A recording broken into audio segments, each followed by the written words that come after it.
First, I want to welcome you and also thank you very much for taking time out of a busy part of the year, the transition into summer, which for those of you who are from Seattle and other places realize that welcome to Washington in the summer. Wait until around 2 o'clock this afternoon and you'll be very happy that you're in this room. But seriously, this is an issue that is kind of recurrent for us, and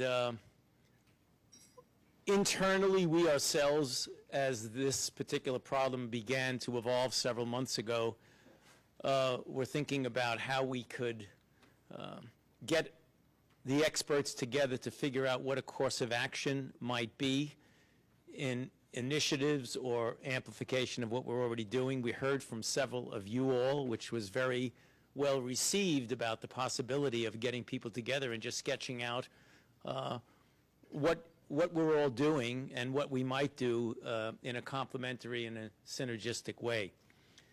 So I'm talking from the standpoint of the broad approach to these types of problems, but also specifically for NIAID's approach. And I'm going to talk for a few minutes about some of these things. There's nothing that I'm going to say that anybody in this room doesn't know. But I just want to put it kind of in an introductory package for you to set the stage for what we'd like to get out of this meeting. As you know, NIAID is a unique institute, and I must have said that in this room at councils and everything many, many times, is that we have a very similar, if not identical, mandate of every other institute, is to maintain and grow a robust basic and clinical portfolio in microbiology, infectious diseases, and immunology and immune-mediated diseases. But we also have a very unique mandate to respond to new and emerging disease threats.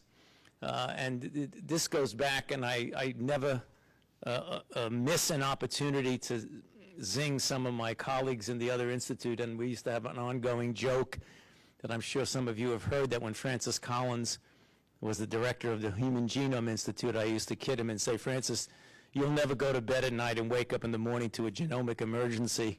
But I go to bed at night and then I look at the Washington Post and I find out that with a flat budget and a 5.7% sequestration, we have to respond to what might be an emergency. And actually, this is where we are right now. I think you should take the word emergency out or threat to the world out and just take a look at it as what we do and how we need to respond.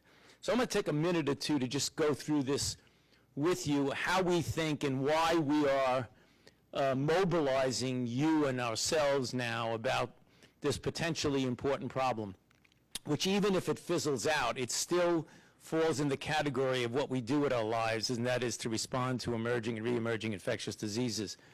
When I talk about our mandate, I generally, empirically, for the sake of simplicity, talking to audiences less sophisticated than you, that if you look at global health and infectious diseases, we look at it generally as established diseases, the things where you can predict from year to year with some modifications about how well you can intervene the morbidity and mortality of a bunch of diseases: malaria, tuberculosis, HIV/AIDS, diarrheal diseases, respiratory diseases.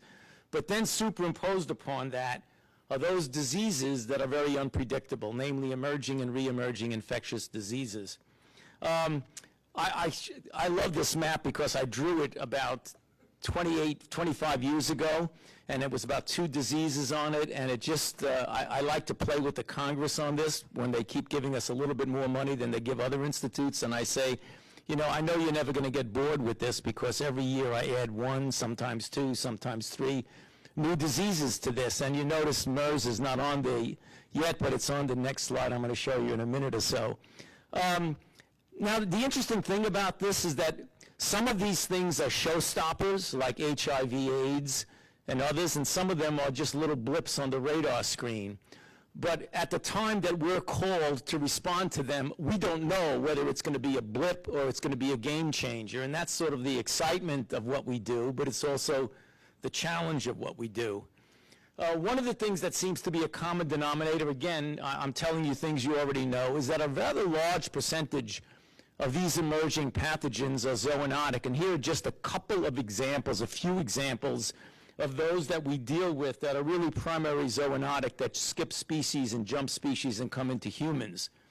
One of the bad actors in all of this, and we learned that from SARS, and certainly there's an implication here with MERS, is animals like bats and animals like birds for flu and animals like chimps for HIV, in that we really, I think one of the things we need to do, and I don't want to jump ahead of us, is to really put a little bit more attention on the animal-human interface and understand the kinds of surveillances that we might be doing.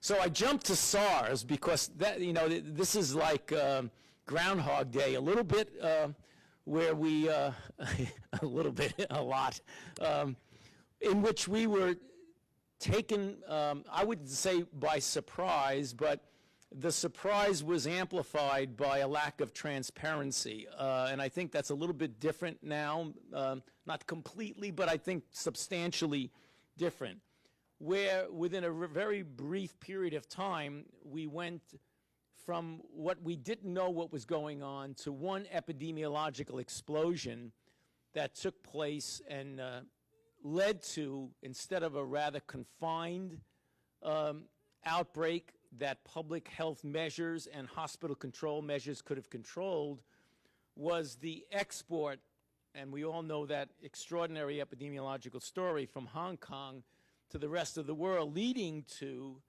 the 8,000 cases and around 800, and the number of deaths vary. It goes from 774 to 916, I read the other day. I don't know what happened, whether the numbers changed a bit. But, you know, you're talking about a 10% mortality in a disease that had 8,000 cases. And the reason for that is something that is always of concern in what we do as infectious disease researchers and public health officials, is the fact that we live in an extraordinary global society where there's about 1 billion people cross an international border every year, as shown by this kind of a heat map of flights around the world. And that's really the threat of all this. The preparation and response to this, as you know, is a multi-agency, and when I say agency, I don't mean only agency in the United States, but multiple global agencies that involve both animal and human surveillance. Very, very important to SARS, as we all know who were involved in SARS, that typical low-tech hospital control, isolation, and reporting, and a lot of luck, put a spontaneous end to the SARS epidemic with not a lot of hardcore science, but some really good public health measures. But once you get beyond that, then we look at the things that we're responsible for, and that is understanding the disease process, understanding the interface between the animal and human, understanding pathogenesis, developing rapid and usable point-of-care diagnostics so that you don't have to be shipping things thousands of miles to find out what you're dealing with. Therapeutics, and it's interesting because we're going to see some of this today, I'm sure, that when you get a new disease, knowing how long it takes to develop a drug, you got to do a twofold approach. You got to screen what you already have, and you got to target and develop what you wish you had. And then finally, the issue of vaccine development, which I'll get to in a moment. So NIAID, as those of you who've been working with us for variable periods of time, realize that our research mandate is to do several of those things, not all of it. We don't do the kinds of public health measures, although we're very sensitive to it, but we do provide the fundamental, basic, and ultimately clinical and translational research to develop the interventions as well as to understand the disease. And that's really what we're here about today. So here's my map again, in which I've shaded out what was on the others, and now we have a new one to put on the map for our friends who support us in these rather constrained times.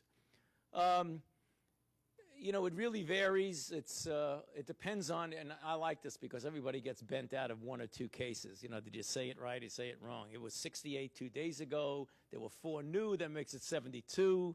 I was on WTOP today when they said, and by the way, the 70 cases. So, you know, it's a modest number of cases. The mortality, as you know, is very high. It's associated with clusters.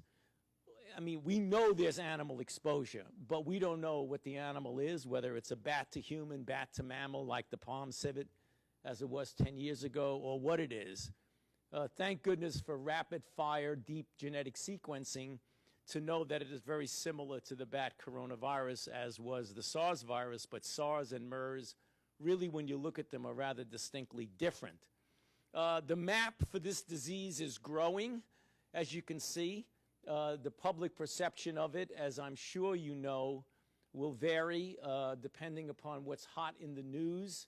Everybody knows that sooner or later, maybe today, somebody's going to land at Dulles or at Kennedy or somewhere, and they're going to wind up with the MERS coronavirus, will go to New York Hospital or Columbia or whatever, and then everything is going to explode, as if we didn't know that that was going to happen. But we just have to brace ourselves for it and continue to do the kind of measured, calm, directed research that we do and let others worry about the hysteria of it. The epidemiology, again, I'm telling you things you're familiar with. The cases really kind of gravitate towards older people with existing chronic disease, but not exclusively. There's a wide range of symptoms, with mild to severe. And the important thing from an epidemiological standpoint, and I think if we do it right, we being the global community, we hopefully can keep this thing contained, because we know the infectious settings. Communities, sporadic cases, we don't know what the source is. Family clusters with very close person-to-person contact, but worrisome healthcare facility case clusters that we've been reading about literally on a daily basis. Remember that in SARS, we had a lot of science going on. I don't want you to waste your time reading these. I just show these how rapidly, and somebody remarked to me about how biomedical research and science has changed, where it used to take months and months and months before anybody got something into the medical literature about a problem, and now it's just, it's astounding. Something happens, you know, send a sequence by email to somebody, they do something with it, call up the New England Journal, and they say, we really want it, send it in, we'll turn it around in 48 hours. It used to take me 8.5 months to get a paper in the New England Journal of Medicine, and now it takes 2 days, maybe. But that's the way it is. And that, in some respects, that's good, with the caveat that sometimes we step a little bit ahead of ourselves. Here's some more selective studies. I call your attention to the lower right, the one that essentially just came out, because this is the worrisome part, namely what might be, and again, I don't want to jump ahead because things evolve on a day-by-day basis, the possibility of super spreaders with the outbreak in the 4 Saudi hospitals, in which one index case apparently infected 7 others with 5 generations of subsequent infection. So even though it's not happening in an explosive way, there are things that we don't fully understand about this transmission vis-a-vis whether it's viral load or what it is, but something is going on there that we need to figure out. There are several things that might happen. As I mentioned, the recent increase in the number of countries that detect importations, and the USA is going to be among them, I'll guarantee you that. The troubling issue of travel that is coming up very soon, you know, Ramadan, the Hajj, and a number of others in which there are going to be millions of pilgrims, and likely importation from the Arabian Peninsula to more countries, including some of our own in this room. So we have a lot of critical gaps that we can address. These are just some of them. The origin and reservoir of the infection, the true incidence, if you look at the difficulty in getting good, reliable serosurveys of understanding what the denominator is on all the percentages that are coming out. There's no licensed treatment that has been proven, although there are some suggestions that a couple of approved drugs might, in fact, work. Clearly no vaccine, and as yet, no small animal research model. The research response is going to be similar to SARS, you know, do some fundamental basic research on biology, pathogenesis, and immune response. Non-human primate model has already been established and published a couple of months ago in the New England Journal of Medicine. As I mentioned, the therapeutics is going to follow two pathways, screening and then targeting. There are some drugs that have already been looked at as a possible therapeutic. And then the use of a vaccine, namely using some of the new platforms. Already, NIAID-supported efforts have done some of the things that I mentioned, the development of a model, the showing in a very small N number of monkeys used that you can actually inhibit replication by a combination of interferon and ribavirin, and then looking at host cell responses. The meeting agenda is going to include everything from the fundamental biology to the epi and clinical history, natural history, animal model development, antiviral compounds, and I put down last vaccines and lessons learned from SARS. And I think this is something in the year 2013 that we could really jump on. Some of you may recall this was a phenomenal example of 21st century vaccinology with SARS. Just to refresh you on the dates, remember that the SARS coronavirus was discovered on March 24th of 2003. The sequence was available the next month. And then about a year later, a vaccine was developed. It showed protective immune correlates in a mouse, and a phase 1 clinical trial was done here at the NIH at the Vaccine Research Center on December of 2004, which is probably the fastest time ever from the discovery of a new agent to a vaccine that went into a phase 1 trial. So there's no reason why we can't do that. The good news is that we did it. The somewhat sobering, I don't want to say sobering, but I wouldn't say bad news because I didn't want SARS to do anything, is that as soon as we developed the vaccine, SARS disappeared. So I guess we could hope we can get a real fast shot at a vaccine for the MERS coronavirus at the same time as it disappears spontaneously. I'll take that any day of the year. So the charge to the group for this meeting, you already know it, but let me articulate it for you, is that we have the expertise and insight that we need, much of it in this room. There are many people out there who are also very valued people who we're going to rely on for their thoughts and their activities. We want to have a rather robust discussion about where we can go. We have a lot of research that is ongoing for coronavirus, research not of the great expanse of some of the other infections, but we have a good core of coronavirus researchers. We need to identify the gaps, the challenges, and the needs. We got to capitalize on latest technologies such as vaccine platforms and screening capabilities for drugs. And we want to articulate a path forward for increasing what we're doing and coordinating our efforts. So once again, I want to thank you very much for being here with us, and I look forward to a rather productive, robust, and active meeting and discussions. So David, I will hand it back to you and go for it. The purpose of today is to have as much as possible a robust, focused discussion. The morning consists of 15-minute talks, 15-minute Q&A, and then we'll move into the afternoon session where we will have focused discussion led by facilitators and to address the points that Dr. Fauci mentioned. To keep us on time, I'll have a timer and use the very high-tech method of saying 5 minutes when your time is up. So let's try to keep focused, and we'll start, and I'll bring up Ralph Baric, please. One slight change, Larry Anderson has had travel difficulties, so we're going to ask Linda if you can follow Ralph, and then we'll bring in Larry when he gets in.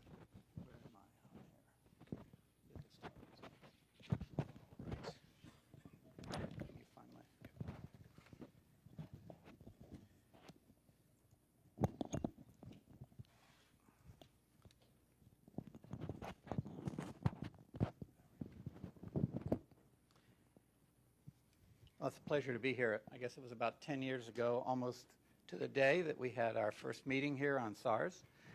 I guess about five years later, we had a meeting talking about what to do after the SARS epidemic had waned and how to continue to make progress.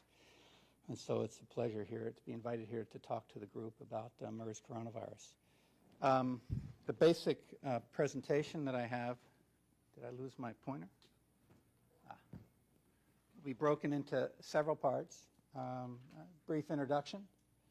I'll talk about some basic science, some fundamental insights that I think we need to have in terms of structure replication and virus-host interaction that are going to be critical for informing translational opportunities in vaccine design, therapeutics, and diagnostics. And I want to talk about the concept of developing biopreparedness platforms, not only against the current threat, which is MERS, but also for future emerging coronavirus strains that come from zoonotic pools. Coronaviruses have a long history of host shifting, and in fact, this pattern seems to be accelerating in recent years. If you use Bayesian clock analysis around 1500 or so, NL63, a group 1 coronavirus, is thought to have emerged, followed by 229E around 1700s, the OC43 strain around the beginning of the 20th century. In the 80s and early 90s, there was a cluster of animal strains that emerged that caused epidemic outbreaks of disease in domesticated animals. And then in 2003, of course, SARS coronavirus emerged. Again, there's about 8,000 cases, resulting in about a 10% mortality. The epidemic waned quickly, primarily because of public health intervention strategies. But this did result in tremendous investments, both in terms of basic and translational research, that we can apply to MERS coronavirus. Unfortunately, a long-term biopreparedness plan was never really developed or implemented with SARS. And so things waned over the 10-year interval between SARS and the emergence of the most recent strain, MERS coronavirus. This was discovered in June 2012. There's about 70 cases and 38 deaths. I'm also having trouble with ProMed, whether it's 72 or 30. There's clearly 38 deaths. I don't know how many cases. Somebody died this morning. Yeah, I can't keep up. There you go. So we have a mortality of about 55%. But that's not the only coronavirus that is threatening U.S. productivity. Porcine epidemic diarrhea virus, which emerged back in the early 1980s in Europe, spread to Southeast Asia, and now has arrived in the U.S. in May of 2003. 100% mortality rate in piglets. It's now in 13 states, and I hope Linda will talk about that virus. Where did the human coronaviruses come from? Well, this is sort of a phylogenetic tree. We only knew a little bit about this tree prior to SARS. The rest of the tree was filled in after SARS. The human coronaviruses are shown that are commonly circulating in human populations are shown in red. The group 1A and group 2A strains cause common colds and lower respiratory tract infections. SARS opened up an entire new cluster, the group 2B strains, and MERS coronavirus is a representative human coronavirus from the group 2C beta coronavirus cluster.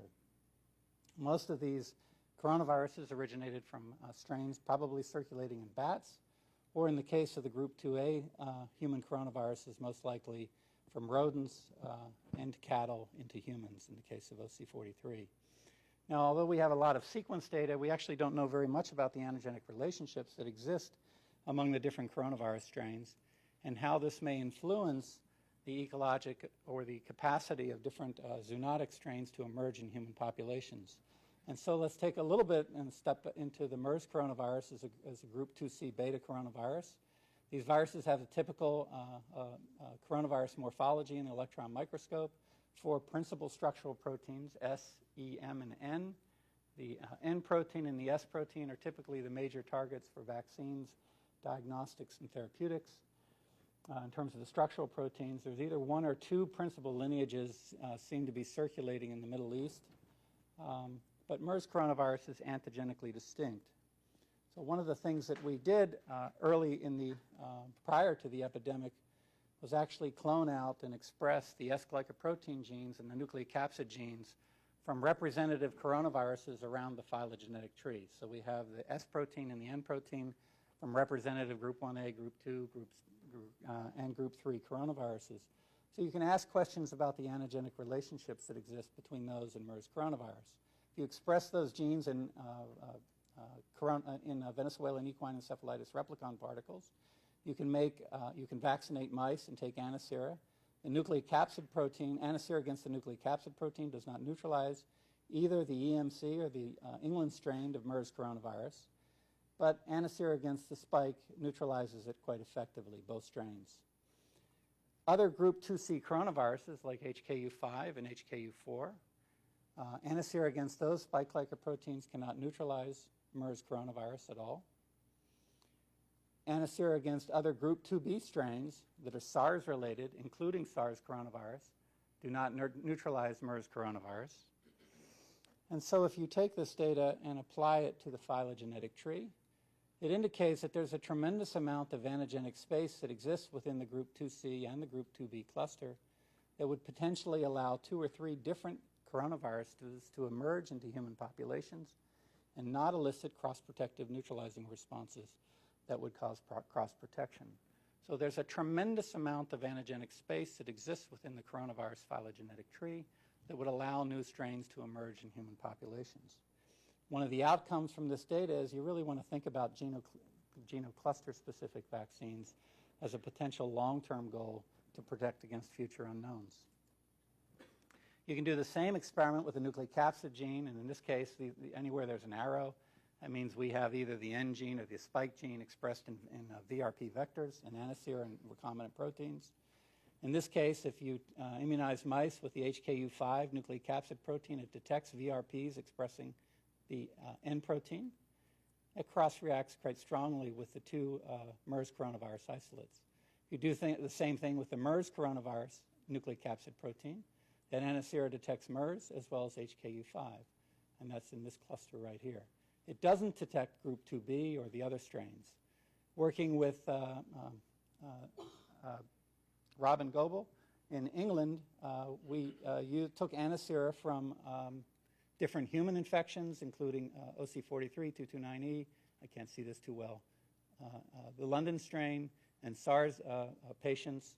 You can see that the MERS coronavirus-infected individuals produces an antibody response that detects HKU4 and HKU5 and EMC nucleocapsid proteins, but very little response to any of the other nucleocapsid proteins or the spike glycoproteins that are available in this diagnostic assay. And you can do the same thing with the group 2B coronaviruses as well.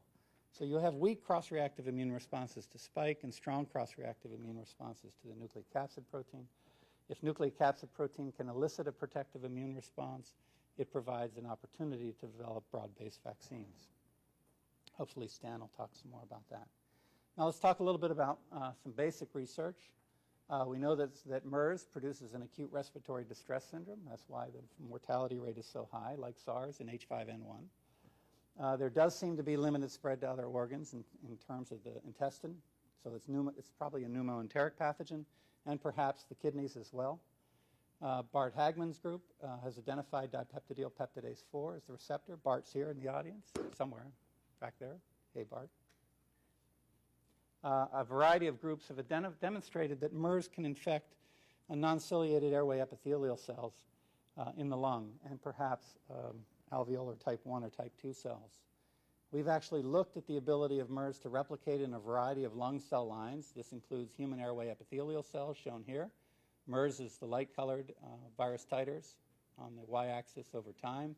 SARS is the black. It can grow at HAE cultures quite well. Both MERS and SARS coronavirus can grow in alveolar type 2 cells, shown here by the dashed line. But what's unique about MERS coronavirus is that it can replicate in microvascular endothelial cells and in fibroblast cells derived from the lung. If you do northern blot analysis, here's the viral genome up here, 30 kb in length. You can see that this is message 1, genome length molecules. These downstream orths are expressed from subgenomic messenger RNAs, and there are 7 that are expressed in all 3 of these cell lines. So MERS coronavirus has a much broader host range and tissue tropism as compared to SARS coronavirus, and this may be important in its pathogenesis. If you remove OR5 and place in a tomato red gene, you can show red fluorescence expression, both in, these are fibroblast cells and HAE cultures.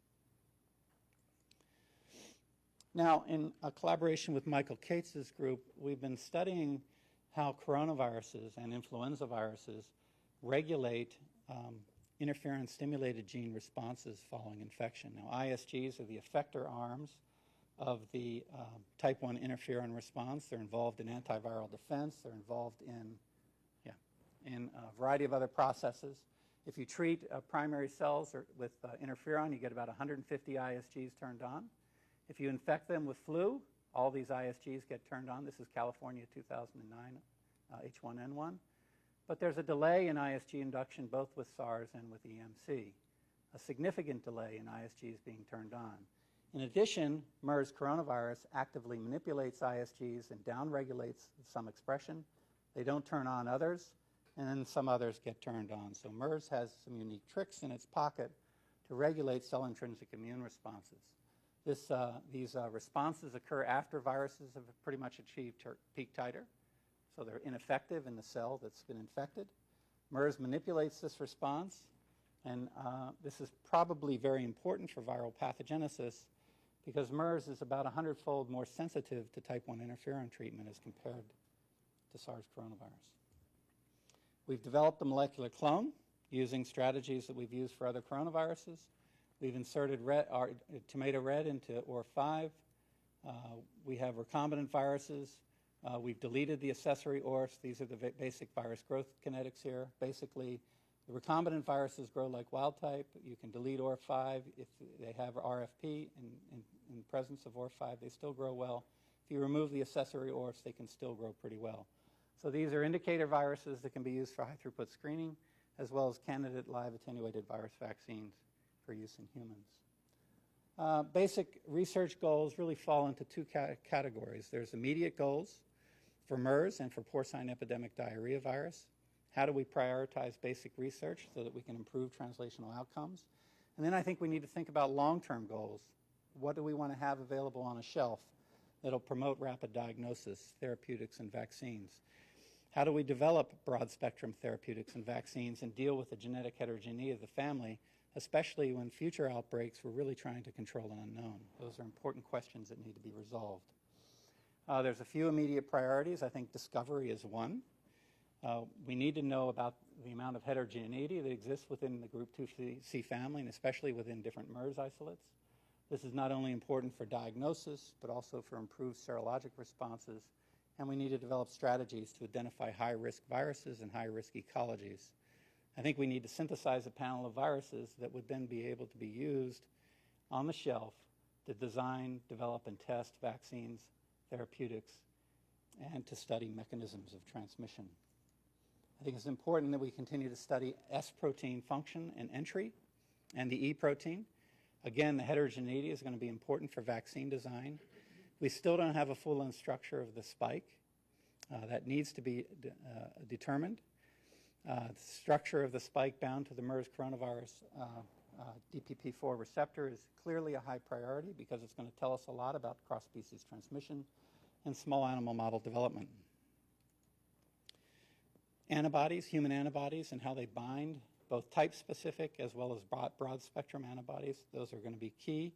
And some other priorities involved in entry. I've got like 2 more slides. So, in terms of replication, one of the outcomes of the SARS coronavirus epidemic is that we do have a list of immediate drug targets. Things like NSP12, NSP14, NSP16, NSP3, NSP5, and the nucleocapsid protein. Not only do we need to study the structure and functions of those genes, but we actually need to look beyond that and ask how these large multi-component replication complexes, machines, are evolved and come together during coronavirus replication. Not only the replicase complex, but the fidelity complex. Coronaviruses are unique as compared to other viruses because they encode a 3' to 5' exonuclease activity that functions as a proofreading machine. And if it's unique to coronaviruses, unique to present in all coronaviruses, and if you knock out the activity of this gene, it attenuates virus pathogenesis. It's critical for virus evolution, drug design, and so on and so forth. And the other target is NSP16, which is a 2-methyltransferase encoded by very many RNA viruses that could be used as a target, universal target for vaccine and therapeutic design. Finally, virus-host interactions, interferon antagonists, host-response networks provide novel strategies for rapid diagnosis of pathogens to understand pathogenesis, and to make predictions about which drugs could be used to treat infection. So with that, the summary is MERS coronavirus, I think, really does have high pandemic potential. It is clearly transmissible. It has high mortality rates. It's been circulating from 2011 to 2012. SARS coronavirus had an Achilles heel, and that was its transmissibility. We think that MERS will have the similar Achilles heel, but that may actually not be the case. It ignores the precedent in the field that pandemic animal strains have been quite successful. It ignores the success of the 4 human strains. MERS coronavirus looks like it's transmitted much quicker and earlier as compared to SARS, and it may be more stable in the environment. SARS required programmed mutations to cause it to jump between species. MERS coronavirus can do it all on its own, so it doesn't need to mutate to really adapt well. The basic science that I think we need to talk about, I think, has to be critical to achieve effective translational and public health objectives. This group really needs to think about what are the priorities we want to recommend to NIH, set objectives, develop short and long-term comprehensive plans, and develop a response platform that's at least sensitive to the idea that we really do have finite resources. And so that's my presentation. So thank you.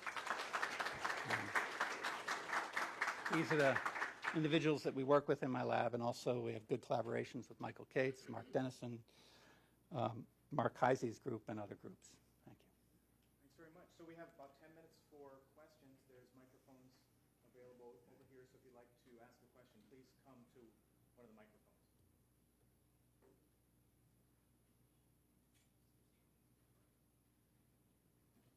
Yeah, you don't want me asking my questions to myself.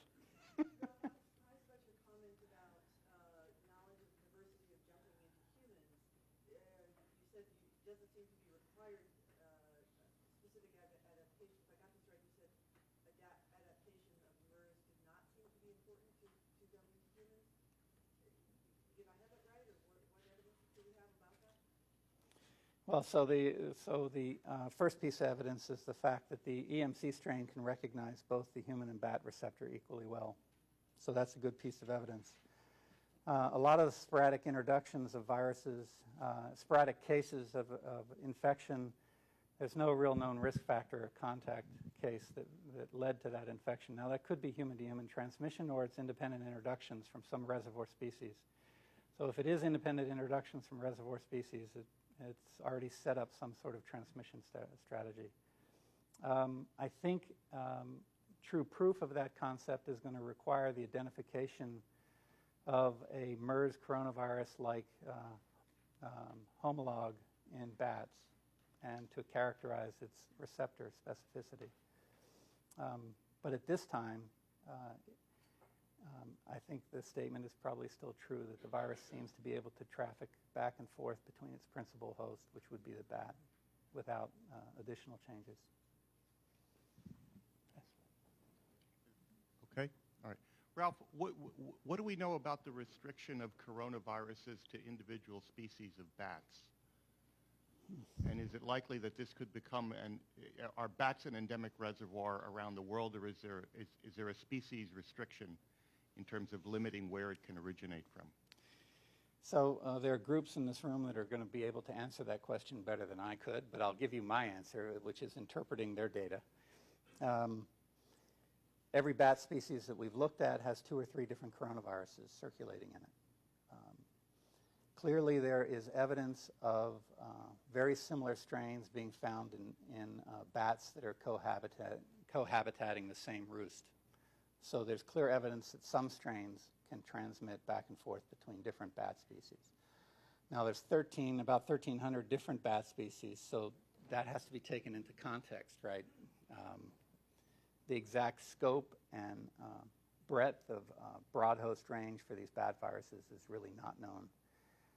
I actually don't know if there is anyone who has actually infected bats with coronaviruses here in the States. I think there's a group that infected bats with SARS, but only a very few limited number of species. And so we actually we know very, very little about the ecology of bat coronaviruses in their natural habitat. I hope that's the answer. That's about the best I can do. Stan. Yes. So when you showed those growth curves with the accessory gene knockouts, I noticed that the one that had 3 to 5 knocked out was actually growing 1 to 2 logs less. That's correct. Are those accessory proteins, and we don't know what most accessory proteins do, of course, but do you think those are therapeutic targets? Do you have any sense why knocking out 3A, 3B, 4, because 5 didn't seem to matter? That virus actually has a variety of interesting phenotypes, including an increased fusion phenotype, an increased expression of messenger RNA2, which encodes the spike. And so it's an interesting biology associated with it. I actually don't know what the function of ORF3A, 4A, 4B, or 5 are. My guess would be that they're interferon antagonists, or at least some set would be interferon antagonists, based on SARS and other coronaviruses. Some are probably structural proteins that are present in the virion, but we simply don't know. If they are, if one or more of them are interferon antagonists, then I would think that those could be potential targets for therapeutics that would reduce or attenuate pathogenesis, because it would allow cell intrinsic immunity to control infection more effectively. MERS is very sensitive to interferon treatment, at least in our hands, and I think that's been published in several laboratories now. So that it's at least 100 times more sensitive to interferon treatment. So anything that we can use to induce cell intrinsic immune responses and turn on ISG expression earlier in infection or before infection will probably control it quite well, both in animals and in humans. That'd be my guess. Yes, Linda. So, Ralph, I don't know if this, the answer to this is known, or maybe we'll get more information, but the question is about the ecology of the coronavirus spread in Saudi Arabia and what might be contributing factors, why there, why now, versus SARS, where we had it sort of smoldering in animal handlers, and we had the wet markets where the animals, were cross-species transmission events. So does anyone have a picture of this? Well, again, my lab is certainly not doing any of that research, but I'll tell you my impression when I look at the sequence information that has been published on the 9 full-length genomes. There isn't that much genetic variation. And so if those were independent introductions occurring from an animal reservoir, I would have anticipated there'd be much more variation. So I think it's smoldering low-level human-to-human transmission that's occurring. But again, that's just an outside observer looking in. Again, there are other groups in this audience who are better positioned to answer that question, and I would appreciate them speaking up. You mentioned that the virus infects lung vascular endothelial cells, and do you think, is that playing some role in pathogenesis, or is this just a cell culture phenomenon? Yeah, H5N1 does the same thing. It can replicate well in microvascular endothelial cells, so it provides a mechanism for the virus to get out and to spread into other organs. I think we've seen our first evidence of virus replication, at least in the gut, in one of the recent papers. So the virus is spreading outside of the lung. And perhaps that could be a portal. It's been suggested with H5N1 that also is a portal that allows the virus to spread systemically, at least in some cases, following infection. So that's certainly one hypothesis that we would support. So just as a part of data sharing for Stan's question, so we have done a lot of work on the accessory proteins for MERS, HK4, and HK5, the related bad viruses, and many of those are interferon antagonists. So it goes to the question of why that those accessory proteins may be important there. And the other question I was wondering real quick was, in the ISG expression screen that you did for the sequencing, does the virus grow equally to SARS? Is the time frame and SARS, MRI MERS, and infection H1N1 all have very similar growth kinetics. The one major difference is that MERS is much more cytotoxic to the cells. So all the cells are dead between 20, at least, depends on what cells we're talking about. If we're talking about continuous human airway cells, those cells with MERS die between 24 and 30 hours. Primary human airway epithelial cells infected with MERS and SARS, we don't see much cytopathology. So But that is one difference. That's ISG correct. shift that you Yeah, see, the they time both frame. achieve titers of close to 10 to the 8th in this cell line. So the infection, they're both, in that case, they're infected in MOI of 5, so everything was infected. Yeah. Yes, I guess. From your phylogenetic analysis, which was very nice, is there some way to be predictive? Meaning, right now we're in a situation where we have to play whack-a-mole every 10 years where a new one's going to emerge. Is there some way we can look across the spectrum of the coronavirus and say, these are the 3 or 4 that we should be looking for in the next few years? I think the advent of synthetic biology or synthetic genome design actually may allow us to get to that question cheaply. So as the price of synthesizing viral genomes get down to about 5 cents a base, it's going to cost $1,500 to synthesize a coronavirus genome, which may scare don't want to say scare the hell out of some of us, but it does allow us to ask those questions in an affordable manner.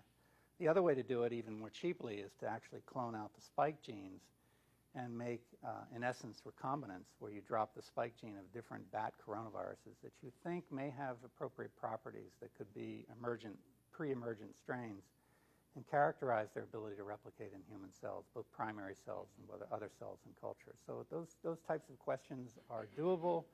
Even the spike genome, for example, is only about 4 kb, so at 10 cents a base, it's a $400 experiment. So I'd like to bring Linda Now, maybe dual-use experiments are concerned. That's another issue. put on her talk, but I think that would, because we need to switch computers, that might allow for one more question. Okay. One short one. Ralph, the interference sensitivity is rather interesting. So many groups use the EMC isolate. I know you have also the London isolates. Did you check the other isolates, because it could be an artifact of the virus passaging? So the EMC strain and the London strain differ by 2 amino acids in the spike. One is in the receptor binding domain of the spike. The other's down in the S2 heptad repeat elements, I think, if I remember correctly.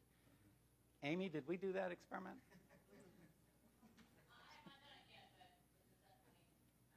It's something we're What to planning on expect. doing, yeah. Okay. There's a lot of things that we want to do with the different cell types. Thank you, Ralph. Okay. We just need to switch computers.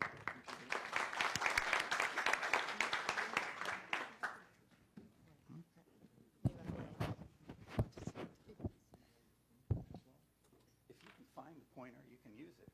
I put it over there. There you go.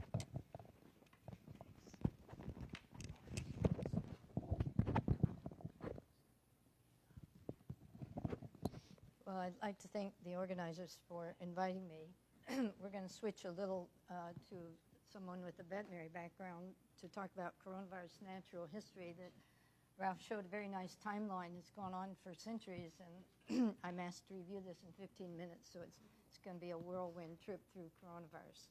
So this table just depicts some of the major respiratory enteric coronaviruses and some of the chronology in terms of when the disease syndrome was first discovered. And I think if you look at this with feline infectious peritonitis in cats, TG in swine, and infectious bronchitis virus, and then mouse hepatitis virus, these were the first coronavirus syndromes to be described.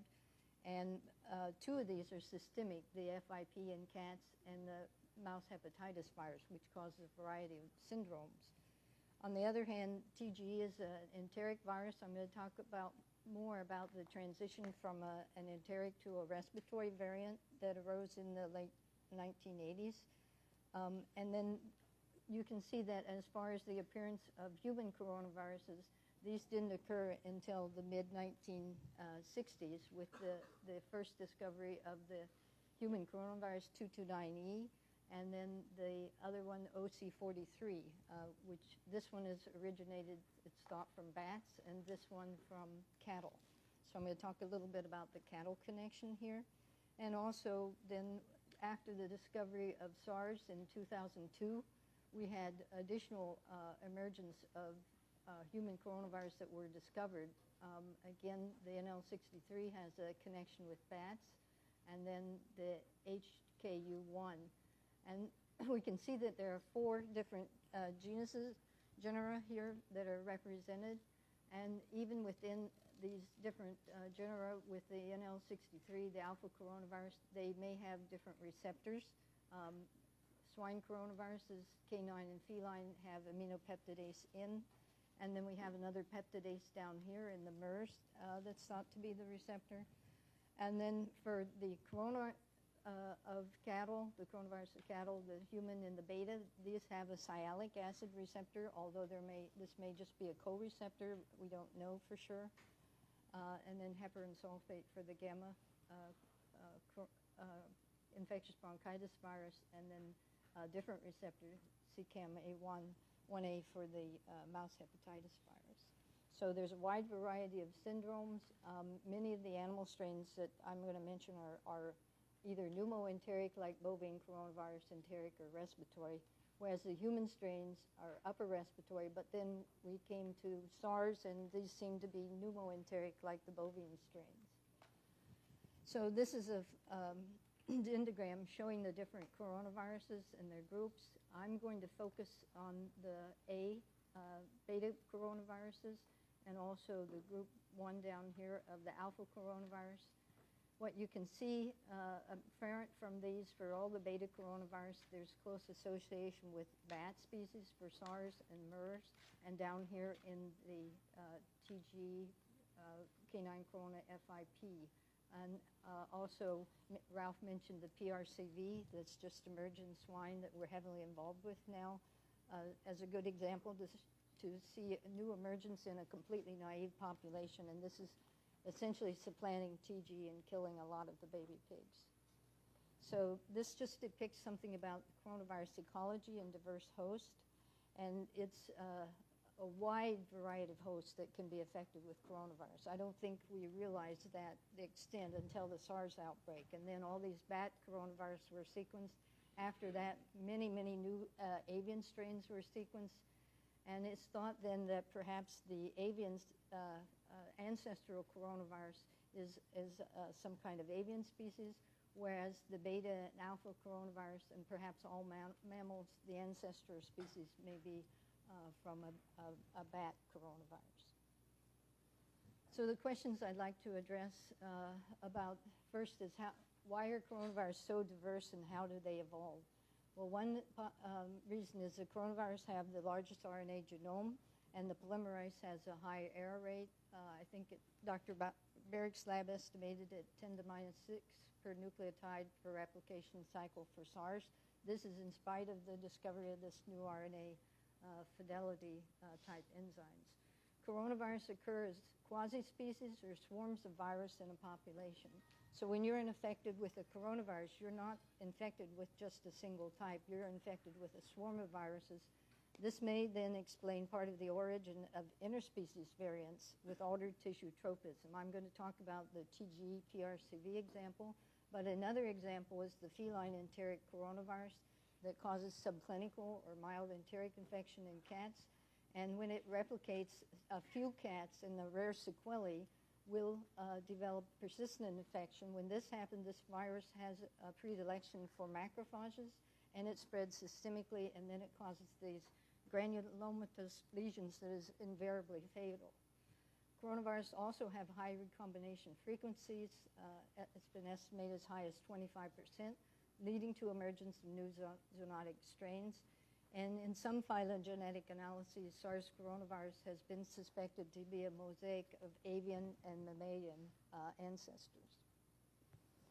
So to focus on some of the evidence for interspecies transmission, the swine, feline, and canine alpha coronavirus actually appear now to be a single species or host range mutants of a common ancestral coronavirus. They share the APN receptor orthologs, and there are interspecies variants with altered cell tropism that I mentioned, from an epithelial cell to macrophages, or tissue tropisms from enteric to respiratory, and also very frequent interspecies recombinants occur.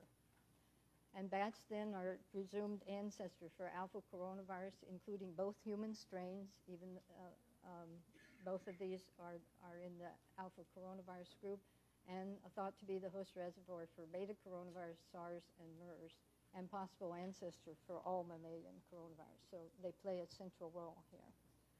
So this slide just summarizes some of the coronaviruses resulting from interspecies transmission events, shown here for canine coronavirus going in from an unknown parent, and canine 1 type going into canine 2, a different type in a dog due to recombinant of the spike gene.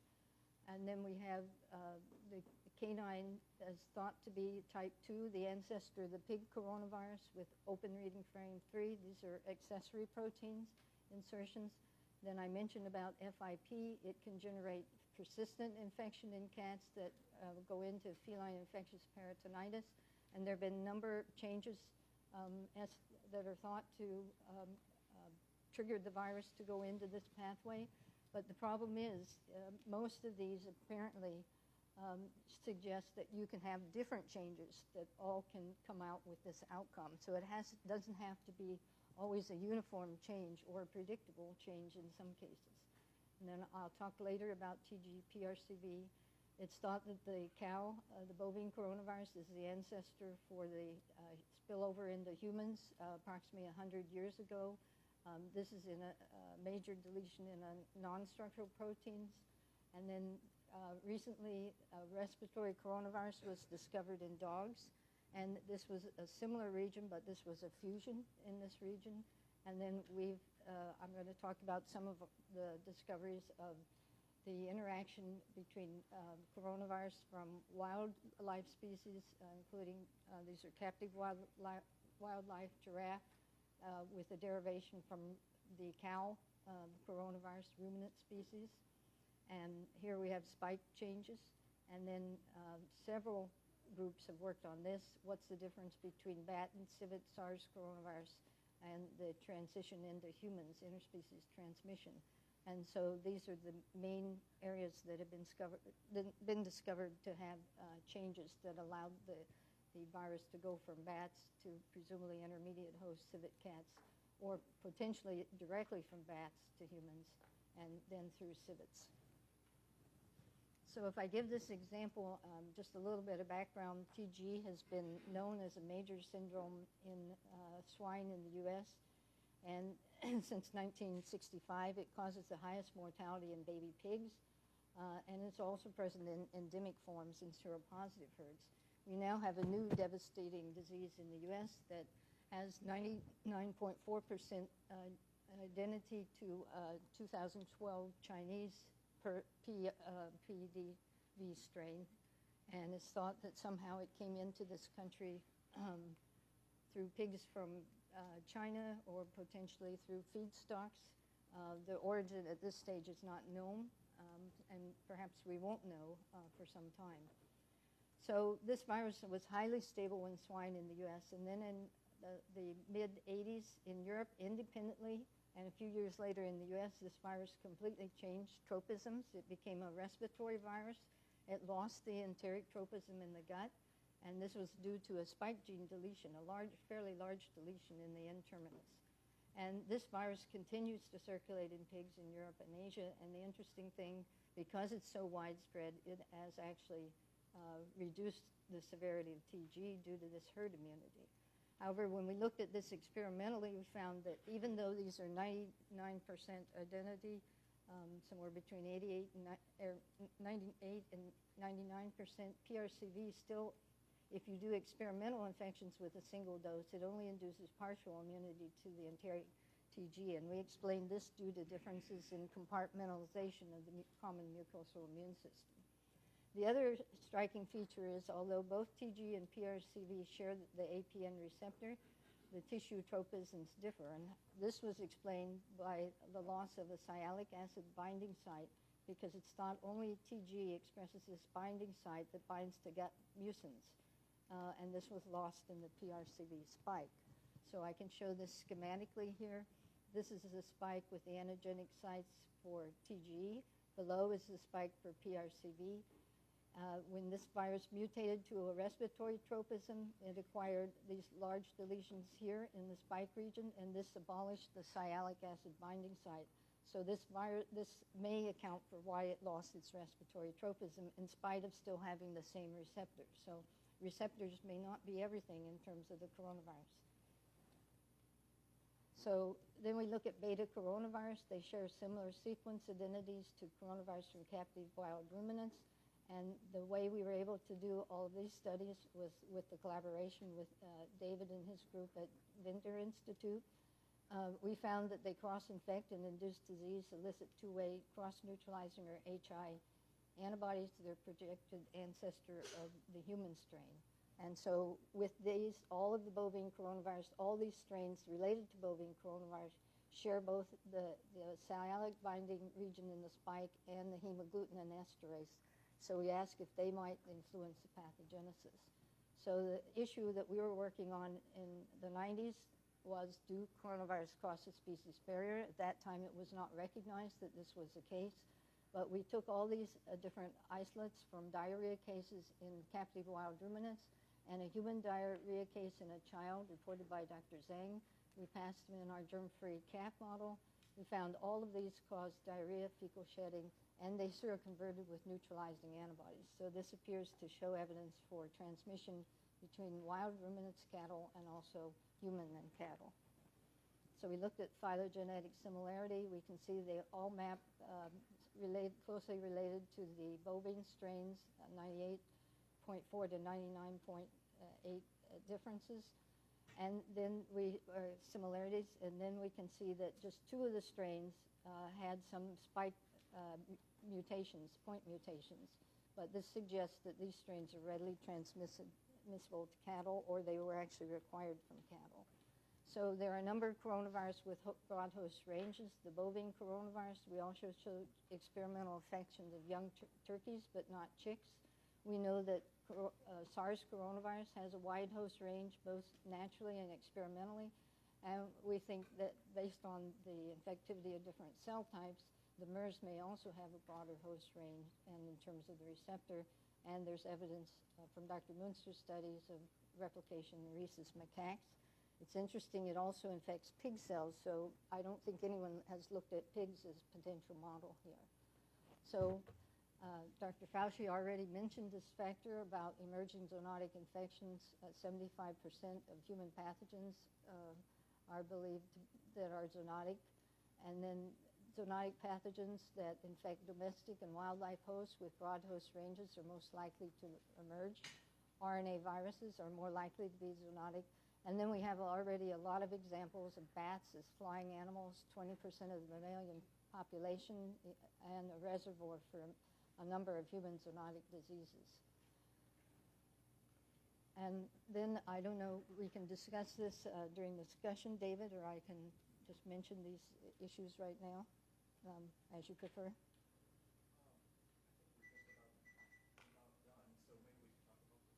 Okay. Okay. Thank you.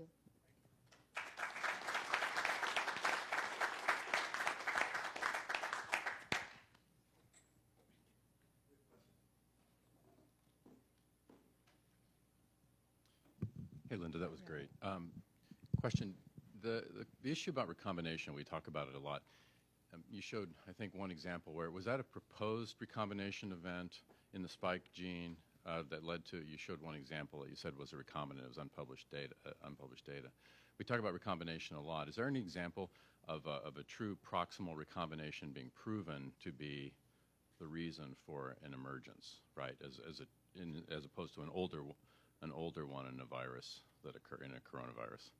So are you wanting to know about this table here? You had one that, yeah, that one, right, with the top one with the recombinant spike gene. Okay, so this is based on sequence analysis and phylogenetic data. I can say that once we have these host range mutants, they keep evolving and keep changing genes, and some of this occurs by recombination, some with the changes in the accessory proteins, which is another way that these seem to change and evolve as far as interspecies transmission or tissue tropism changes. So just recently there's been another report that this TG now, if you look at the sequence between TG and canine coronavirus, recent isolates of canine coronavirus, then it looks like there's recombinant of the spike of TG with canine coronavirus. So now that these canine strains look like they now have a more TG-like spike appearance to them, and some of their pathogenicity has changed as a result of that. Again, this is all based on sequence, but it suggests that when you have these host range mutants, they can freely exchange genes and recombinants occur within these different host range mutants. So there are And that a was lot of within- examples. that was within Spike. Sequence. That was also in Spike. Okay. Yes. Okay, thanks. My impression from the literature is that the porcine epidemic diarrhea virus that originally emerged in Europe and then went to Southeast Asia and China, the Chinese strains are much more virulent. Is that true, or is that just my lack of knowledge? No, this is true. And it's a very interesting situation because in Europe, apparently they were circulating under the radar in older animals, and they were circulating subclinically in older animals without apparent disease. And that was going on in the late 70s. It was actually about 2 years prior to the discovery of PED in the baby pigs. So when they got into the baby pigs, then they caused these explosive diarrhea outbreaks with death of most of the baby pigs. So it's then the virus was then discovered in Asia, in most Asian countries, and then it's only in May of this year that it's been discovered in the U.S. We don't actually know the source of where the virus came, how it came in the U.S., but we do know the closest related strain is the China 2012 strain. It's difficult to grow in cell culture, and it's highly pathogenic. What we don't know at this stage is, was it also circulating in older animals subclinically in the U.S. before we saw the explosive outbreaks in the baby pigs? And so we're trying to get all the serology with a virus that's difficult to grow and things like that to trace back and try to understand the origin of this in the U.S. and how widespread it is now. So my second question, since there's no one else up here, is, and I'm standing here, as I'll go ahead and ask it, is that manufacturing and swine production in the U.S. includes a large number of barrier techniques, if I understand it correctly, that prevent new emerging pathogens from moving into these farrowing houses. Do you have any insights on how this hot pathogenic Chinese strain is being able to circumvent that protective, Okay, the biosecurity, in essence, public health infrastructure? Yeah. The biosecurity in swine herds is extremely stringent because some of these are well, they are very large herds, and they have to have stringent biosecurity to try to keep out as many pathogens as it can. The question is, first, how did it come? And second, how can it get this widespread under tight biosecurity conditions? And I would say we don't know that answer, but they are looking into some of the feedstuffs, many of which are manufactured in China, whether the virus could actually survive in some of these. When you have the virus sequestered in feces, it's a lot more stable than just cell culture virus. So, you know, the stability is a question. They're asking whether there's some aerosol circulation going on. We don't really know the answer to that, but certainly this would be a wonderful situation to look at the emergence of a new disease of coronavirus in a totally susceptible population and see if we could apply some of these modern technologies now to either get the virus to grow in cell culture or make a vaccine that you can actually test in a large population to see how well these concepts work. So, I mean, here's a field experience where you can actually test something like this. Linda, I'm really intrigued by what you say about viruses simmering in a population and serologic evidence of exposure. And I don't know if we have serologic evidence in MERS yet, how prevalent, antibody prevalence in the population. Are there simmering asymptomatic cases? What are your thoughts about that? I think doing the serology is extremely important, and the caveat there is when you want to start screening animals, sometimes you find unexpected cross-reactivities. And so we were very fortunate that through the BEI resources, we were able to provide all our animal strains, and this includes the feline, the canine, the TG, the porcine, the bovine, and polyclonal, highly specific polyclonal anisotroph-mated notobotic animals in most cases.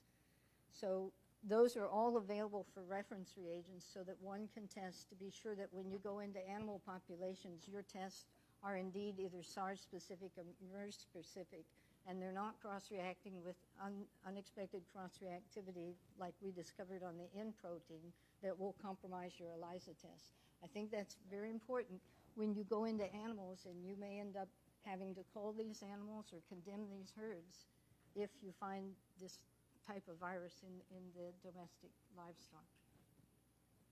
I think you're already starting what I wanted to ask, but if you can talk about what you think are the major gaps and priorities in your mind moving forward. So I think the ones that I have up here are really important, and what Susan said, screening both humans and also animal populations for antibodies is going to be a really important development. So getting specific tests that we're certain don't cross-react with non-MERS coronavirus is going to be really important. And then I think we need to isolate and characterize the new coronavirus strains from the wild and domestic animals so we can understand both about their pathogenesis and their diversity. And I think this is a good place to echo some of the sentiment going on in the veterinary field now. It's this One Health approach for zoonotic disease where we have multidisciplinary teams to tackle these animal-human problems with the combined expertise of medical and veterinary scientists. But at the present, there's really not good levels of funding to support these kinds of collaborations where you could combine a whole team that would bring all this expertise to look at the whole coronavirus ecology and the evolution of these viruses from animals to humans. For MERS, there's a number of questions. I don't know if we'll go into this more, but how was it transmitted to humans? Under what circumstances do these interspecies transmissions occur? Are bats the only persistent reservoir? Are there conduit hosts like for SARS? Are there subclinical infections in either humans or animals? What about the rate of illness among children? Why is it low like in SARS but enhanced in the elderly? The pathogenesis. Tomorrow I'm going to talk about these cofactors that may actually make the infection worse, such as corticosteroid or antibiotic treatment based on some of our respiratory animal disease models. There's super spreading events. I mean, this is just emerging now that we don't really understand that, and we still don't understand what made a super spreader as far as the SARS. We have not understood all of the details, even with SARS, for a super spreader. And then the role of non-respiratory routes. Is the virus spread in feces for MERS or in urine, like there was some possibility with SARS?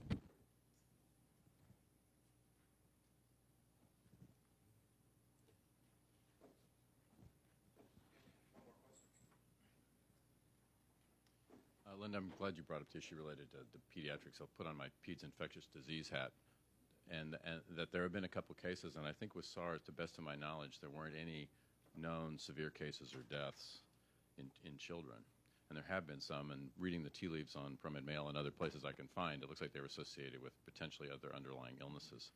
But that's difficult to ascertain, and I think that would represent something different about the pathogenesis or the spread or maintenance in populations if, in fact, there was more of a pediatric component to this. And I would just want to emphasize that I think working with other groups, that would be really important to really investigate. I think it's really interesting because even in spite of knowing that SARS was more severe and 50% mortality in 55 or above, we still don't understand why children were either less susceptible or less affected versus the elderly. We don't understand any of these types of issues yet that even were issues with SARS and now are issues potentially with MERS. Thank you, Linda.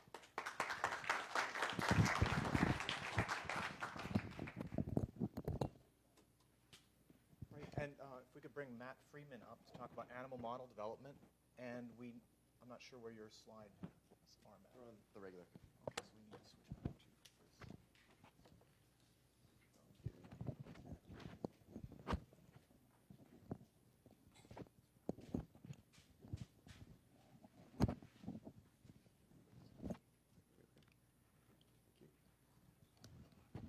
Freeman, the second to the bottom.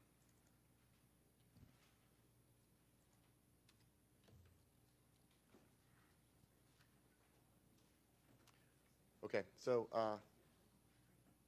first of all, thank to Dr. Fauci and Rachel for organizing this meeting with David as well. I think it's brought us all into the room, which is definitely needed, as even just the coffee this morning, we found out even more information than we knew before. So my name is Matt Freeman. I'm at the University of Maryland School of Medicine in Baltimore, and I'll tell you about the current animal models and the future animal models of development for MERS. And what I think that animal models should do in really any disease is to be a reflection and enlighten us for how pathogenesis develops, depending on whatever model we actually use for the actual human disease. And what they inform us on is understanding pathogenesis of the virus. It allows us to test countermeasures for drugs and vaccines. It lets us understand virus tropism, how the host protein interaction network occurs during infection, including both at the RNA level and at the protein level. And it lets us understand how the immune response can evolve and change, and how that directs disease progression. And really, all of these are critical to understanding how, especially new diseases, develop and what we can do to understand them better in the lab. So there's multiple keys to developing successful animal models. So first is that we need a relevant correlate of human disease. So both cell and organ tropism, both immune response, and also how the virus grows. And basically, the animal model has to reflect the natural virus growth in the host. We also have to have a lot of reagents available. So both gene knockouts, probe sets and sequencing availability at the RNA level, and also antibodies at the protein level to understand both host proteins and viral proteins, and those reagents really direct us in our research. Without those reagents, it really limits our ability to shift from basically direct pathogenesis to actually understanding the virus. And third, we have to have an ease of use. So putting a shark in the BL3 is actually not viable if you're going to do a shark model. So you need availability of animals. You need to have inbred and outbred strains of animals. The price has to be relevant to be able to use for not one lab, but multiple labs. And also the risk to other personnel in the BL3 who are doing the experiments, especially for MERS, is critical. So I think what we can learn for MERS and developing an animal model is really critical for what we learned from SARS. So the last 10 years that the NIH has supported SARS research has really brought us to a very, I think, rapid development stage for MERS. So it's going to help us a lot. And so what we learned from SARS is through a lot of animal models, from ferrets and hamsters, macaques, bats, and mice, that all of these systems, including cotton rats actually as well, all these systems had various levels of replication, morbidity, and mortality. And all of these models actually told us something different about SARS. Mice, I believe, developed into the best animal model that we have for SARS at the moment, and that was for really two reasons. One was that we had a genetically manipulable host. We had knockout mice. We could make transgenic mice to understand this. And also there was ease of use in the lab. So especially in the BL3, mouse models were conveniently available and really directly usable in most BL3s. So one of the first things that happened during SARS and the development of the model was that multiple transgenic mice were made. So in this model, 3 that I know of transgenic models were made.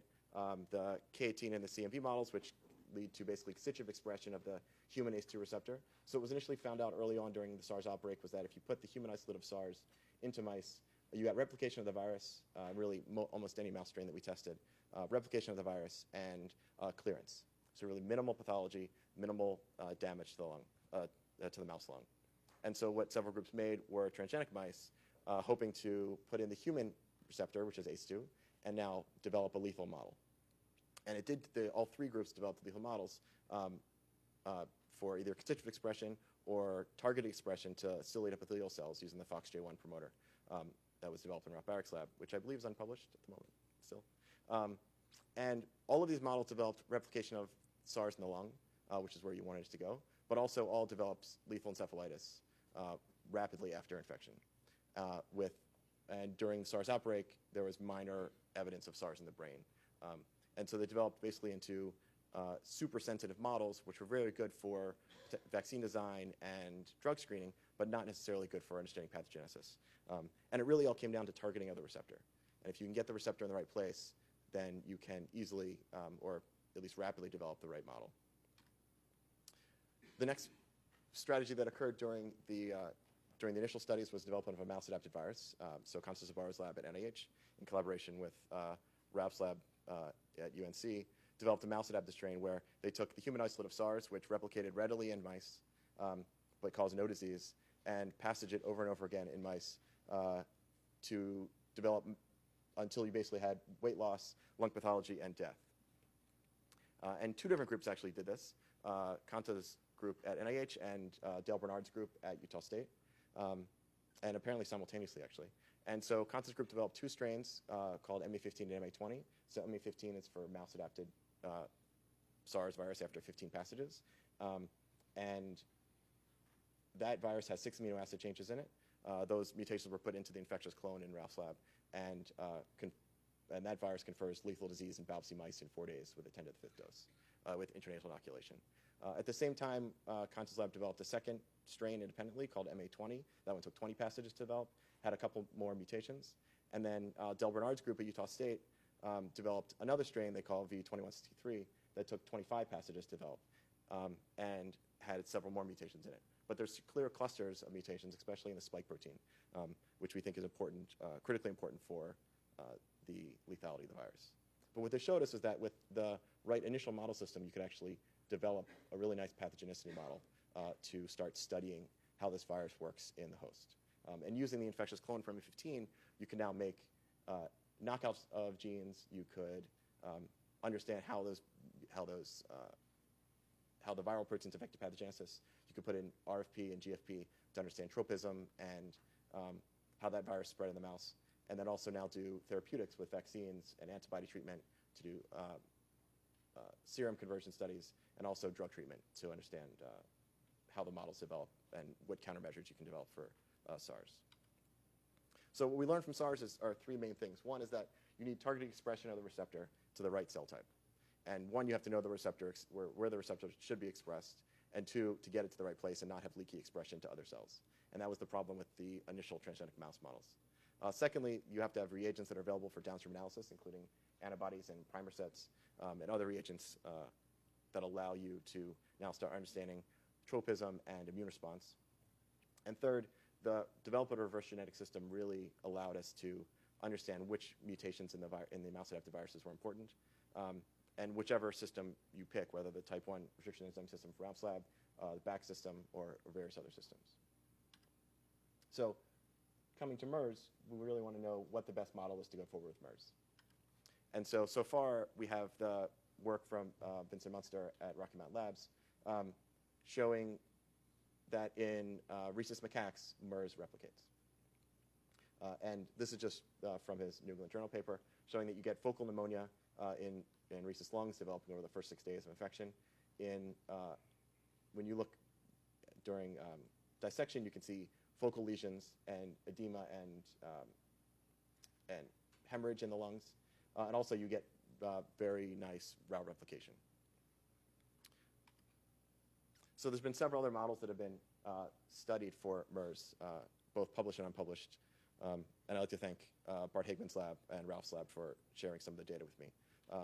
So just looking at permissiveness, we know that in macaques, both cynos and rhesus, the animals are permissive to infection. Vincent also tested hamsters, and which don't actually seem to be permissive at all. They don't replicate the virus. Bart has tested ferrets. They don't replicate the virus either. To go to a question earlier on, Vincent also tested bats, and he's showed me data where you actually get replication of the virus, clearance from bats in fecal samples, and you can see it spreading through the gut. And by 9 days, I think, post-infection, virus is gone. And by 28 days, you see seroconversion, and now you get antibodies presented in the bats. So it's the only bat model I know, and I don't know of anyone else who put SARS in bats that I know of. And in our lab and in Ralph's lab, and I'm sure several others in the room that I don't know of, we've tested mice, and we see no replication in mice, either any of the cloud roof cross strains, in B6-129 BALB strains, in interferon knockouts, STAT1 knockouts, interferon beta knockouts, receptor knockouts, anything that we've been able to find using the lab, they don't replicate the virus. And I think one of the interesting questions here is, what about expression of the receptor? And so I think one of the key ideas that we have to develop and understand is, how does the differential receptors in the different animal models bind and allow for permissiveness of the infection? So we know that in macaques, we do have receptor expression in the lungs in the right place, and you get infection. In hamster, the receptor is expressed in the lungs, but you do not get infection. In ferrets, initially I was told no, but I've heard this morning that there is expression in the lung in ferrets. But again, you don't get infection. And in bats, I heard this morning also from Vincent that you do get infection. And in mice, interestingly enough, there is no DUP4 in the lung that we can find, both by IHC and by real-time PCR. And so even though that the mouse model says that there is no receptor there in the lung, it actually gives us an opportunity to now put it where we need it to be and not have to worry about other issues with expression of the receptor, which actually is a benefit. So the immediate model that I think needs to go forward is the macaque model, which allows for direct lead compound testing and other drug testing immediately, and also allows for basic vaccine validation. But the sustainable model, and I think that most of us in the room will be using, is a mouse model, which can allow us to go later. And that is going to need targeted expression of the receptor in the right place. It allows for high reagent availability from multiple backgrounds, multiple knockout strains, and it's fairly inexpensive compared to the other models. So the initial gap is basically at the level of receptor expression, as I said. So one of the big questions, I think, is whether the mouse or the human receptor is actually able to allow for permissiveness. So in our lab right now, we're putting in both the mouse, the rat, and the human receptor into human and mouse cells which don't express the receptor to look for permissiveness and to see whether we should go forward with targeting the mouse receptor to the right place or the human receptor into the mouse. The other thing that we know so far about DP4, the receptor, is that Clara cells and type 2 alveolar cells are where DP4 is expressed in the lung, and that seems to be where where MERS infects. And there's two very good clean promoter-driven models where the Clara cell specific promoter and the SPC, the surfactant promoter, which targets to type 2 alveolar cells specifically. And both these models can now be made in the lab to either express the human or the mouse DUP4. And we're going along with both of these models in the lab with the help of Jeff Whitsitt, who has a really strong background in mouse development and also in all the promoters development for lung expression. So the additional knowledge gaps past the receptor is basically we need to know what the animal reservoir is, as we talked about this morning. No one knows. I know those experiments are ongoing now, and sampling has been taken. Hopefully we'll find out more today. Or not, I don't know. And I think that knowing the reservoir will actually direct us to what animal model to go to. So if it's really bats, or whether there's a camel intermediate, we'll really be able to understand what the direction is. We need to understand how MERS is transmitted. So as we know, mice don't sneeze or cough. So you can't do transmission studies in mice, but potentially other models, including the cotton rat, which I forgot to put on the slide. I just got data this morning from our lab that says we have low-level expression in cotton rat lungs ex vivo. So that may be another model to go to.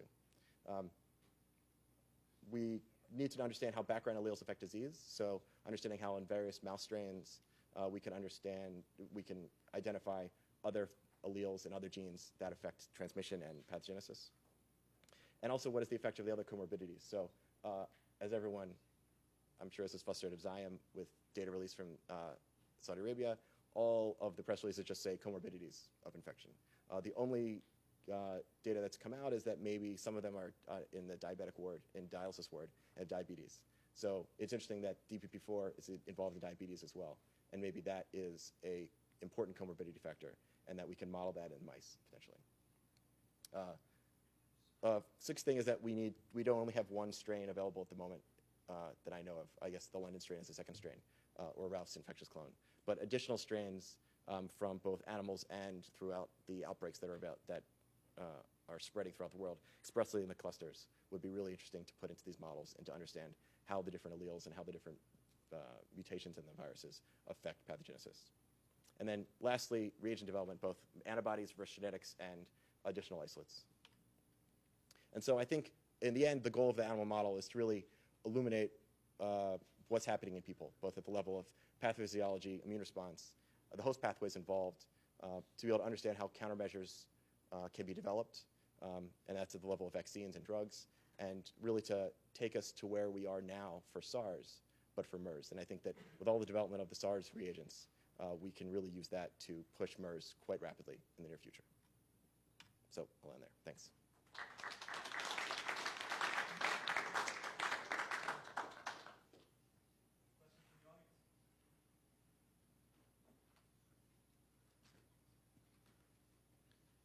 Were those North American bats, or were those old world bats that were infected with MERS? Do you know? Vincent? What bat strain did you use for the studies? New World. Sorry, Vincent said that the question was what were the bat strain that was infected with MERS, and the answer is the Jamaican fruit bats, which is a North American strain. And would you comment on the potential host range then of MERS in different bat species? It might be much broader than anticipated. Is that correct?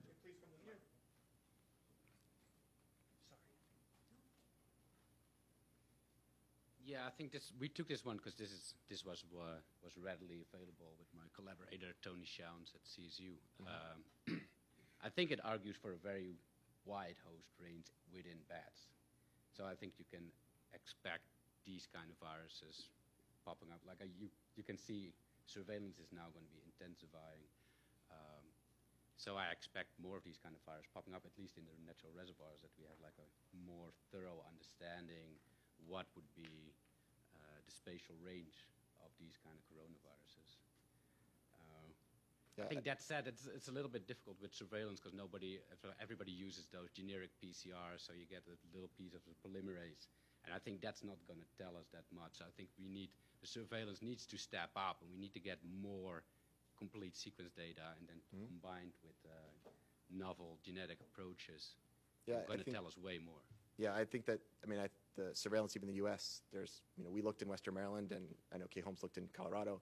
We found a novel coronavirus in Maryland that no one ever knew was here. So, and no one knows whether that's in multiple species of bats, how the effect can spread between bat to bat. So I think it's important.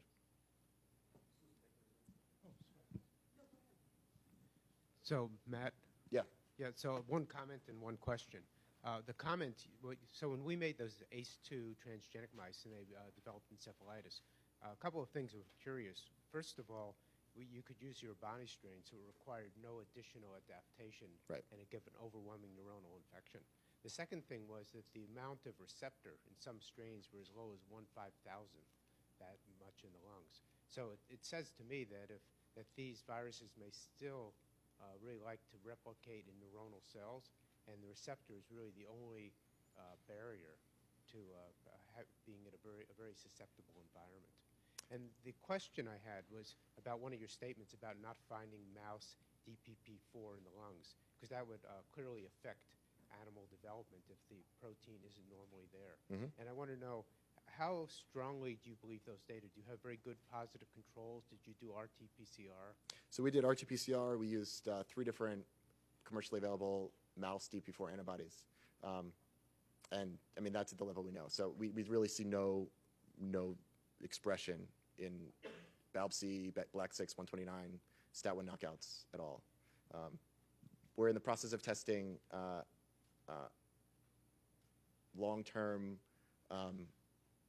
diabetic mice to see if there is a connection with diabetes, and maybe there's upregulation of the receptor during diabetes since it cleaves GLP-1, which then regulates insulin. But that's still ongoing. We don't know the result yet. Yeah, going back to that last comment about how widespread MERS-like coronaviruses are going to be in bats. Obviously, it's very difficult to say, but there is the next closest coronavirus is from a Mexican pipistrelle, so it's the similar family to the one, the Netherlands pipistrelle, which is the closest relative. Since SARS, there's well over 100 coronavirus from bats. We've done some deep sequencing of from what John Epstein's done on Pteropus fruit bats in Bangladesh, where we've actually been able to show a nice saturation of a discovery curve, so you can estimate the total diversity of unknown coronaviruses in that species. And it's, less than a dozen, but if you extrapolate that to 1,300 species, there's a lot of coronaviruses out there. No one knows what the receptor binding sites are that those viruses, the receptors that they use. I think you could do some pretty simple work to extend, as you say, extend the length of the genomes that you're finding in surveillance, and actually try and sequence out the receptor binding domains and see if they're MERS-like, and could be quite interesting. No, absolutely. And I think then taking that data and then making pseudotype particles, VSV pseudotypes, putting those on multiple cell lines expressing different receptors, all known coronavirus receptors plus, any of the peptidase families to really start to understand the differences there. It's important. Yeah. So Matt, I agree that the receptor distribution is really critical, but is there another factor that we need to consider for animal pathogenesis models, that is interaction with the innate immune response? I'm thinking of Ralph's data with the delay of the innate immune response in MERS infections. What about interaction of the interferon antagonists with mouse systems compared to human systems? No, I think that's really important also. That's really what brought us to the idea of putting in the multiple receptors in different cell lines, both mouse and human, to look for permissiveness and to understand, because we really don't know. So we found out that the mouse receptor the DP4 wasn't expressed in lung after we did the mouse experiments, of course. And so it brought to the question, it's either receptor-based, so you put the receptor in and it works, or even with the receptor there, getting infection into a mouse cell, you still don't have replication because there's other host factors that change and that you need to now mutate and make adapt it to mice before you get that interaction. I would say what we know from SARS is that if you drop, in the mouse-adapted virus, the ME15, if you drop out the spike mutation, so there's one mutation in the spike, if you change that back to the wild-type sequence, but you have the other 5 mouse-adapted sequences there, you still get infection, but you don't get lethal disease in mice. So for SARS, I think it's a different problem because, hi Larry,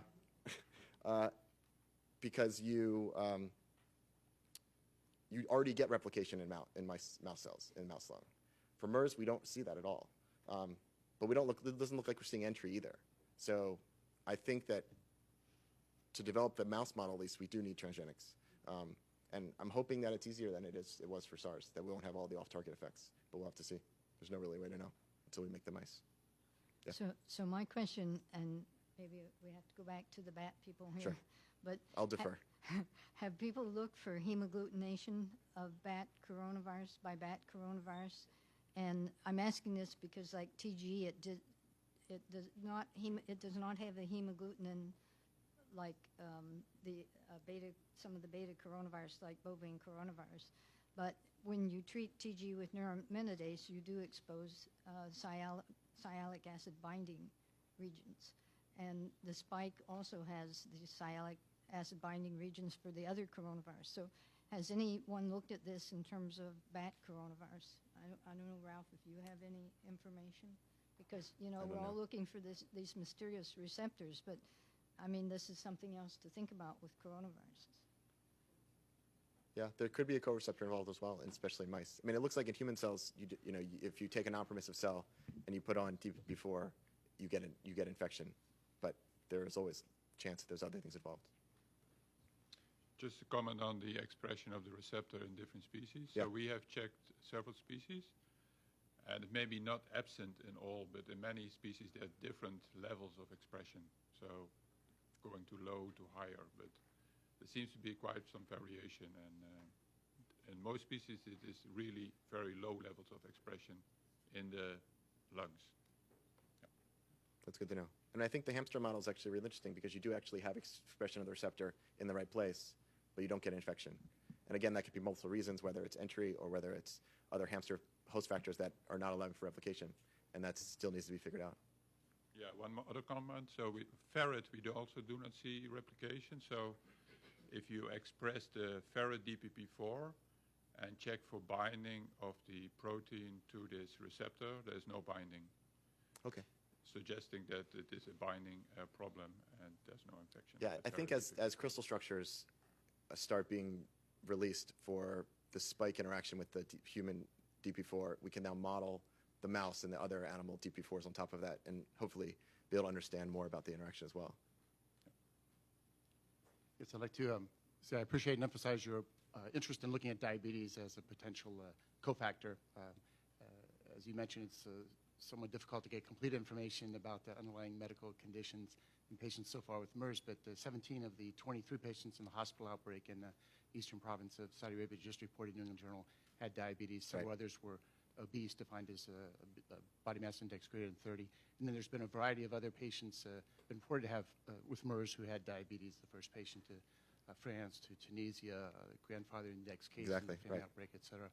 So I think it's really important to look at the diabetes connection, the potential connection. Also, some patients, as you know, with diabetes are on DPP-4 inhibitors, and although the original group from Europe, Rogers Group, reported that these inhibitors don't block virus entry, it's still possible they could modulate the severity of disease in diabetics who get MERS. No, and then, of absolutely. course, there's the CD26 non-enzymatic functions of DPP-4, which may have some impact on the immunological manifestations. Absolutely. MERS. And one other point about the diabetic model is that, which may convolute things, if it is a transmission issue, especially in the New England paper that just came out, all of these patients epidemiologically, the ones that spread were always in dialysis at the same time. So the question is whether it really is diabetes and other comorbidities involved with diabetes, or whether it's because they're sitting in a small room undergoing dialysis for multiple hours during the day, Monday, Wednesday, and Friday. And that's what really allowed for the transmission event. So I think that's why I think it's up in the air at the moment what that involved in that. But they clearly are immunosuppressed, and there's other things involved in this as well. Right, and I agree it could be a combination of events, the Absolutely. epidemiological and the clinical. I'm wondering if you could just mention the aged mouse model and the importance of that and lessons learned from SARS. Yeah. So, sorry I left that out, but there is an aged animal mouse model that was developed by multiple labs, including Ralph's lab when I was there. And in aged so in young BALB/c mice, if you put the wild-type SARS or Bonnie strain in, you get replication of the virus and clearance and mild inflammation, mild pathology. In the aged animal model, you get much more severe disease, even with the wild-type strain. This is 12-month-old mice. And you get development of ARDS, so acute respiratory distress syndrome, in those mice as well, with much more severe inflammation and much more severe pathology. So that aged model, which may be important, especially for development of this MERS model, because there is such an age skewing in these patients. Again, it goes to whether it's comorbidity or whether it's really age. And even the recent cases that have been reported now in the last 2 weeks, there's been much stronger or much more asymptomatic younger patients that have been at least reported. The problem with the reporting is we don't know how long ago that was, and clearly there's a huge uptick in reporting and diagnostics at the moment. But as that develops, I think the age model will be important to really understand what's happening in people and model that in the mice or in whatever animal model we pick. I just want to make a comment about arguing from the side of the virus and virus diversity in terms of animal models. I think building on the work from the coronaviruses with Carl Kierkegaard and Marco Vanuzzi, really looking at this issue of mutant swarms in terms of retaining pathogenesis in animal models of polio and other things. And when that diversity was lost, they lost the tropism and lost the animal pathogenesis. And so I guess that's not a plea, but a thought that it's important to incorporate high-throughput sequencing strategies and analysis of virus populations while looking at the animal models. And of course, if possible, to get that from patient samples initially, to look at the diversity associated with transmission, associated with disease, not just at the single genetic sequences or the consensus sequences, because those may be really important factors in human disease and in animal models. Yeah, no, I think that's a really good point. And I think one of the, we have 9 sequences right now, unless other people in the room are going to release some soon, for all of these cases. 4 of them are essentially identical from the outbreak in Al-Asa in the hospital setting. And all of those are consensus sequences, right? It's all done by either deep sequencing or PCR and then sequencing the products. Those 4 that are really identical to each other, or with a few base pair changes, they are consensus, and there is a swarm involved. And we don't understand the swarm at all, even for SARS, really, how the swarm affected transmission of really any virus, unless the picornos and the other, and the polio really direct us that the swarm is necessary for spread and tropism and release. So I think all of that has to be worked into these models as well. Did you look at DPP-4 expression in the older animals? And the second question, did you look outside of domesticus? Did you look in musculus or castaneous mice? So we haven't. I was hoping you would have this answer.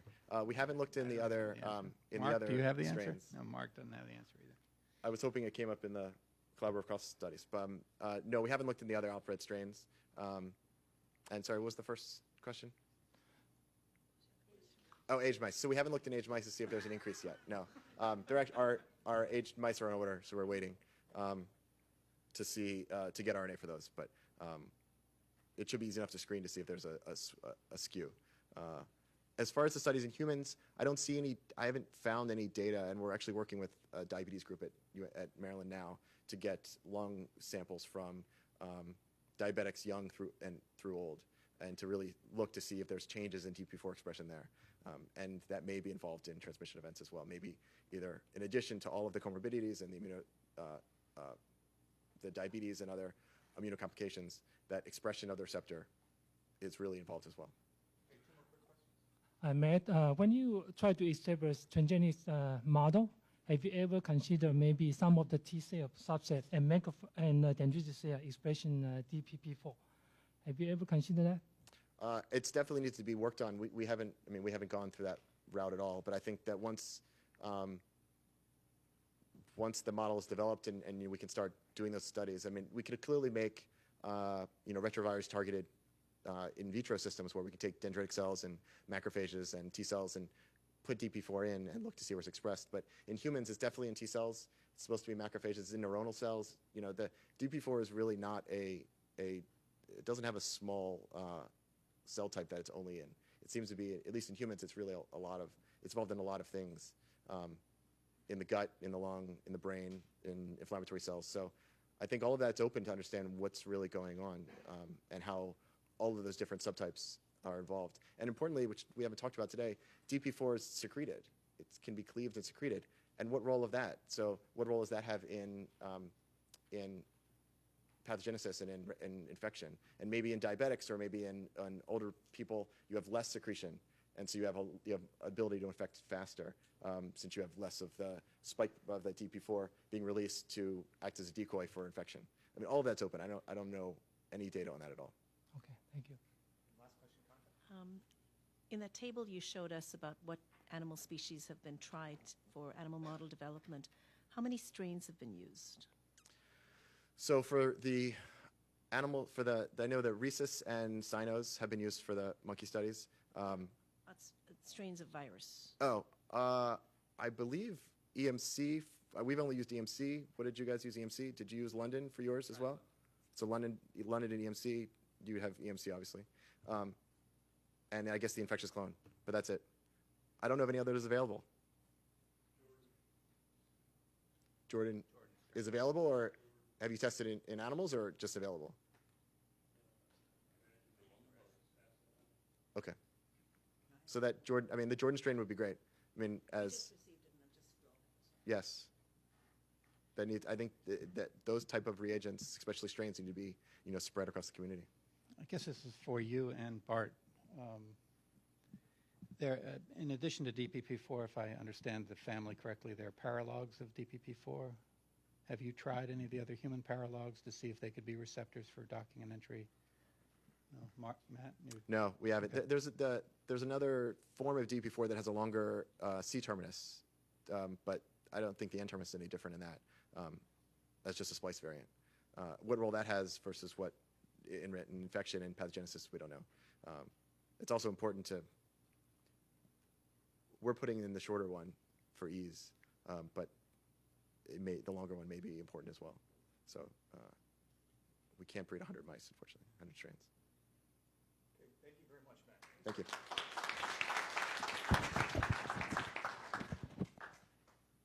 So we'll take a 20-minute break now. So I'd like to bring up Larry Anderson. He's going to discuss clinical and epidemiologic features of MERS coronavirus. Now, I think the conversation's been great. I would ask people to feel free to come, and if you think that something has been addressed but not thoroughly enough, please come to the microphone. We have such a wealth of expertise here, and I think that we're all trying to inform each other about the major salient points. So feel free to come, not even necessarily with a question, but just a point that you'd like to make that you thought needed clarification from the discussion or from the talk itself. And I just would like to, I don't know if everybody knows we're being live webcast, so it would help if you quickly said your name and where you're from for the audience that is watching this, or will be watching it on archive. All right, so we'll start again with Larry. Thank you. Thank you, and thank you so much for the opportunity to participate in this meeting, and apologizing for coming a little late, but the airplane gods were not kind.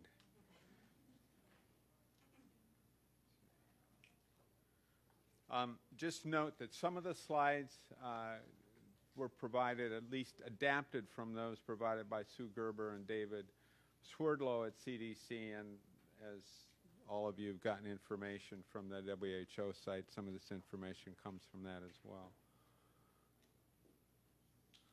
And I guess this didn't come in, but the point here was that the first report was on ProMed.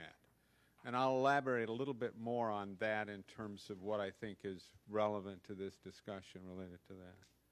Oh, here it is. Okay. What I thought I would do is frame some of the questions. It's not necessarily all the questions from the clinical and epidemiologic perspective. Think about these questions, and then at the end, come back and think of how much progress we've made in terms, or the global community has made in terms of answering these questions. And obviously the clinical features of the illness, diagnostic, laboratory, case definitions, site of infection, disease, time course of infections, pathogenesis, risk factors for disease, and response to treatment. From an epidemiologic perspective, obviously it's critically important to know where the virus is coming from, how it's transmitted. The presence of person-to-person transmission is obviously critically important, and then the efficiency of that. And then risk factors for transmission and infection, the type and setting of the exposure, the time during illness at which the virus is most likely to transmit, host susceptibility to infection, and other factors as well. Now this is just to illustrate two cases. The one on the top is the first reported case in New England Journal. A 60-year-old male from Saudi Arabia had onset of respiratory illness with progression to pneumonia and death. And the early respiratory illness was cough, sputum production, shortness of breath, and not the upper respiratory symptoms that most often you see with other respiratory viruses, with the exception of SARS. SARS similarly did not as frequently have upper respiratory symptoms. And there was not white cell count consistent with the bacterial pneumonia, some elevation in renal function later in the course of illness, and then progression to death. And I think the important thing is the rapid progression from onset of symptoms to ICU intubation. And that's a consistent feature in most of the cases, except in the milder illness, which there are some reports of that now. The other case, a 64-year-old male from Dubai. He had fever, systemic symptoms, GI symptomatology, and later progression to pneumonia. Whether or not the GI symptomatology is actually part of the disease process or just there some of the time is not clear. The chest x-ray features some early interstitial abnormalities progressing to more dense infiltrates. And so thinking about some of the clinical pictures, and I think it's actually very similar to SARS in the sense that there's a progression of respiratory symptomatology, usually lower respiratory and systemic symptoms, and not the upper respiratory often seen with other respiratory viruses, with a fairly rapid progression, as best I can tell from the limited information available, 4 to 10 days to ICU and intubation. Sometimes GI disease, kidney disease, and pericarditis have been reported. I think we do not know whether or not that's actually part of the disease process or associated with other manifestations, hypotension, what other things. About 70% of the cases are male, and a high mortality rate continues to be present with 38 of 72 confirmed cases. There's some reports, more recent reports, of mild asymptomatic illness, which shifts this a little bit in younger children. One of the, and this gets to some extent, how many cases are we finding versus how many cases we're missing.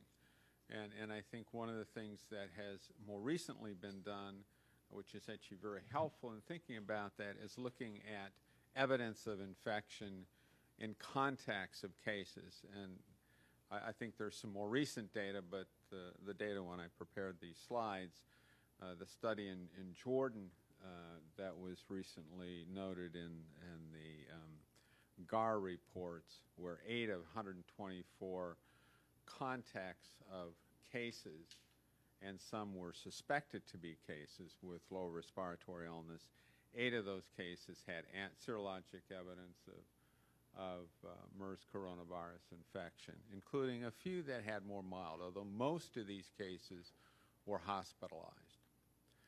In the UK, they did workup, and it's a little bit hard to, and that's the report from Eurosurveillance, where they had the cluster of cases, family transmission. 2 of what, as best I can tell from a report, of 83 people, which would be household and healthcare contacts, ended up having serologic evidence of infection, or evidence of infection, and those were actually the severe cases that were diagnosed by PCR detection as well. So there doesn't seem to be a lot of transmission infection, as best you can tell with this limited data, other than is otherwise evident clinically. And some of these, in Jordan, for example, some of these people that they tested had respiratory illness. They just did not have evidence of MERS coronavirus. So they had rhinovirus or whatever, enterovirus infection, other causes of the illness. So right now, and this obviously has changed with a more recent report, but at the time I made the slide, there were 72 laboratory confirmed cases, onset between April 2012 and June 2013. The majority of cases have been elderly, with a median of 50 to 60 years, as young as 14 months and as old as 94 years. And interestingly, they've looked for evidence of this virus in severe acute respiratory illness surveillance in a couple sites, Jordan, Oman, and Egypt, and these are the number of cases that have been tested, and they've all been negative in terms of evidence of MERS coronavirus infection, although you have to take that a little bit with a grain of salt, because looking at the classic diagnostic tools, upper respiratory, which is usually used, is not always positive, depending on the time during the illness, and it looks limited data that lower respiratory specimens are more likely to be positive than upper respiratory. This also was true for SARS. And then, of course, there's the transmission and acquisition in other countries, with France, Tunisia, Italy, and UK being the 4 sites where travelers have acquired and brought back infection locally. This is the epi curve, and it includes, in April 2012, the 8 serologically detected cases in Jordan, in addition to the 2 early cases that were detected by PCR and isolation, or PCR detection of viral genome, and then cases. And it, from the epi curve, it looks like the number of cases may be increasing. Whether that's true, better case finding, a lot of these more recent cases in April, May were associated with the nosocomial transmission in Saudi Arabia. So what that curve will look like over time is not clear. But and you probably, I'm guessing you've seen a slide similar to this already, so I'll just move on. So importations. In the UK, they had 3 cases. 1 traveler acquired the infection and transmitted to 2 family members. France, a returning traveler from United Arab Emirates, and transmitted to a hospital roommate. So nosocomial transmission. 2 adult children of a probable case were infected in Tunisia, family transmission, and then a returning traveler from Jordan and Italy infected his niece and a coworker. So the variety of settings in which transmission appears to be occurred. although we don't really understand what the context that facilitates or allows transmission to occur. There really just is not the kind of detail that would be helpful to know that. And importations, which really follows, not surprisingly, the curve of cases, the increasing cases in April and May. And this gets to the question of transmission and the sites of transmission, of which we don't know too much, but it's basically what I mentioned before. Go ahead. 5 minutes left? Okay. I'll be done.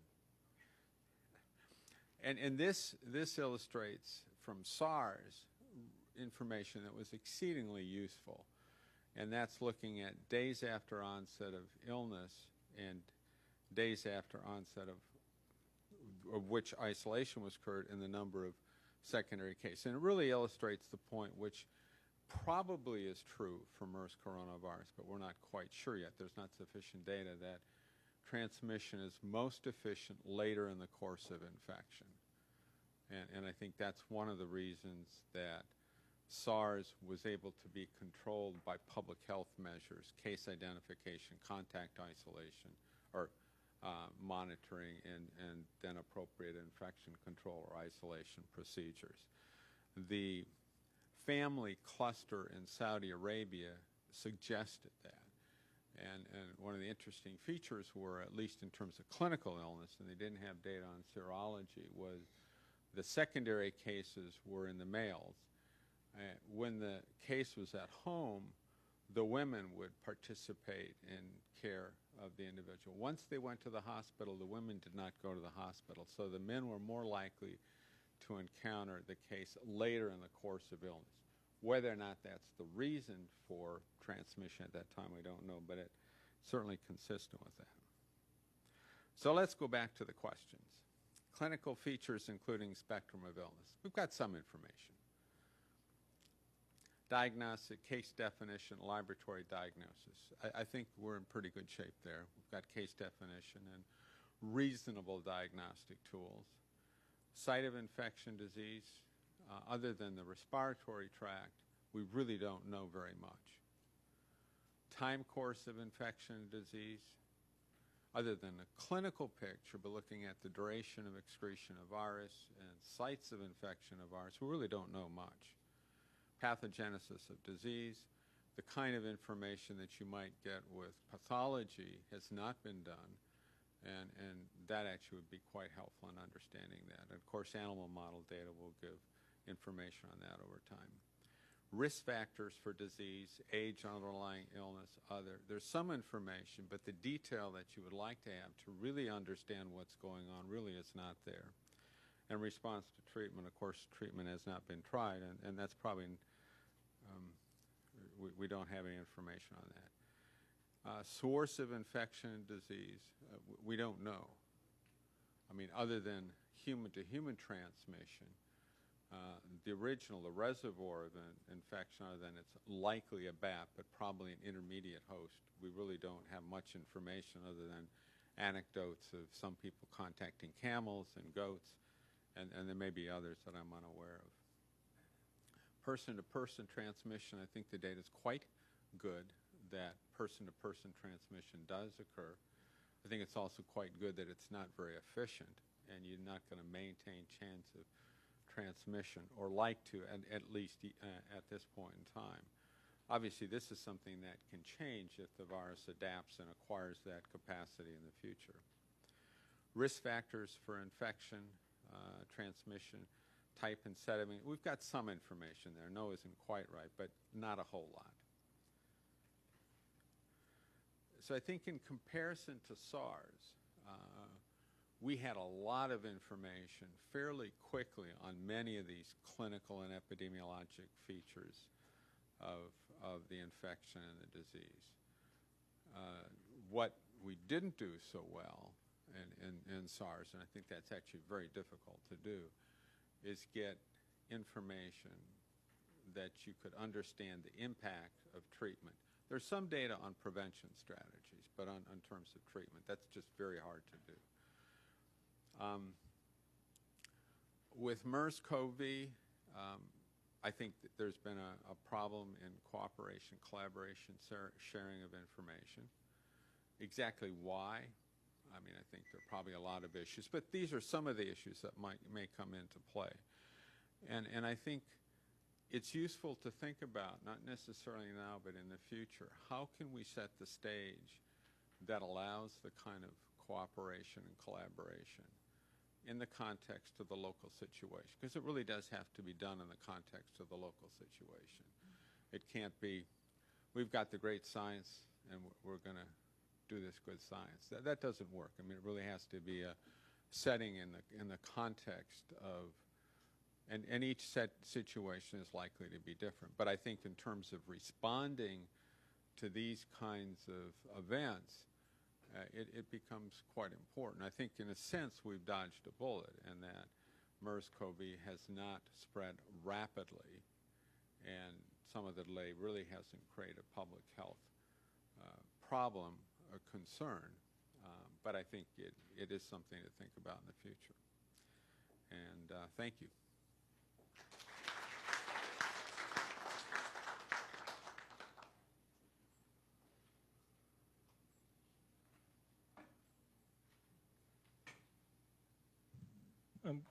Very interested in this idea that, well, Ralph mentioned it earlier, that how many spillovers from wildlife have there been? So what does it look like from your experience of looking at many outbreaks, from the epi you've got there?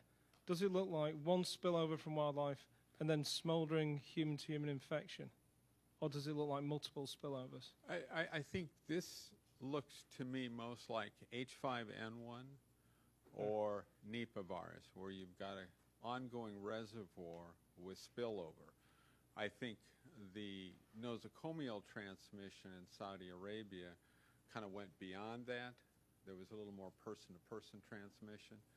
Although it's kind of guessing, because we don't really have the kind of information available, at least I've not had access to the information, that I would be comfortable saying the kind of investigation in terms of potential exposures these individuals had really was clearly not some other case and likely reservoir. My guess is it's recurrent introductions from the same reservoir. And the fact that you get cases in Jordan and Qatar and United Arab. What about the fact that the sequences are so similar in the human cases?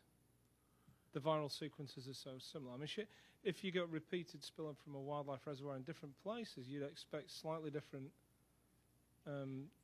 sequence of the human isolates later on. I think. I don't know. I don't disagree with you. Yeah, well, I thought it was interesting. Well, I think it's. I think there certainly is some of both. I think if you look at it from the epi perspective, we don't have enough information to say. The sequences, I don't know that we have. I mean, I think. Well, you're right that you would expect to, and I don't know over time how many sequence changes you'd expect, assuming that there's maybe a recent introduction or recent virus that adapted and is spreading in bats, for example. SARS had about 22 in the spike alone, and the second introduction had a fair number of different changes as compared to the first. Over what period of time? Within the 2003 epidemic just by itself, and then the 2004 strain that emerged had. But SARS actually was. You weren't actually looking at reservoir virus. You were actually looking at human-to-human transmission once introduced. And the pressure for change may have been different. But I think you're right, that I think the sequence data would, I mean, it is not exactly the same as SARS. It could be. A lot more variation, at least some more variation within the spike than we see in the current isolates. So you would argue that that's human-to-human transmission? I would argue that it would be more like human-to-human transmission. But that's, again, I agree with you, there's not enough data. Well, and would you expect more or less change human-to-human transmission than transmission within the reservoir and reintroduction? The pressure for change may be more in the human.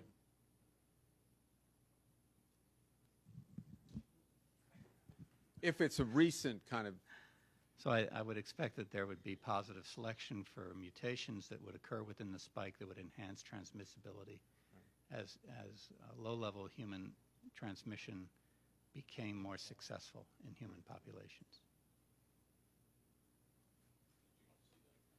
I don't see, that's when I look at the sequence, that's what, there are a lot of other people in the room, so don't let me dominate it. There are other Why, people. the- So please, but I just don't see the variation that I would have expected in spike at a minimum. Please state your name when you ask a question. Name and institution for the webcast. Okay. Audience. You go first. Tom Kizek, Larry, you mentioned this once, but there's no pathologic tissues available for analysis. How are you going to compare an animal model when you don't have anything to compare it to? It's a good question.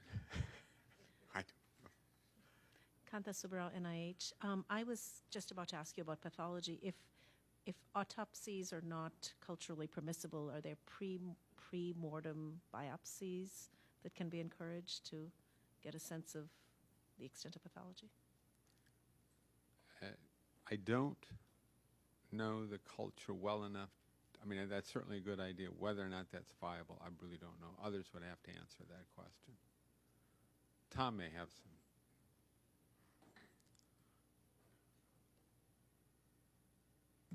I spent 3 months in Saudi in a Rift Valley fever outbreak in 2000, and it is possible but difficult to get past specimens from patients. It's sort of culturally not really acceptable, but it can be done in the face of a public health emergency.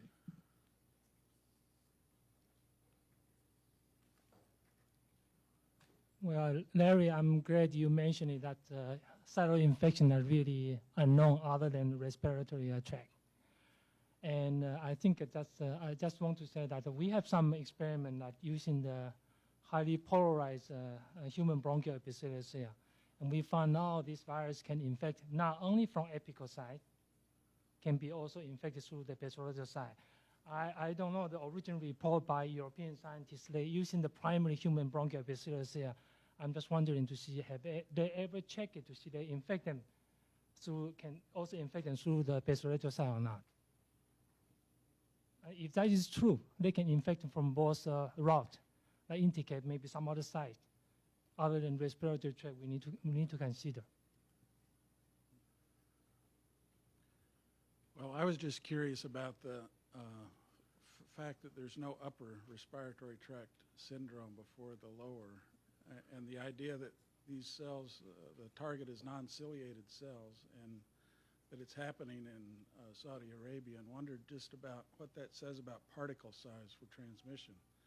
Suggests to me that it's probably a very small particle, and it makes me wonder how the animal model studies are being done if we're giving 4-micron aerosols to infect animals in the lower respiratory tract, or if we're using liquid or large particle type administration. So I just wanted to comment on that. I also wanted to know if there was any survivors available for study. And There are survivors. And whether anybody here knows how to reach them or find them or let us bring them over so we can harvest some T-cells. I do not have the answer to that last question. John Epstein from EcoHealth Alliance. I just wanted to, while we're on the subject of some of the epi and the potential interfaces between animals and people, I wanted to share some insights. I was over in Saudi Arabia in October at the invitation of the Ministry of Health on a team with Columbia University, Dr. Ian Limpkin, and we were out there trying to understand potential animal reservoirs and look at interface, and visited at the time what we thought was one of the index patients anyway, the 60-year-old man from Western Saudi Arabia, visited his family and looked at his household and place of work. And I agree, I think Peter raised this point earlier, that the multiple cases in sort of disparate locations reminds me a bit of SARS, and that, wildlife spillover events happening with a broad-based wildlife reservoir potentially. But I'm also a little concerned that we might be missing a segment of the population that could be on front line of infection too, and that is there's a large migrant worker population over in the Middle East. Particularly, I saw this in Saudi Arabia, and I don't know if they'd be picked up by the public health system, but when I looked at, it was very common for households to have livestock, domestic animals, whether it was camels or goats or sheep. There are certainly bats in a lot of places, in some buildings that are populated, in cave areas. So there's bats around, but if we're thinking about how spillover might occur, the migrant worker population, which tended to be South Asian, they might be in more direct contact with some potential reservoirs. And so I don't know if anyone in the room has information about, in other countries too, whether they're being picked up as cases, but it seems to me many of the cases that are being described are probably secondary cases, especially those visiting the country from other countries for a brief period of time. I was trying to think about what kind of animal interaction they might possibly have, and it wouldn't seem as likely necessarily. So we could think about environmental exposure, we could think about an animal intermediate, but I worry that there are probably more cases out there that just aren't getting picked up by the public health system. So I don't know if you have any thoughts on that. Thanks. I'm sure there are cases that are being missed. I think the cases that we do know argue against very efficient transmission. And given what we do know, it doesn't seem to be a sequence of transmission, one person, that goes very long. Now, it may be different in another setting, a different population where there's more crowding, whatever there may be. And so, but we really don't know. We have very little information about the clinical and epidemiologic features of this disease. Mark Dennison, Vanderbilt. Is there any data at all? I've been unable to grasp from email from any of the site if there's a standard, really a standard serologic test, if it's been validated, how it's being applied in different locations. Is anyone sort of looking meta-analysis at how different serologic tests or studies have been done to look in populations, the predictive positives and negatives? Do we really know anything about that? I think the answer is no, we don't. And that obviously is an important question that I don't know any data related to that. I think if you look at the WHO descriptions of the Jordan cases, they're talking about better understanding the sensitivity and specificity of the test, which is what you're talking about. Infers that they're concerned about that. So One last question. There's a comment. There was a meeting in Cairo this week on the serology. And this is a real problem because there are a few tests developed, but what is lacking is positive controls, for example. And the Saudis clearly said, we have sera, but these are from the contacts. We don't take sera from the patients. So how to validate the assay? So there's a clear problem at the moment, so they don't provide the samples as positive controls. So that's one. And so there are no clear serological studies ongoing, and so they're a bit blocking that. One other reason could be that, as you showed, you said the patients confirmed now by serology in the early Jordan cluster, you consider as cases. yeah, I'm not sure So that's a problem for the that Saudis. could be a problem. Yeah, so that could be a problem for the Saudis, rising the numbers of cases, which they don't want. Sure. This is more of a comment. So I'm Lisa Hensley. I'm from NIAID at the IRF. Just since it came up in the discussion, at the WHO meeting that they had at Cairo, Neil Ferguson shared his data, and he came up with a R0 of 1.08 based on the analysis of the cases, and doing an analysis based on the genetics, he came up with the R0 between 1.1 and 1.2. I think you asked about if there's still existing patients. And so there is actually one patient in the UK who's still in the ICU. So he's been there for about a year now. So they are working with him. He still requires ventilator support. And there are a few others. So I think we're working on putting together a summary of the meeting. So if folks are interested, I'm happy to share the details from that meeting. Thank you very much, Larry.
organizers of the meeting to give us this opportunity to interact together.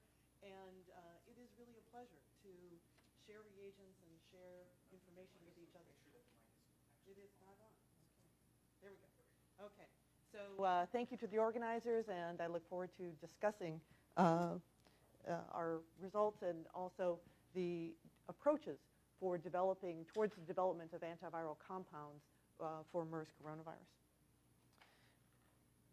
So I'm sorry, this is not the right talk. Can I have the person back? This one is not quite right. Sorry. That's a different one. Okay. I am so sorry. I don't know what happened. I'm gonna grab the my flash drive.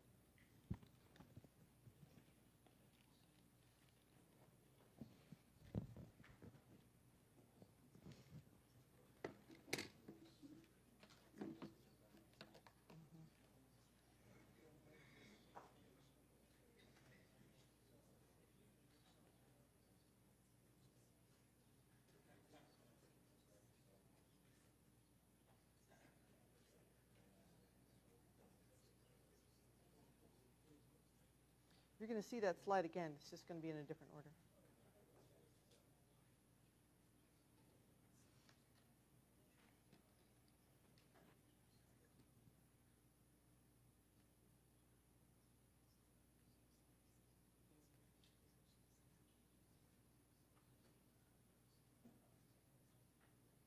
Okay, we're good. So towards developing therapeutics for MERS coronavirus. So an overview from SARS to MERS, we're going to try to apply what we've learned from the outbreak. First, we want to talk about, is there a window of opportunity for antivirals, a very important issue. What are the appropriate targets for antiviral drug development? Developing standardized assays for evaluating inhibitors, especially using BSL-2 instead of BSL-3 systems. Drug resistance. If we develop antiviral drugs, will we get drug resistance rapidly? Do we need a multi-drug regimen, and future directions? So I think of looking at antiviral development as windows of opportunity. So what we'd really, of course, love to have for the world would be some kind of Tamiflu stockpile, some kind of minimal side effect antiviral that could be used pre-exposure. We don't have anything like that for SARS or MERS. What we're looking at right now is acute illness. How do we treat with either interferon or ribavirin, which has efficacy in cell culture, but needs to be evaluated in animal models, and we need to develop antivirals to reduce viral load. Late in disease, I want to talk about this much more in the afternoon in therapeutics discussion, are antivirals appropriate late in disease, or should we do some kind of immune antagonism? Is late in disease, maybe the symptomology is not the direct result of viral replication, but instead more from the immune response side. We need to think about different kinds of inhibitors for late disease. So this is important. This relates to what Larry was talking about. This is data from Malik Paris's lab in Hong Kong after the SARS epidemic, and what he showed is that time after onset of fever, the nasopharyngeal aspirates, this is viral load in nasopharyngeal aspirates, peaked at 10 days after onset of fever. So this, if SARS or MERS is recognized, if MERS is similar to this, we need to get this information from MERS patients. And if MERS is similar to this, there would be an opportunity for antiviral treatment early in disease. So what are the targets? So this is the replication cycle of coronaviruses, positive strand RNA viruses that replicate in the cytoplasm of the infected cell. There are a number of susceptible targets that I think all should be targeted for intervention strategies. Entry inhibitor, neutralizing antibodies, mechanisms to block interaction with CD26, the receptor, protease inhibitors that I'll be focusing on today, other critical enzymes that are involved in replication, the RNA-dependent RNA polymerase, the helicase, assembly inhibitors, egress inhibitors.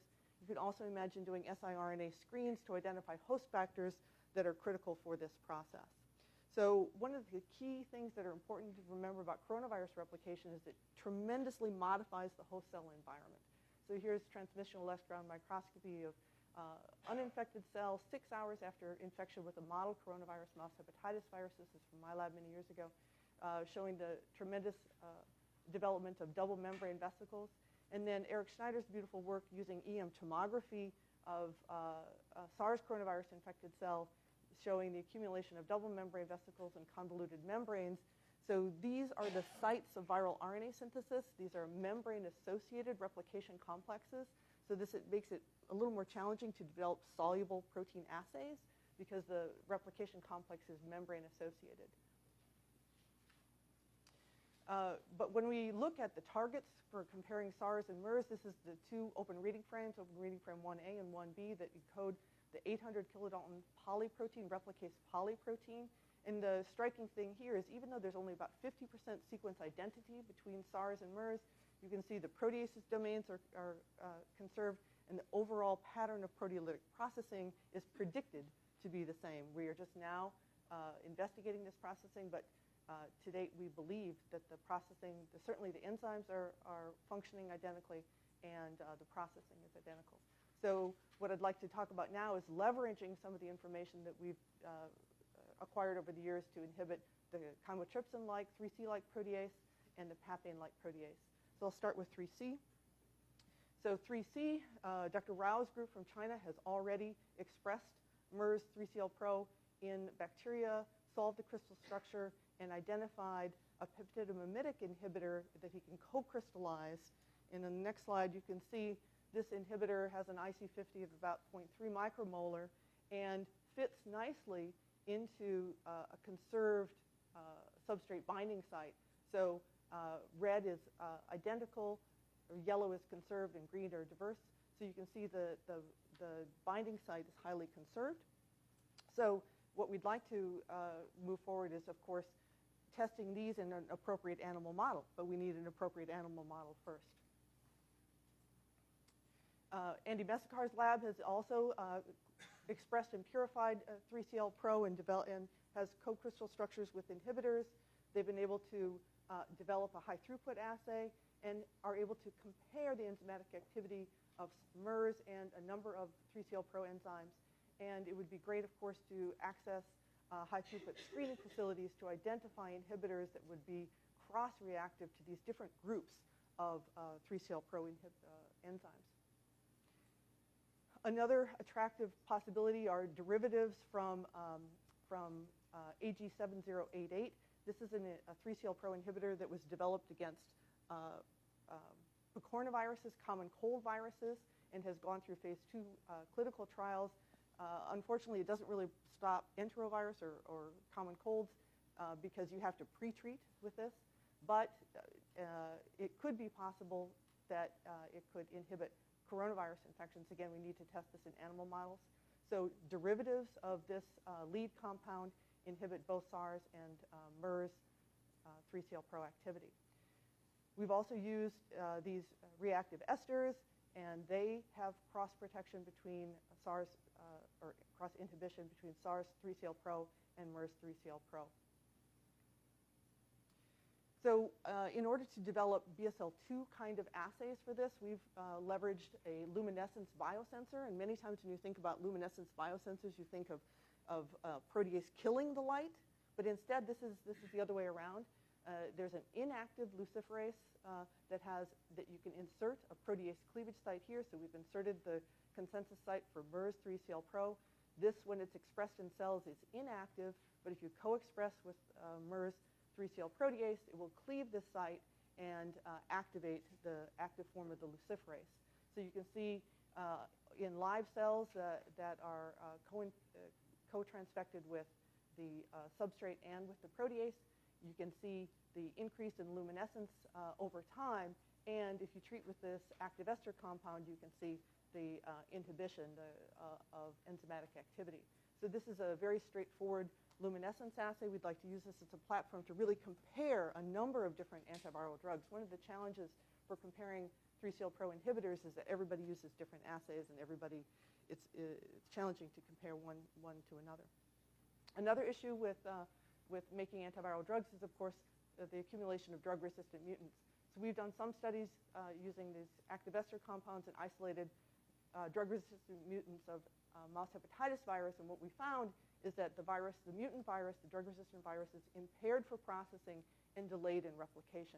So you can see over time the viral titer, the drug-resistant virus is delayed in replication and ultimately replicates to a lower titer. So does this translate into reduced pathogenesis? We don't know. So it's very important to determine the effects of drug resistance to see if it will actually be attenuating to the virus. So for 3CL-Pro, the primary amino acid identity between SARS and MERS is only about 50%, but the function, there's a strong conservation of structure function. Some 3CL-Pro inhibitors block MERS 3CL-Pro activity. Are drug-resistant mutants attenuated? That's a question. We also are following up on potential non-covalent inhibitors. What needs to be tested, we need an animal model so that bioavailability, toxicity, and survival can be performed with these compounds. In addition, we've been moving forward with the papain-like protease.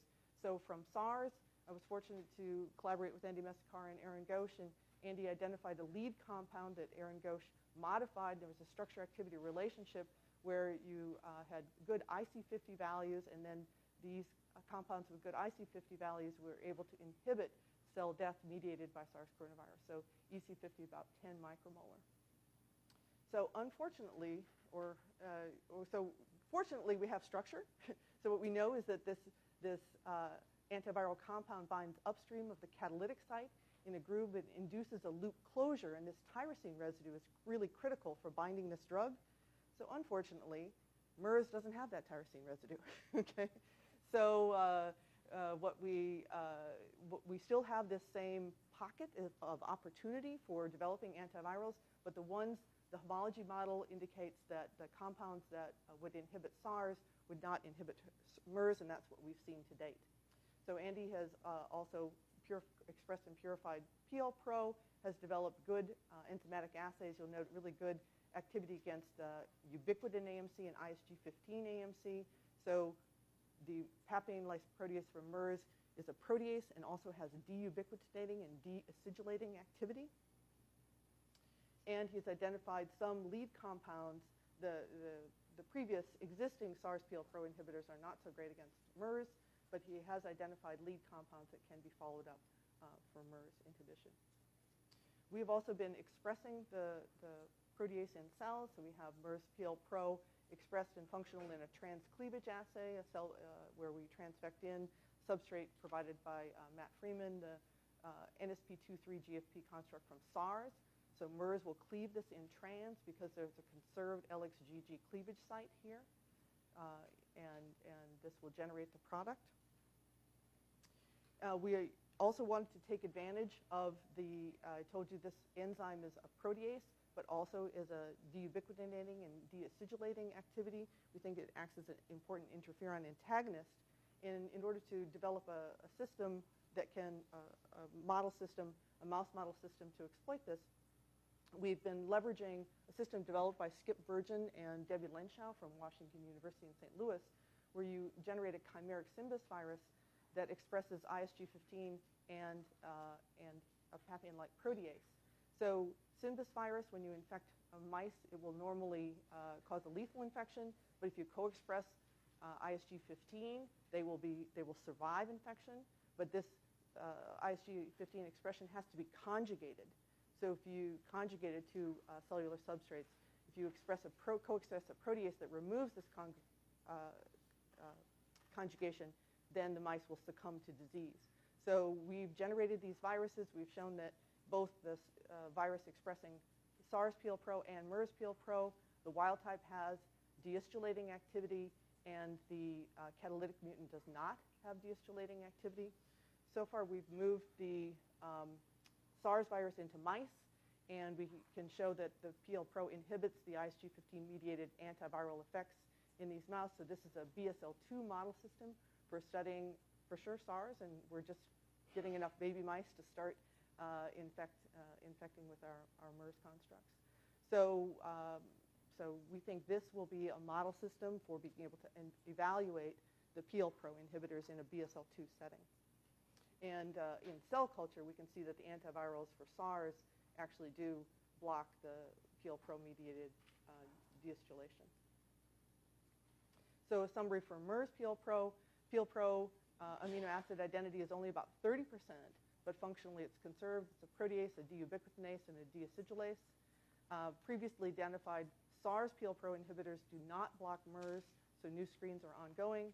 We've developed a chimeric mouse model virus that can be used to evaluate inhibitors in a BSL-2 setting, and also the bioluminescence assay that can be used for both 3-CLpro and PLpro. So ongoing studies need to be done to determine bioavailability, toxicity for the compounds in animals. One of the key things about these studies is that they're very multidisciplinary. We've been fortunate to interact with really talented synthetic chemists, Aaron Ghosh, Sean and Craig at Vanderbilt, Scott Larson at University of Michigan. I don't think that there's any actual synthetic chemists in the room today, but these people are really critical for moving these kinds of studies forward. So we need this interdisciplinary kind of mechanism in order to have all the expertise appropriate for antiviral studies. So as a summary for this antiviral development talk, really important issue. Is there a window of opportunity for antivirals? I think early in illness is an important opportunity for protease inhibitors and direct antiviral agents. Interferon, clearly pretreatment is effective, perhaps also early. We need to evaluate this in animal models. There's many targets for antiviral drug development, proteases, RDRP, helicases. Host factors also need to be considered, doing siRNA screens to inhibit enzymes, and Ralph has also identified some kinases that might be possible. Assays for evaluating inhibitors in BSL-2, in vitro and cell-based assays, chimeric mouse systems. Also, monoclonal, polyclonal antibodies are needed. So I've heard from people in the audience today that there are some antibodies, so we need to be able to leverage those for our studies. So with that, thank you very much. I'd be happy to further the discussion.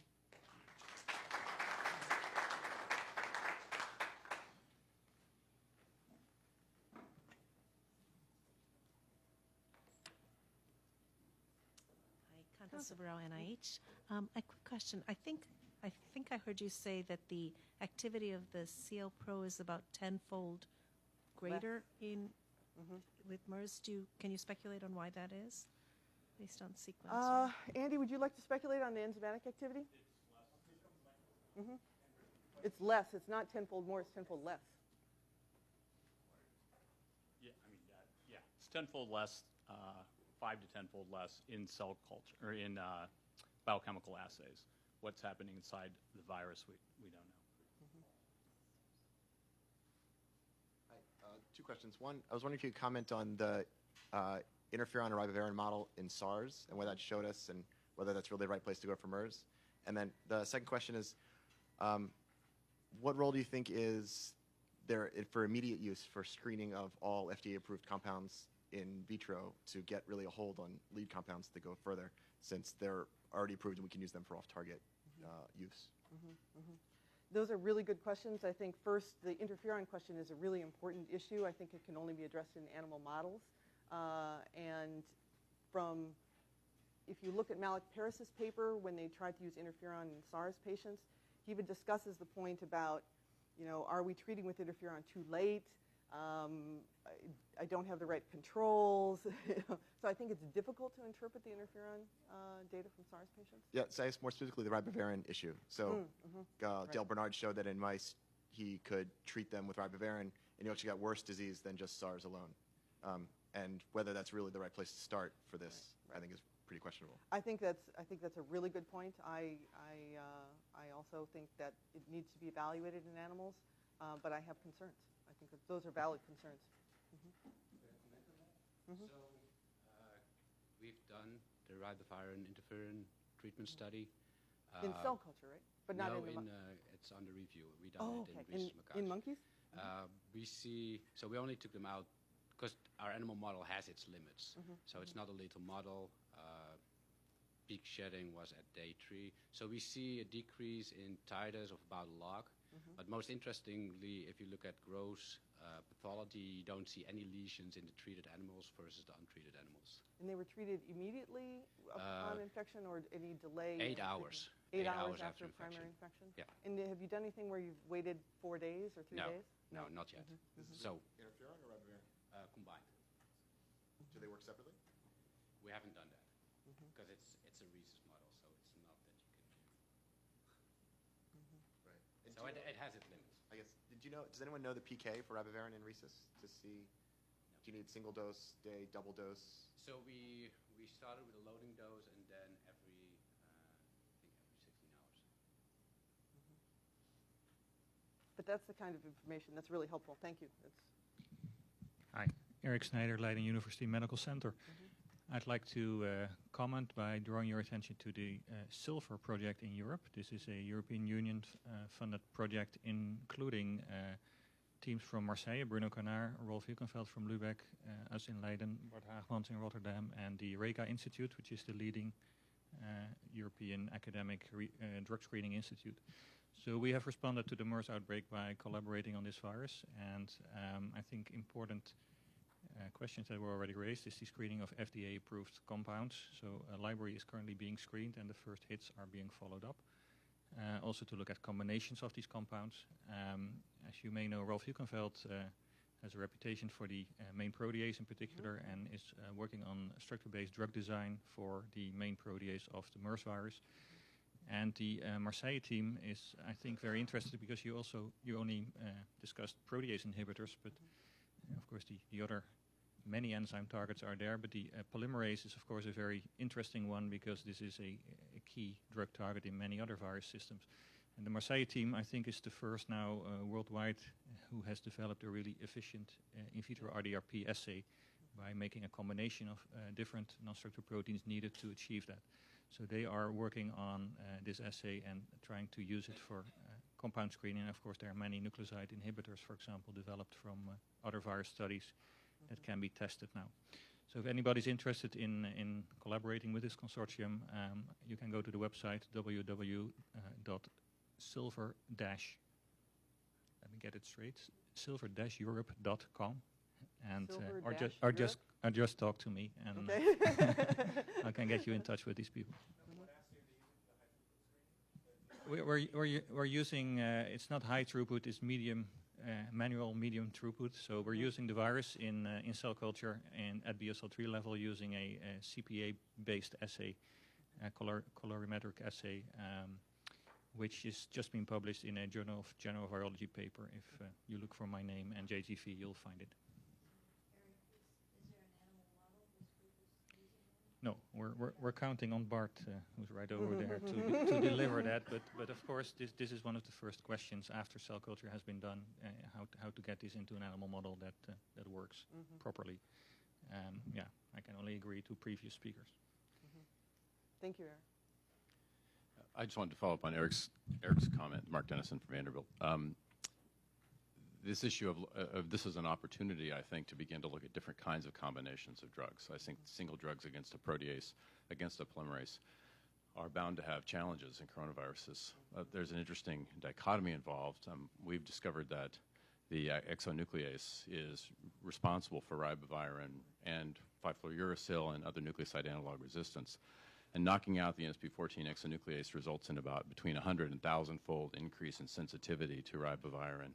So the concept of looking at screening actually for inhibitors of fidelity as a process rather than just a single enzyme that might increase sensitivity and allow you to use standard drugs in a virus that perhaps has surrendered other mechanisms for resistance to these drugs maybe is a very attractive concept.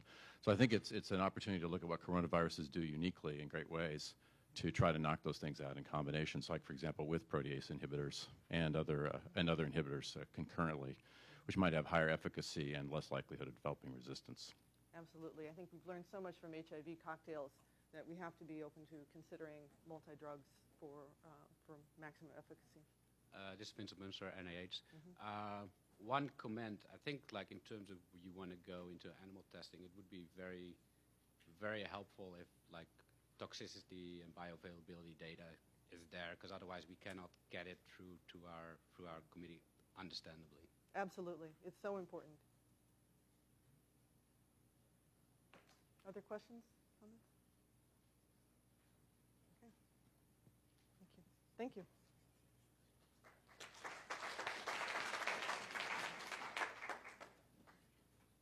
Where's my end show? Yeah. Just undo.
Okay, I'm Stanley Perlman from the University of Iowa. I'm going to talk today about vaccine development and lessons we learned from the SARS epidemic. So the first thing is I'll start even prior to SARS. So many years before SARS came about, there was live attenuated vaccines for infectious bronchitis virus.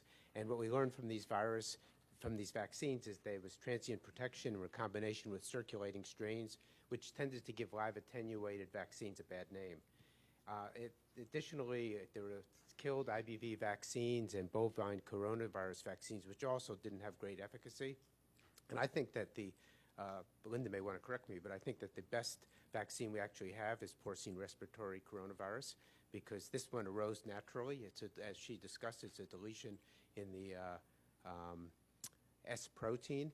And because of its change in tropism, it protects young pigs from transmissible gastroenteritis virus. And an important point, I think, for understanding vaccine development is this is effectively a mucosal vaccine. And I think that's really critical if one wants to develop a good vaccine against either MERS or SARS. What do we know about earlier human studies? We know that immunity against the two earliest described human coronaviruses, 229E and OC43, was short-lived. This was done from human volunteer studies, both from seeing preceding immune responses and how they responded to challenges and how long the efficacy of the antibody response lasted, and it wasn't very long. And less is known about NL63 and HKU1. And these may be slightly different because there tends to be slightly more lower respiratory tract disease. These viruses infect mostly the upper respiratory tract, and because of that, while the immune responses may not be great, this may not really be relevant for understanding immune responses to either SARS or MERS. But what do we know from the early SARS epidemic? Well, we learned that patients with poor outcomes had prolonged and perhaps excessive interferon and innate immune responses. And as soon as you developed, or I should say in patients who recovered, they developed an effective anti-SARS adaptive immune response consisting of good antibody and T-cell responses.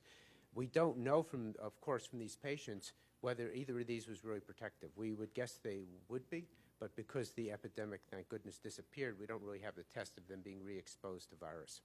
And we don't know really if SARS coronavirus protection was long-lived. We can detect T-cell responses and antibodies several years later, but we don't know what that really would mean in terms of protection.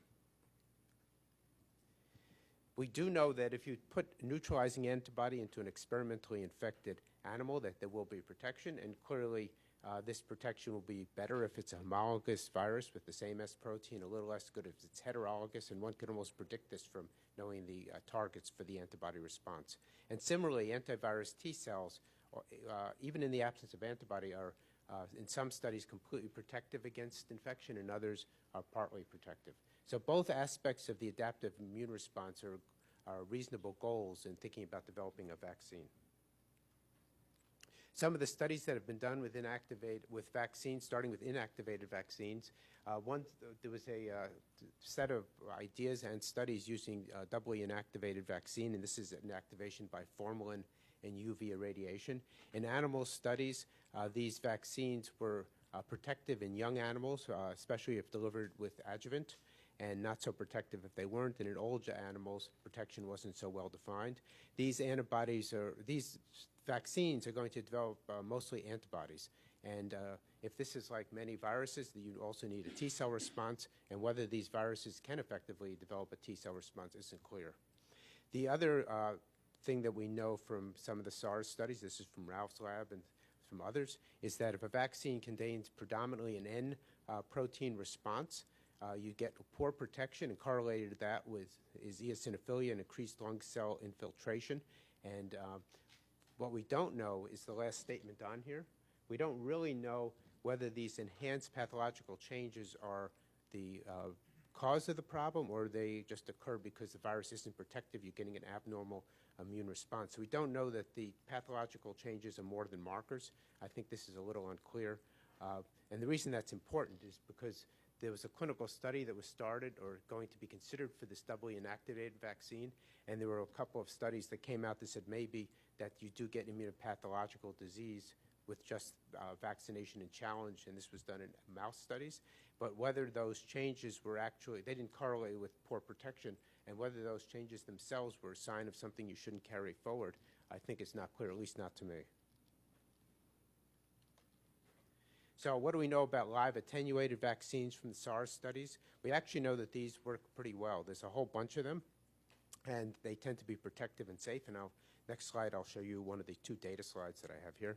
So some of the several live attenuated vaccines that have been tested included one where you have partial deletion of the NSP1 protein, and this has roles in both anti-interferon activity and shut off the host cell translation. And deleting this attenuates the virus. Another set of viruses was developed by Ralph, in which he changed the transcription regulating sequences, which are before every subgenomic sequence in this, either the SARS or any coronavirus genome. And if you do this, he originally, I believe, did this so to minimize recombination with circulating wild-type virus, but it turned out it also attenuated the virus. So that's another approach to making an attenuated vaccine. There's been approaches of deleting the E protein. Luis Anjuanes has done that, and this shows that you have defects, maybe some defects in assembly, and since E protein is also a virulence factor, you also develop an attenuated virus. And then Mark Dennison and Ralph developed vaccines where there are mutations in the NSP14 gene, which we've talked about already, that exonuclease that seems to confer replication fidelity. And I drew a small map here just to show you that these are located in different places in the genome.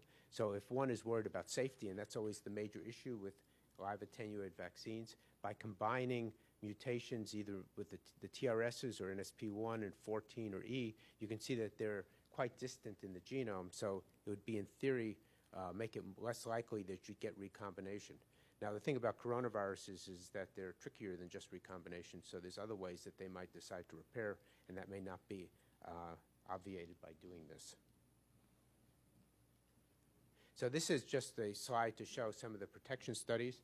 There's two sets here. One is one from Luis's and my lab, showing that if you take an 18-month-old mouse and immunize it with this Delta E containing virus, there's really no pathological changes in terms of weight loss, and in the lungs there's mild infiltration but nothing special. This is delivered intranasally, but against challenge it's completely protective.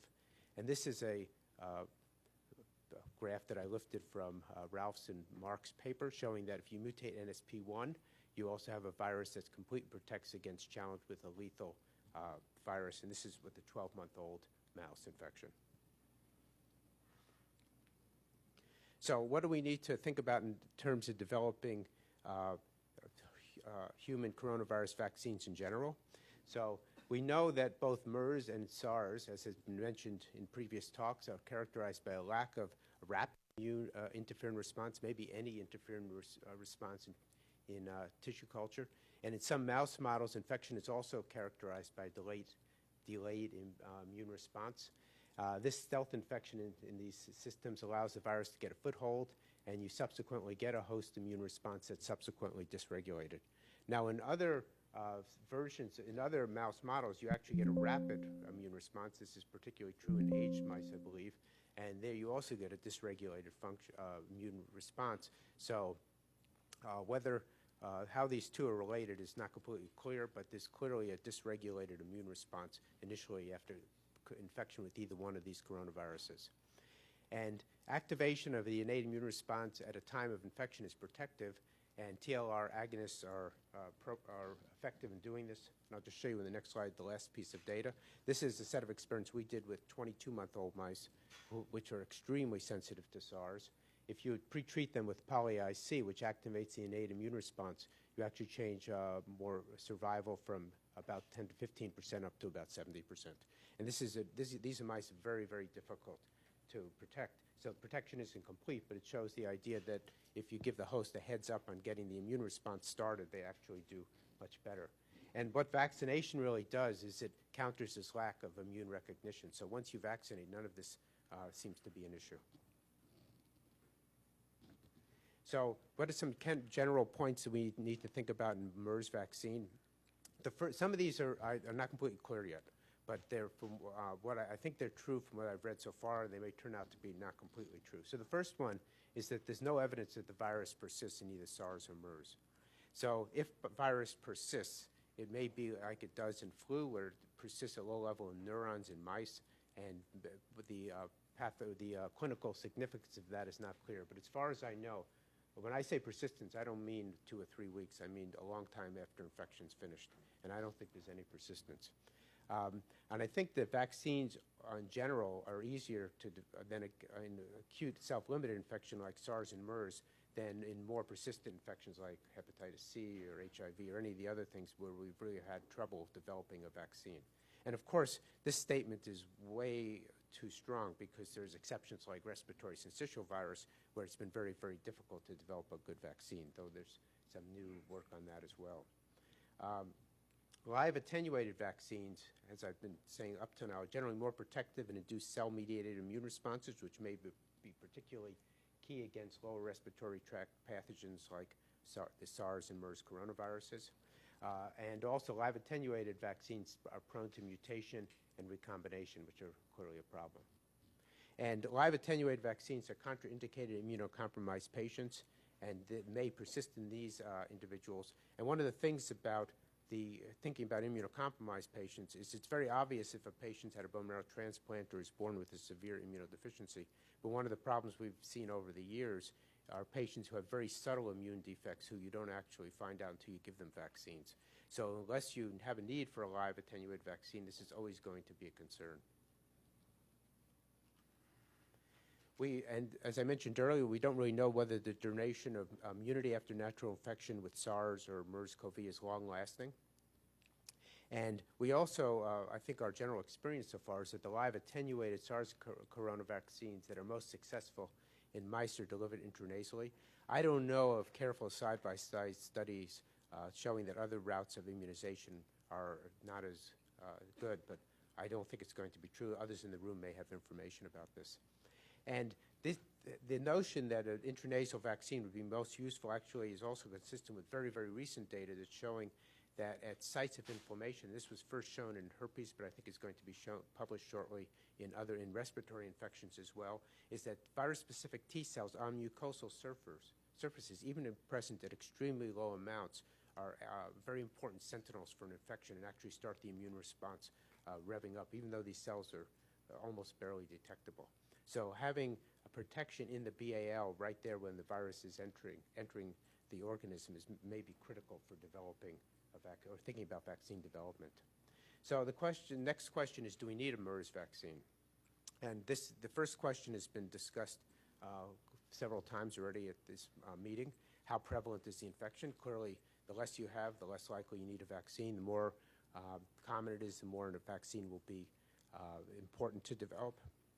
How do we test vaccine candidates with non-human primates serving as the only useful model? We need to develop a small animal model for MERS, and from some of the things we heard this morning, it may be more difficult than we thought to develop this if the receptor isn't naturally expressed in the lungs. I think in terms of thinking about MERS coronavirus vaccine development, we could use the same approaches as is used for the SARS corona vaccine, whether it be, depending on one's way of thinking about it, either live attenuated vaccines, killed vaccines, whatever one wants.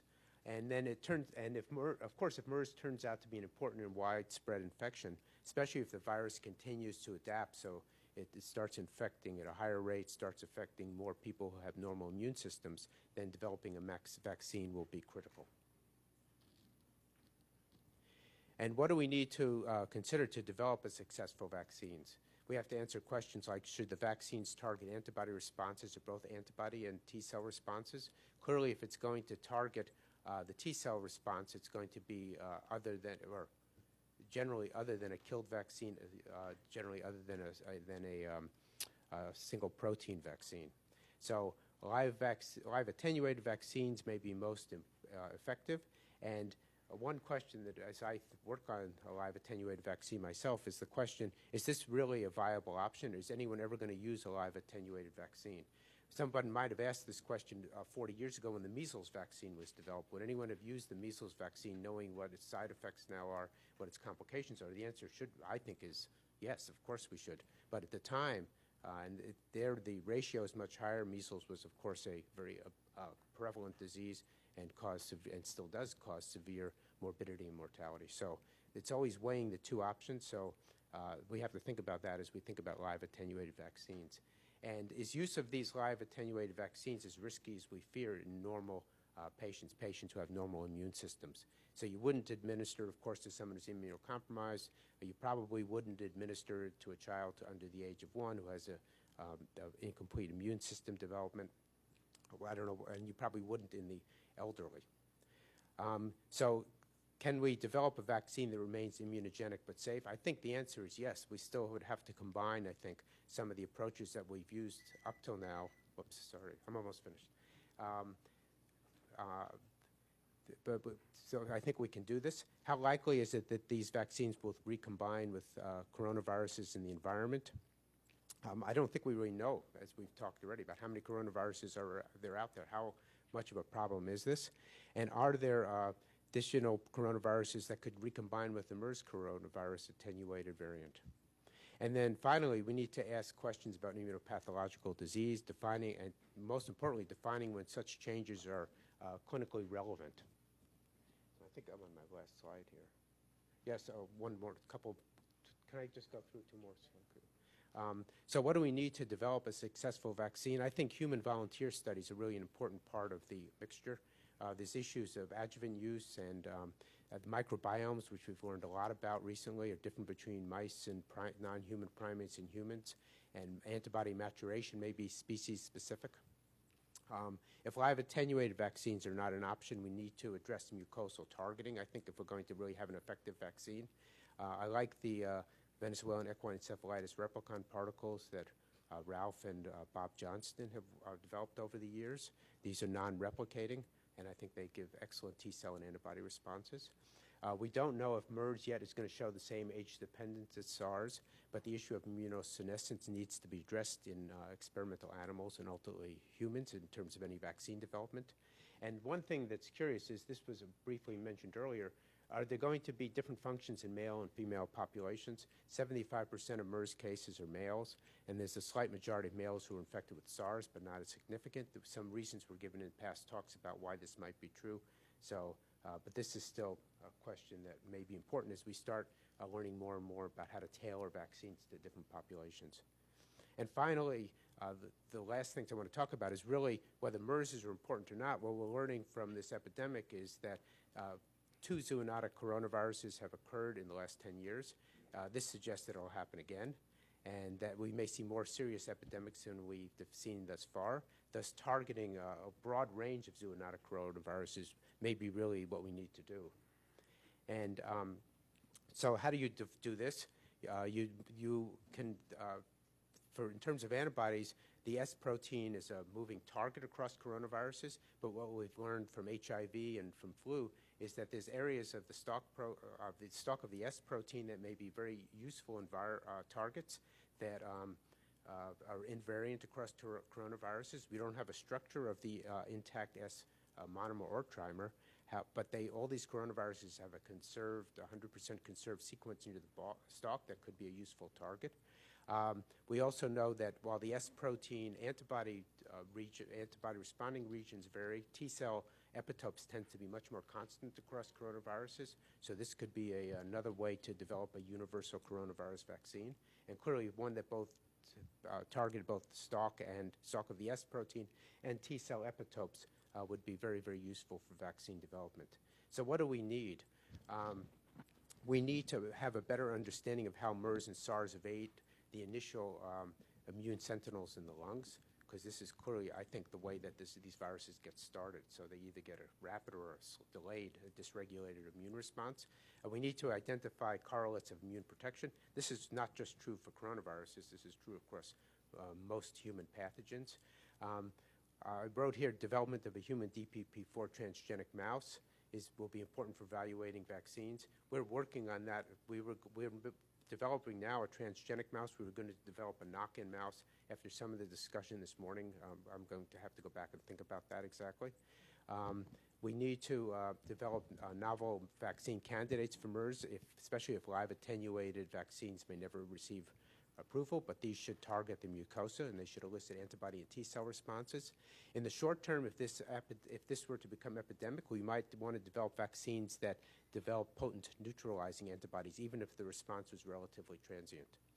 And finally, to me, the most important goal is to develop a vaccine that targets several coronaviruses with a genus, so that, in fact, this doesn't keep happening every 10 years and we have a great response to it. So with that, I will stop now.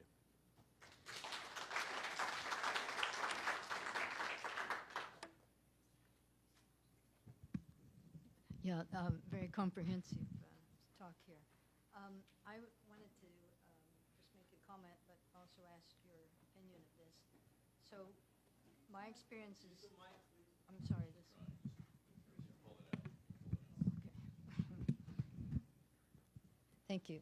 So my experience with trying to make the elusive vaccine for TG for almost 40 years, the same as Louise's experience, is that even though we had live attenuated vaccines, these seemed to be so attenuated they didn't replicate enough in the intestine to really induce strong intestinal mucosal immunity.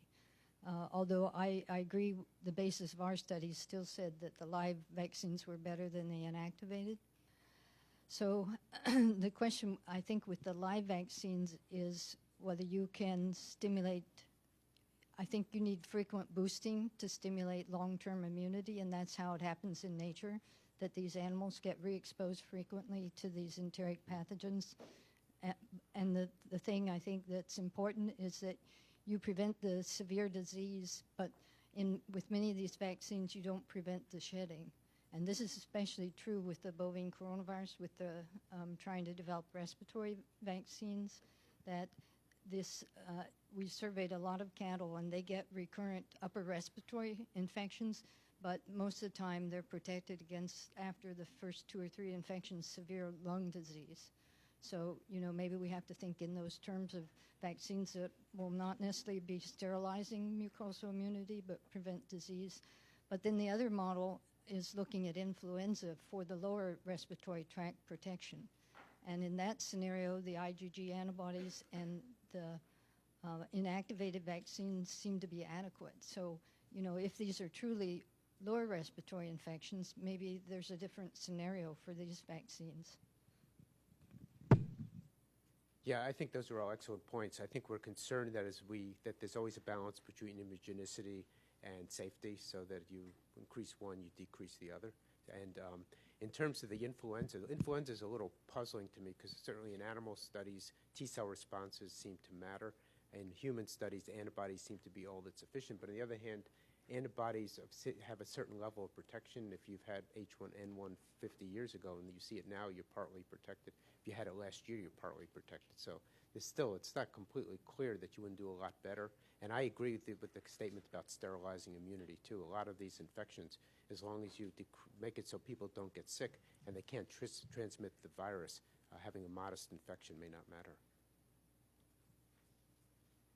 Hi, Peter Hotez from the Sabin Vaccine Institute. Is a very nice overview. You didn't talk about subunit vaccines, and I know Shibu Jiang from the New York Blood Center and Lan Yingdu, who's here from the New York Blood Center, have shown that for the SARS vaccine, the receptor binding domain seems to be fairly effective, and so far it looks like it's got a good safety profile, and you don't have as much of an issue of viral enhancement. And we've now shown that scaling this up is quite feasible. It doesn't look like it's going to be a heavy lift, so it's a fairly straightforward path to scaling up the RBD of SARS. I don't know if the same is true of MERS-CoV, of the MERS coronavirus. Any thoughts on that? Yeah, I think there's some work coming out now saying that it is very parallel, and that I think that to my mind, that's in the category of the last slide that I presented. That'll be very useful if we want to target MERS per se, because it won't be useful against a variety of coronaviruses, but it will be useful against getting a good antibody response against MERS, and that may be effective for at least the short term. Thank you. I'd like to comment on the recombinant protein before I ask you my question, if I could. So the recombinant protein vaccines with adjuvant work well in young animals. The problem is going to be when they go into aged animal models. Sorry, when they go into what? Have you tested these in aged animal models with truly lethal challenge models that reproduce an ARDS phenotype? Kent, you want? No, we haven't tested yet. We haven't tested the age model yet. Yeah, those are the most vulnerable. So yes. When you go from a 10-week-old mouse to a 1-year-old mouse, things get much more complex. So I just wanted to make that comment. The second comment was... To just ask a question, is that a problem of level of antibody? Is it a problem that we can adjuvant our way through? Well, both Stan's group and our group have looked at that. You may be able to adjuvant through. The addition of adjuvant to the killed vaccine certainly helps, but does not provide protection, complete protection. Vectored vaccines have not... the only vectored vaccines that we've actually tested in our own group are the VRP vectors, the alpha virus vectors, and if you have attenuated coats on them, they don't work in old animals. The wild-type coats do work in old animals because of targeting of dendritic cells much more effectively. So vectored vaccines, again, a lot of the vaccines that were tested against SARS were tested in a replication model, not in young and aged models with lethal disease outcomes, and so, or with heterologous challenge. So I'll just make that comment. My comment was going to be on live attenuated vaccines. The only one that we've really tried it with is where we rewired the genomes and put in attenuating mutations, and so those were fully attenuated in young and aged animals. The problem that we had with them was when you passage those viruses in animals, 5 passages, especially old animals, you get fully virulent strains, revertants out within 5 passages. Wild-type SARS will become fully mouse-adapted in a 1-year-old animal within 4 or 5 passages as well. So when we think about rational live attenuated virus vaccine design, I think we need to think about reversion to virulence not only in young models but in aged models. And I have to put in a plug for the NSP14 mutants because those have actually been tested in young and old animals with passage, and they did not revert to virulence. Another advantage of that platform, either alone or mixed with other attenuated mutations, is that in an immunosuppressed individual, they are now susceptible to nucleoside analog treatment therapies. That's some work that Mark has done that is under review now. So there are multiple options by using that as a fidelity-based regulatory schemes as an approach. You not only improve safety, but you may actually develop strategies to treat prolonged persistent infections that may occur with an attenuated vaccine. So I just wanted to make that comment. Yeah, no, and I would agree with that. I think that's one of the concerns with these viruses, and I don't think we've seen that kind of reversion with the Delta E, but we haven't taken it passages of 5 times. I assume you did that by doing it every couple of days, taking it out. Yeah, we didn't do that. And you see, the other question is, so that would matter most if somebody had a truly long infection. So, because otherwise you would never get a chance for that to occur. Stanley, you mentioned earlier that you think that you are also trying to develop a knock-in transgenic mouse model. But I'm just wondering, since earlier this morning, Matt just mentioned it, there's a DPP4 absence in mouse lung. So what is the advantage of using the knock-in model? Yeah, that's what I went through it quickly, but after listening to that Matt's comment this morning, that's what I was saying, it's making us think about whether that's really the right approach. Transgenic would be, we started doing that with an alveolar cell promoter, the SPC promoter, so that makes more sense. But what we wanted to, the reason we really wanted to do a knock-in mouse, and maybe this is less been clarified a little bit after this meeting, was a lot of the early patients who developed MERS had kidney disease. And we couldn't tell from those initial studies if they had it because they were very sick and they just developed acute renal failure after hypoxia, or if they were really had direct viral infection of the kidney, because we know the human kidney has a lot of expression of DPP4. So having a mouse knock-in, we had hoped was going to solve that. But clearly, if there's none in the lungs, we're going to have to rethink about the approach that we're going to take. But I don't know. You know, if the more recent cases, I don't think kidney disease has been so highly emphasized as in the first 10 or 20. Okay, thank you. Hi, Kanta Subarao, NIH.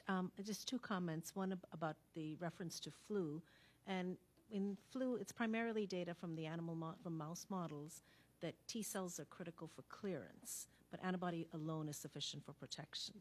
And that is sort of the basis of the inactivated vaccines working as well or as poorly as they do, that if you induce a neutralizing antibody response, you will get protection.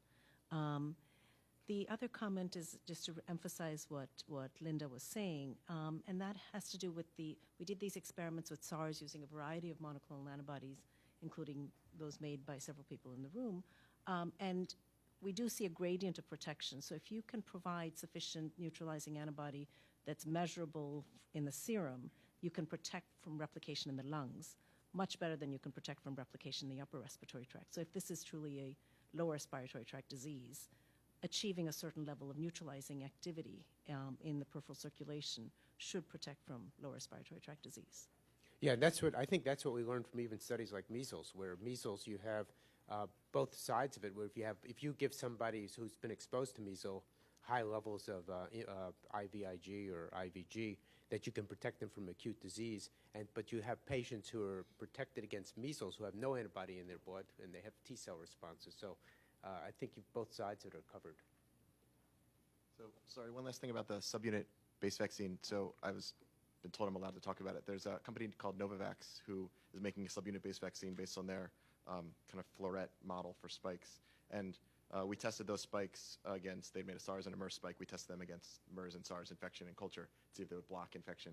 And they both are quite active against both viruses. So I think that has the potential to go forward, and they're doing immunogenicity studies now, and we're going to test serum. But I think that the worry that you are taking, which happened for SARS, you're taking a single spike and then trying to make a response, a vaccine to it, which may not be the spike that emerges later. I don't think there's any reason why you can't make a multivalent spike or have multiple spikes in a prep from animal isolates versus early isolates of MERS versus even the hospital case in Al-Asa, and with the right adjuvant and with the which they're working on multiple adjuvants as well. So I think that the live attenuated virus side of it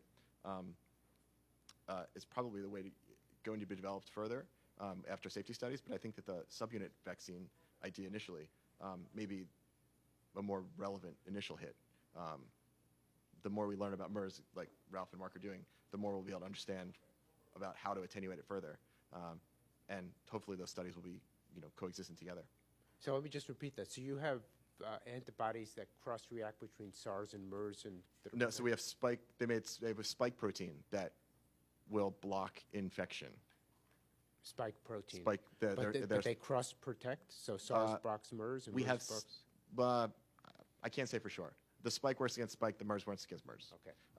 And they have this proprietary prep system that we can talk about in the discussion later. But it seems to be quite effective, at least in culture. So we're waiting for serum from their studies. So I just wanted to follow up a second with, I'm sorry, with Kans's comment, because the inactivated influenza vaccines do work well in most age groups, but I understand where they do fail is the elderly. So maybe this is, and Ralph's comments too, this is a topic that really needs to be addressed about these vaccines for elderly. And since I'm getting there, I need to know soon. Every day it becomes more important. Okay. Thank you. We are at the part of this workshop meeting where we really would like to encourage active participation from everyone who took the time to come here today to share with us your thoughts and concerns and priorities moving forward. So the way that we're going to do this is there's no breakout sessions. We're going to have half-an-hour discussions which are meant to be about several different topics: basic research, therapeutics, vaccines. And of course, I don't think we can limit every discussion to exactly what the topic is. You know, during animal model development, you may want to talk about vaccines and therapeutics. But I think what this is an opportunity to do is to have a facilitated discussion. So, for example, Ralph is going to lead us through some of his thoughts and use that to encourage discussion from the group. We have 2 microphones that we will hand out. Rochelle and Eric will be poised waiting to hand you a microphone at the moment you have the urge to say something, okay? Michael, I know you're going to be controlled, and I noticed. I also wanted to mention before we start, Dr. Juanes is the 13th International Nidovirus Symposium will take place next year in Salamanca, Spain. And, of course, that's a very critical meeting every 3 years. And I will leave some flyers for that up here for people to take. All right, and now we will start with Dr. Baric. Okay.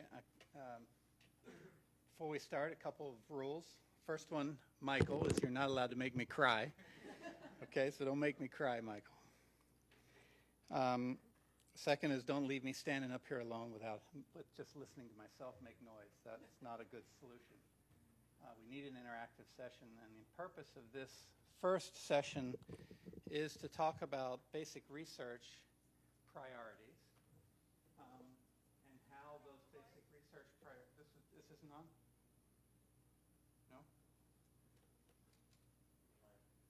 And how those basic research priorities can be used to support translational opportunities, both in the short term against MERS and other emerging coronaviruses, as well as, yeah, that's technically challenging, but also long-term biopreparedness plan for future emerging coronaviruses.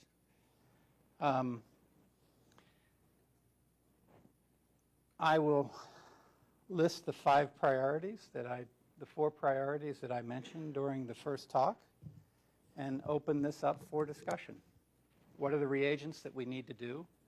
What are the key molecular biology priorities that we need to focus on?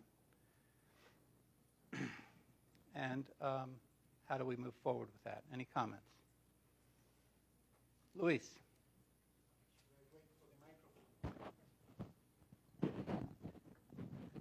This is Luis Juanes from Madrid, Spain. Yeah, I would like to mention that, as Ralph was saying this morning, we have engineered an infectious DNA clone as a bacterial artificial chromosome, a BAC. These clones are very stable in the BACs, but I just want to inform you that when you rescue the virus, the stability of the virus needs to be tested later on. We have engineered several deletion mutants. We deleted genes 3, 4A, 4B, 5, and E. And when you pass them, they can change the genome, of course, depending on the cell line you are using. Out of all this work, we got an interesting deletion mutant, which is when we deleted E. Fortunately, Ralph was kind enough not to do this. And when we delete E gene, the virus becomes replication competent, propagation deficient. What that means is that we can grow the virus in the lab, we can complement the virus providing E in trans, and that could be, in principle, a good vaccine candidate because it will go only for one cycle and there will be a safe vaccine. At the end of the day, it also can be used as an inactivated vaccine that will be very safe because the starting point is a virus that cannot be propagated. Therefore, I think this is safe. So this virus falls under the category of TGV. We have been deleting E gene in different viruses. When Paul Masters deleted mouse hepatitis virus, the titer falls down 1,000-fold, but it stays forever. If you delete E on SARS, the titer falls down only 1 log. If you delete it in TGV, another coronavirus, then the virus becomes replication competent, propagation deficient. And MERS seems more like TGV.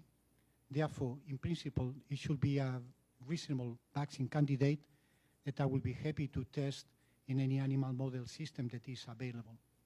So, thank you. I think that raises a couple of important points in terms of reagent development that we are now well positioned with. We have reverse genetic systems to the EMC1 strain of MERS coronavirus. I assume yours is the same. And those can be used for engineering live viruses or putting in program mutations to study structure function type questions virtually in any virus gene. Let's take it a little bit more broader and ask the question, do we need more molecular clones? How much variation? There isn't that much variation in the human strains that have been sequenced to date. Is a priority for the group to find more variant strains and to convert those sequences into additional genetic tools for studying the biology of the virus? Is this a priority?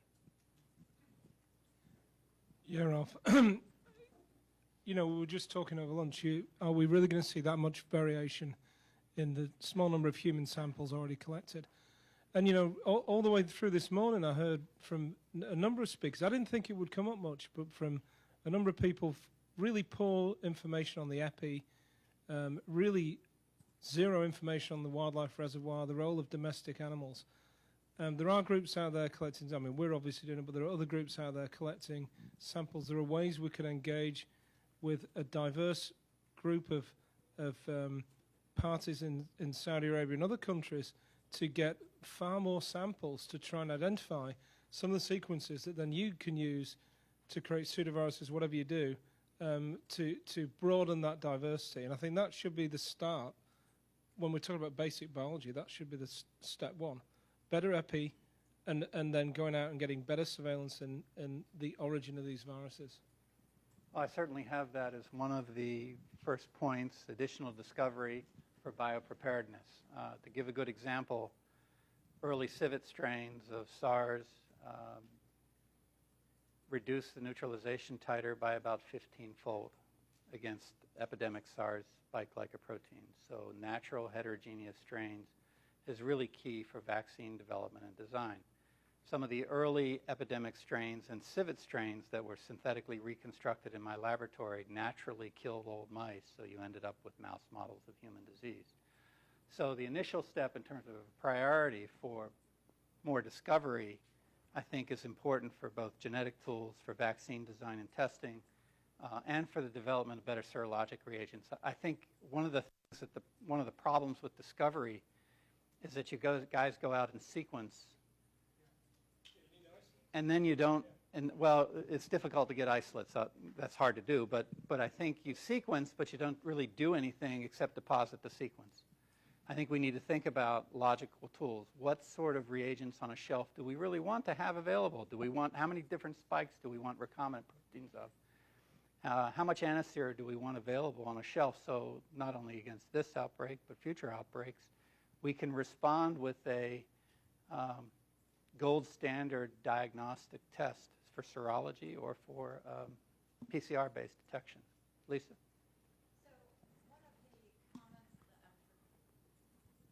One of the comments that came out of the meeting in Cairo, and one of the things that the international community was hoping to see, was the development of a panel of sera that could potentially be shared amongst many of the people developing these diagnostic assays to try to make sense across the various platforms. They felt that there was a number of assays that had been developed, both PCR and both antibody-based, but what was really missing was sera, and sera from patients who had recovered, and development of a quote-unquote standardized set of samples would be something that would be very valuable to that community. Do any surrogates, do surrogates work for this, for these tests? What about primate sera? Is that is that an appropriate surrogate, or is that not a good surrogate for human, if you don't have human samples? They are available, so upon request, people can get our macaque sera. Of course, it's only against the EMC virus, so I think it would be neat to test more isolates. That's one thing, but the variation in spike is so limited, so I think that will give no clues on variation. Right. We certainly have serum panels available as well in the mouse. But I guess the second part of that question is that an appropriate surrogate for gold model, for developing a gold standard for serology test? So to go back one step earlier to what Peter said, I think the biggest problem still with all these coronaviruses is risk assessment. So as we know that 1,300 bat species each have 4 different coronaviruses, you do the math. So how can we actually see whether all these viruses would pose a risk or not? Well, I think there's a couple ways to answer that question since I'm up here and I'm being forced to speak. Yeah, whether you guys want to hear it or not. Please, if someone wants to come up and replace me, just push me out of the way. But the short answer to that question, I think, may actually be partially answerable in your experiment showing that MERS could infect North American bats. So zoonotic isolates that have natural broad host ranges in many different bat species may actually be more likely or more pre-programmed to spill over into other species. And so that could be used as one metric, or at least it's an idea. Matt's a former postdoc in my lab. He's going to tell me I'm wrong. No, I think you're right, kind of. You're always right, kind of. Partially right. I think the other way to do it is we're getting online these pseudoparticles, VSV pseudoparticles, where you can start testing the protection of the different sera. So if we have sera from macaques, sera from humans, and we can start synthesizing the different spikes. So now we're putting the EMC spike in, and we just ordered the Al-Asa spike, so we can start looking to see, are there really differences in the spikes or not? So how much similarity, and how much similarity can we tell versus from tropism, but also from if we can get sera to protection studies. So can you actually start doing protection studies with pseudotype? And we know from all the SARS data, it's not always just about antibody protection and binding to spike, but at least it gives us an initial push. We don't have to wait to make to get full genome sequence. We can really just look at the spikes, especially from all the discovery angle. If we don't get full genomes from the bat sequencing or any of the environmental sequencing in Saudi Arabia, if we can at least get the spikes, then you can actually start answering those questions directly. I agree. And I think it makes it a little easier. Pass the mic. I didn't talk to him next. Sorry. Oh, sorry. I'm trying to get you the mic. Can I ask a question? It may be unrelated, and you can come back to it if we have to go back. With all the panels of monoclonal antibodies that were made against SARS, is there any has anyone looked to see if there's any cross-reactivity with the large panels?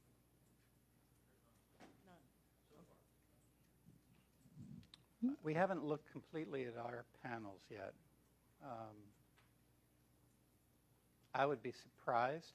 Most of those monoclonal antibodies were derived to the receptor binding domain, were targeted to the receptor binding domain, which is the most variable region, and so it's unlikely. The most likely location for broadly cross-neutralizing antibodies are going to be in the S2 domain, And they're probably camouflaged to a large extent because of the big, juicy, globular head sitting out there with all those epitopes. So that's certainly a priority to actually try to develop those monoclonals to those broadly neutralizing sites, which should be present, at least within a genocluster. Whether they're going to be present between genoclusters is another issue. I'd just need to send that mic that way when you're done, Mark. Okay. I just expand that, say, in terms of the opportunity, now multiple groups are good at making human monoclonals directly from B cells. So this would be an issue of getting samples, right, and being able to get those to those groups and going right to human monoclonals against MERS to really be able to have those for multiple purposes, diagnostic, potentially therapeutic. And I think that's another one of those issues of access, materials, getting the right people lined up, and sort of having the support for it at a larger institutional or national level to see this as a high level for resource. The British sent their samples to Antonio Lancevecchia. I don't, Wayne, I don't know if you want to speak up, but it's hard to get the samples to actually do anything. There's no cases in the U.S. I don't know about the Europeans have I guess there's a couple German isolates, but I don't know if, and French isolates, but I don't know where those samples are going. So Kathy Zun, NIAID here. I had a question and also a comment on the innate immune response, because I think that's going to be quite important, looking at the kinetics based on your interferon signaling profiles to really understand what's happening at the onset of the infection. And I was wondering whether or not some of these proteins are actually interfering with the induction of interferon, or is it actually affecting the response to interferon? And I think that probably trying to understand the immune response, especially the innate immune response in the infection, could be quite important for actually identifying appropriate therapies for these viral infections. Well, I certainly agree that that's one of the reasons we're doing those experiments. I also believe that there's antagonism at the level of sensing and signaling and antagonism at the level of induction of the ISGs. And so our group is studying that, and I know other groups are studying that as well, but that's clearly important for regulating the severity of disease. I want to take a step. Okay, sorry.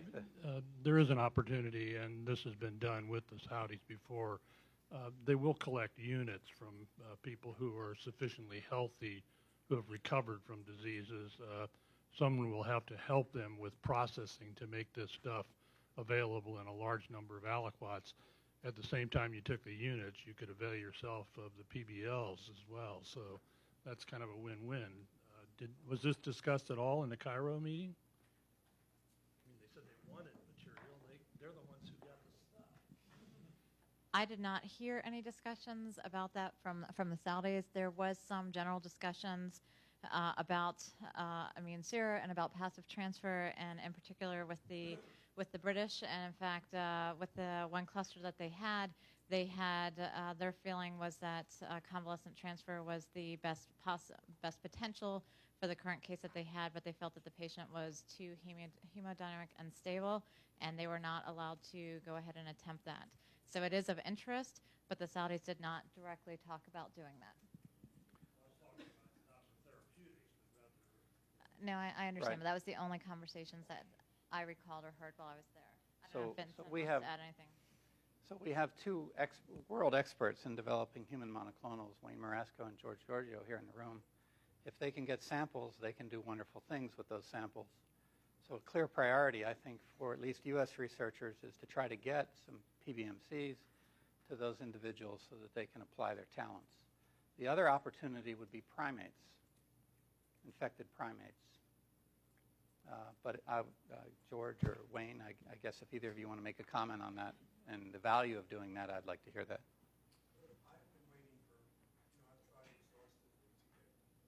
You know this. I mean, I've tried exhaustively to get patient samples from, anywhere. The type of work that Lancevecchio does is pretty straightforward for people that do this now for a living, like George and I do. Yes. So, the discovery is really bottlenecked by the lack of material. It's really, you can take memory B cells or plasmablasts and do all kinds of great things to them, and we don't need that much, but we haven't been able to get any samples at all, and I've tried multiple sources. So, George, I don't know if you have any comments. So is there, I guess, an important question then that our research group has to NIH is how do we obtain such samples?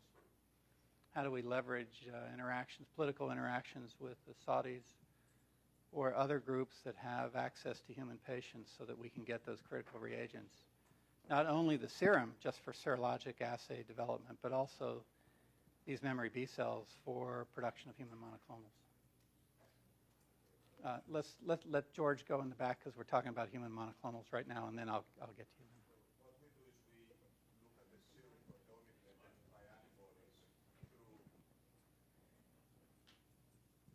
Identify antibodies from the serum proteomically, but for that we need also some information on the B cell repertoire. We're working with Antonio, and he promised that he will try to get some serum to us, but it has to come from Maria Zambon, and apparently that's like a very convoluted route, so to get from England to Switzerland and then to us. So we're still waiting. Okay, Lyd. Yeah. So my comment, Ralph, is that if you are going to then try to provide diagnostics for epidemiology and serology, I think it's going to be very critical to validate these diagnostics against the existing animal coronaviruses, to make sure that when you go out and apply them, that there's not some cross-reactive antibodies when you're going for broad specificity. Because I think if you find these in some of the domestic animals, the camels, the sheep, the goats, the consequences could be somewhat dire, and you want to make absolute certain that test is specific. So I just mentioned before that through the BEI resources, we've deposited all the animal coronavirus strains that we've worked with, and FIP, canine corona, infectious bronchitis virus, turkey coronavirus, plus the swine and cattle, and polyclonal aniserum is there too. So that maybe can help validate the test as far as at least some of the domestic animal samples. I think that would be that's certainly an important comment, and I think certainly any serologic assay probably needs to be backed up with a more specific neutralization test. But those were many of the concerns that were voiced at the WHO meeting in Cairo that unfortunately I spent on the tarmac, not quite attending. But to take a step back, so it sounds like there's some consensus in the room that we need to get pools of serum and recombinant proteins and other key reagents in some sort of local repository that would be available to the community. Is that correct? I think it's key that we need to do more discovery and biopreparedness and think about that in terms of emerging virus potential and filling in the key gaps with MERS. Let's talk about other priorities for basic research that will support vaccine therapeutic and diagnostic uses. We've talked about human monoclonals. I think everyone in this room agrees that PBMCs, either from primates or humans, are absolutely critical. The U.S. has some incredibly skilled experts at this technology. We got to get them samples somehow. Rob, talking about the basic research, I know you recently published a paper. Actually, this morning you mentioned it, based on the microarray analysis. Looks like MERS-CoV infection delay or even do not express IgG, inhibit the expression of IgG. Well, the paper is currently under review. It probably will be rejected in the review process. Now, what I'm mentioning is earlier report you mentioned it. I think those data is come from human. Yes, that's right. That's right. How do you factor in the fact that tubular cell got killed within 24 hours? Say the last part of that question again. The human Carlos cell, when they infected with MERS-CoV virus, they die within 24 hours. That's correct. And all of those of delayed gene stimulation or IgG expression or something, how much you can factor in because the fact the cell are dying for that rather than really the real response or something, you know. Okay, so don't review my paper. That was my first comment, don't review my paper. So, so that's certainly a problem in COLO3 cells, but we're doing the same experiments in primary airway epithelial cells, microvascular endothelial cells, alveolar type 2 cells. I can't show all the data at the same time, but we've done most of the work with HAE cultures, and they don't die that fast. But that's a fair criticism. You can't, what can you do? The biology of the virus is the biology of the virus. I think perhaps the more interesting question is why does MERS kill COLO3 cells in 24 hours and infect primary airway epithelial cells and don't cause any cytopathology, or very limited cytopathology? Cells, there's clearly some kind of host signaling pathways that are being differentially induced in both of those cell types, and in perhaps other cells of the lung that would result in different outcomes following infection. And I think that's a really interesting fundamental question. It's a fair criticism, but I think the more important thing is it's a really interesting question how the cells are responding differently. And one of the reasons why I have systems biology virus-host interaction is one of the things that I think are important to do. Rolf? Yeah, Ralph, I would like to come back to a question that was raised before and that went off the table a little bit quick, so I'm going to make another try. So we're going now, this is a strategic meeting, Yes. wondering how to respond to what's going on. And we're going now straight away to state-of-the-art molecular biology, molecular virology. And I'm a molecular virologist, so that's fine with me, but at this point we actually do not know what to respond to. I mean, the question that was raised is that we don't know anything about the epidemiology of the virus, whether there is indeed a conduit host and how this virus enters the human population. So if you're talking about basic research, my personal feeling would be that that would be one point of focus, to find out what is going on the ground so that we know what to respond to. So what would you suggest? Well, I'm just bringing this to the table. No, I think it's a good point. I just wanted you to develop it further, so I didn't have to. Okay. That rule, this relates to the same problem. Getting samples from Saudi Arabia, either from animals or from humans, is so difficult.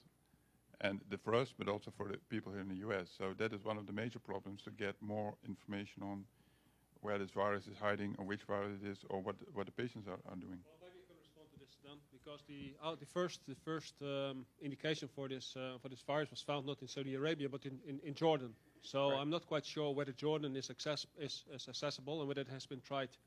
And we also have Qatar and the Emirates. And as I do recall, there have also been people from the United States that have been stationed in Saudi Arabia. So there might be other options. And we might actually lean a little bit more on the parties involved there to get these samples. That's serological studies and U.S. troops. So the Jordan cluster would be good things to do. So the Jordan cluster and the samples from Jordan cluster have been sent to the CDC and to U.S. Emirates. So they were involved already for some long time, U.S. groups. Right. So that's what I was wondering is what are the MTA and kind of lockdown rules on using these samples? And,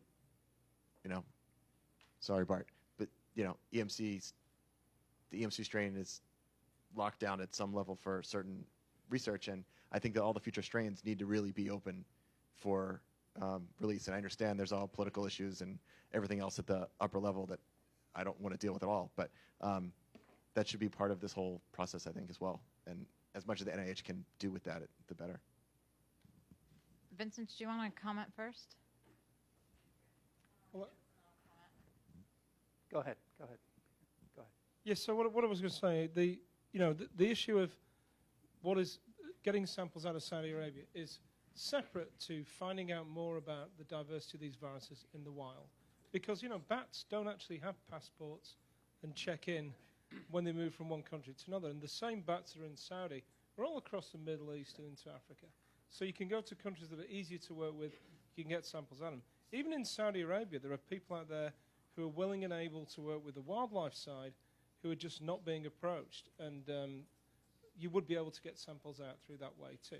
On the epi side, you know, if I was controlling NIAID's efforts to build something on MERS, wouldn't I just focus on funding the groups that are actually making some impact on the epi side? So any groups that are out there who've been given access to clinical samples, they're the ones that need resources, that need to be encouraged to get back out there and do more work and to build on that. Because we're in the beginnings of building bridges with Saudi Arabia and the other countries. So that's for There's a sample, lot to that's do. for sample collection and getting on site. The question to this group is, what kind of reagents can we help supply those groups so that they can be more effective? Right. Well, I think part of it is just to build infrastructure there. So now everything is still based on getting teams out there and getting those samples back. And like with this age of molecular diagnostics, you can actually set a lab within country, and then based on that, secondly, identify the samples to go back. It's kind of weird that you want to have thousands of samples shipped across the ocean and to do the molecular diagnostics here, while you can perfectly nowadays set that up within country, which we're hopefully trying to do in Jordan next month. So is there anything, again, this is more policy oriented than not my area or cup of tea, but are we using the state resources in the State Department or NIH or the U.S. Army to support the development of that infrastructure? And if we're not, we need to be doing that. One of the things that may help getting samples is framing the question a little bit differently. Instead of what you have that I want to do my work, how can I help you? And I think that's actually a critical part of building long-term collaborative relationships in these countries. And it's going to mean some of the science won't be the way you want to do it, but I think it is one way to build a bridge for the future. I was just going to add that the Department of Health and Human Services is well aware of this issue and has been working very hard to be able to try to rectify the situation. It is a huge political issue. There's a lot of undercurrents that are going on in the press. You'll read a lot of them in the press. And those are really important issues that are going on. You know, how previous relationships have been dealt with in those countries on similar kinds of topics, how indeed the MTAs are structured, and how indeed it's an Indonesia revisit. Okay, for those of you who have been involved in the influenza viruses in Indonesia, it's a revisit. It's the issue of what is the sovereignty and the responsibility of in-country, and who are we to come in and demand, essentially, a lot of things. So, Larry, you are correct. It's going to take time, but we're starting at a lower point and working our way up on this particular case. And I think the best way, quite frankly, to have it is if you guys have relationships. I've heard already some of you have good relationships. You know, use those relationships to help your fellow basic researchers, because I'd be honest with you, this is going to take a very long time to resolve at the political and state level. So just use those relationships. So the I think that we could go on with this conversation. We've gone with this conversation for a long time, but Ralph's been up here sacrificing himself for his allotted period of time, a little bit more. So I think that what we want to do is move to the next, which will be Vincent will lead. And if you want to make, Lisa, if you want to make it. Well, no, go ahead, make your comment. I think what we'll do is we'll transition now. Let's give Ralph a hand. Thank you so much. Thank you. I'm done. Glad that's over. As I was saying earlier, that these clearly there's No. Here, that's due.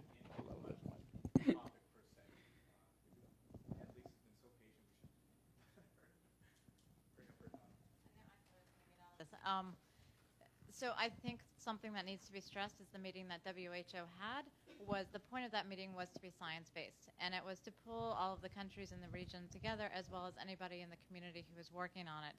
And one of the things that came out of it is that NAMRU 3 has been doing a lot of the work with the Jordanians in addition to CDC. And so CDC made the NAMRU 3 So NAMR-3 is the naval station that's in Cairo.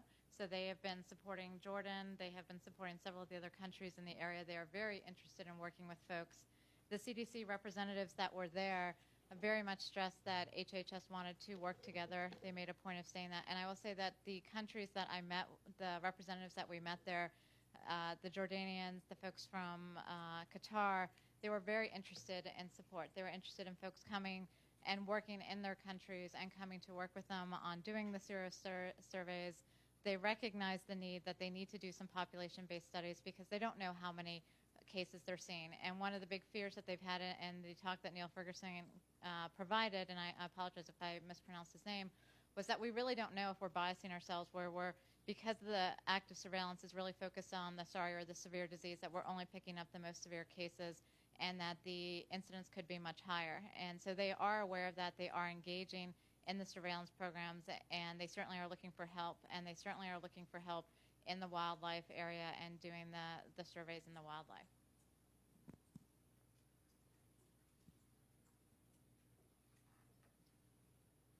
So we can let Vincent move ahead into the next section, which is animal model development.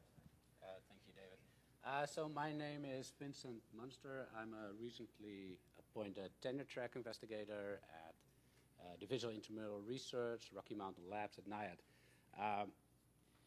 Given that I'm not such an eminence grise as Ralph, I will not impose like a clear-cut agenda for you. Would like to have it a little bit more open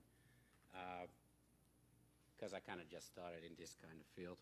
I think Matt did a very excellent job this morning in basically sketching where we are right now in terms of animal models, which is really not far, and where we need to go in order to address a lot of the questions we're trying to address, whether that would be prophylactic or therapeutic countermeasures, pathogenesis of the virus, or something that I'm like really interested in the ecology of the virus, the interaction with, for instance, bats and those kind of things.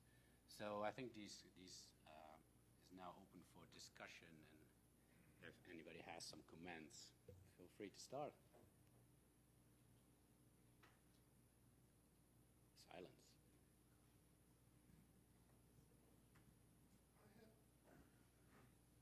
I have a basic question from that maybe you could help, and it relates to animal models. It may seem an indirect question, but it does relate. So, human T cells express DPP4, right? Yeah, that's correct. So, are they infectable by MERS? Does anybody here know? So what we did, we took blood samples from a rhesus macaques, and we did qPCR on those, and they were all negative. So in circulation, we don't see any virus. So they express a fair amount of DPP4. Okay, so this kind of gets to the question that was being asked earlier when Matt was asked, did you check carefully for DPP4 in the mouse lung? And the answer was no. But I'm just wondering, in terms of making those animal models, if this is an example of another host blockade or a co-receptor use that doesn't allow that mere expression of the receptor is enough. Now, the reason that's not entirely clear is because certainly from the Nature paper and others, and even work in my lab, you can transduce cells with DPP4 and they become, competent for entry. But the reason I was going to this is because setting up humanized mice models, for example, if they were if human T cells were susceptible. But so if macaque or not, I doubt human are, unless somebody else knows otherwise. We have some in vitro data that we express the DPP4, human DPP4 in Jurkat T cell. And then infect with MERS-CoV. They are productive and they die, 80% of the cell die within 24 hours. So apparently in our model, expression of DPP4 of the human T cell can succumb to infection.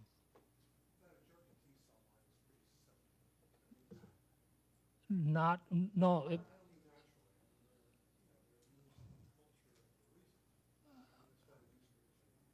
Yeah, but the wild type J-gate T cell do not support replication. So only express the DPP4. They support replication, they die very rapidly. I mean, I made this point before, and we can talk about, you know, which mouse cell or whatever, but we know very little about what's happening in the human. And again, you know, it's not only virus isolates, et cetera, it's also materials that a pathologist or an immunologist can get a good and thorough look at that will make all the difference in the world when you're developing your animal models. Well, kind of course, difference what. So each and every animal you develop, you have to take into consideration what you're trying to model. Like are you, for instance, with the rhesus model, you're trying to model like an interstitial pneumonia, and in this case it was transient, or do you just want to have virus replication, which you then can block using antivirals, and it doesn't really initially is that important when it clearly mimics the human situation. I think but I definitely agree on that. Like we need to have more data about humans, what are the target cells, where in the respiratory tract does it replicate, because that definitely hampers like the development of like an animal model which we think would reflect human disease. Right, and so to that point, I think for any other coronavirus, I mean, all the guys in here and ladies, excuse me, who did all the work, if you put any receptor for any coronavirus in any non-primitive cell, you get infection with that coronavirus. Does anyone have any data that's not true? So, Stan, with virus?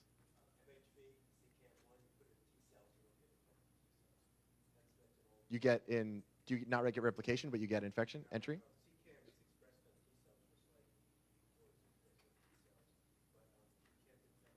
So that's what we need to know for MERS is, you know, even taking, you know, buffy coats from humans, infect them with MERS and see where you get it, if you get infection there at all. I mean, no one knows. And unless we're not going to get samples right away, you know, in the next several weeks to months from KSA. So that has to be done at some level. And I think for the mouse studies, the reason we started with the Clara and the type 2 alveolar cells is based on, I don't remember whose paper it was, where they did ex vivo lung chunks and they did staining for replication of the virus, and where they saw virus in those cell types, and that was where DPP4 is expressed. So yes, there could be other things. I think the secreted form or the released form of DPP4 is actually really interesting, and I have no idea what that means at all for pathogenesis, but, and I don't know if you put the human DP4 into mice, if that's going to be cleaved the same way that the mouse one was. I haven't looked to see what those cleavage specificity is, but that's another whole avenue that I don't think we understand. And I think that, you know, unfortunately, for SARS, it was nice because it replicated in mice initially, and you could then mouse adapt it, but we can't do that right now. The only other thing we're doing in the lab, just to tell everyone, is we have rat DP4 as well, and we're putting that into cells, and to look for, which is kind of fits phylogenetically kind of between human and mouse, and to see if that can confer a bit of replication if the mouse one doesn't, to be able to start passaging it potentially, and that may get us closer as a starting source to put it into mice that may express the mouse receptor better. And so that's the other avenue to go. Yeah, for our hamster work, we've cloned hamster DPP4 as well. And just if you put that into cells and seeing if it makes it permissive? We're starting to do that, yeah. So the other thing real quick from the first set, which I didn't get to say, was that we have almost all of the genes of MERS cloned into a really strong CAGs expression vector with an HA or GFP tag. So we don't have all the genes, but all the accessories, and we have interferon tags and data for all the accessories we're trying to get published, and all of the NSPs which are doing interferon screens on as well. So if anyone liked those plasmids, please let me know, and we'll work out some, you know, bags of cash association. Yeah. Just comment on the human material. So there's material from one patient from London that we got, and that's being analyzed. But I should say that it's late stage. So you see all kind of hemorrhage, and so it's at the very end. So it's very difficult to conclude, make major conclusions from this material, because if you did go for in situ hybridization for the virus and for viral antigen, it's mainly gone. So viral antigen is seen in macrophages because cleaning up the infected cells. So that's a major problem. So as far as I know, there's only one patient where there is material available. So that is one. And the other remark, I think, on the receptor on PBMCs, I think that's indeed confusing because we've also seen that they are not readily infected. And so there are probably other factors involved in blocking the infection in cells that are even receptor positive. Yeah, true. Is it infection or is it replication? We haven't checked that, so yeah, that's a good point. Yeah. That's human and primate, yeah, same, yeah. So one thing, I think, what you're also mentioning, and you're checking, Vincent, in the hamster, and what I said in ferrets is that although you would expect, and that's what we have seen in the earlier paper, that both human DPP4 and bat DPP4 allow entry and infection, would suggest that there is a broad range of animals susceptible. This is actually not the case. That is a clear misconception. And that is what you would expect, and what I expected also in the beginning. But actually there is, if you look at the DPP4, there are regions that are very diverse. This is not in the catalytic side, but more in the what's called the beta propeller side. And that's probably also the binding side. So in many species there are differences. It is more strange that the bats still work, I would say. Yeah. Because most of the species have huge amino acid differences there. So what we are doing now is to see whether we can clone all these DPP4s for the animals that are either for a small animal, but also the animals that could serve as a reservoir, to see whether we can make a selection based on DPP4 usage, both for animal usage and as well as for reservoir. Yeah, and just to comment on that, on the initial cell line work, which was published in JID, I think. So we actually compared the DPP4 from BHKs, which is a hamster kidney cell lines, with some which we actually sequenced from an actual hamster, and they're like completely way off. So I think if you get infected, your cells infected, it probably does have some prediction, but if it doesn't get your cells infected, I don't think that says anything. Wouldn't you agree, Bart, on that? Yeah, so indeed you have to check for DPP4 and then for sequence variation indeed. Yeah. So I noticed that one of the cell types infected, which is different than with SARS, where it had restricted to, I think, non-human primate cells, as I understand, is pig cells. I wondered if anyone looked at DPP4 on pig cells. It's a good point. We haven't checked that yet. So in terms of moving this discussion a bit forward, I would like to pose a question with the people doing antivirals and vaccines, what they would actually preferably would want from an animal model. So basically what we do, we infect animals and see what comes out of it, and that might reflect human disease to a certain extent, or it doesn't. But it's, of course, that's something different from what antiviral people or vaccine people would want in a vaccine or in an animal model. Easy way to monitor viral load? In terms of like qPCR? Yeah. I mean, I'm just even wondering, fecal samples, do they shed in the feces very much? No. Not at all? So, but that's, of course, like our rhesus model it's a transient model. So peak replication at day 1, day 2. In the lung, right? In the lungs, no extra respiratory replication, and then they start clearing the virus onward. Mild to moderate infection. So this clearly does not represent what you see in the fatal cases or the severe cases, which appear to be in the clinic. And if you have like a more severe pneumonia, you might get more extra respiratory replication of this virus as well. Can you take respiratory samples from the living monkeys, or do you have to sacrifice them every time you want this lung sample? So yes and no. So we had to sacrifice them. So of course, these kind of studies you can't do in like hundreds and hundreds of primates. But we just obtained a new bronchioscope where you can actually take tissue samples during your infection without having to sacrifice your animals. So that should be possible. And there's absolutely nothing in the feces? No. But then again, this might not completely reflect what's going on in humans.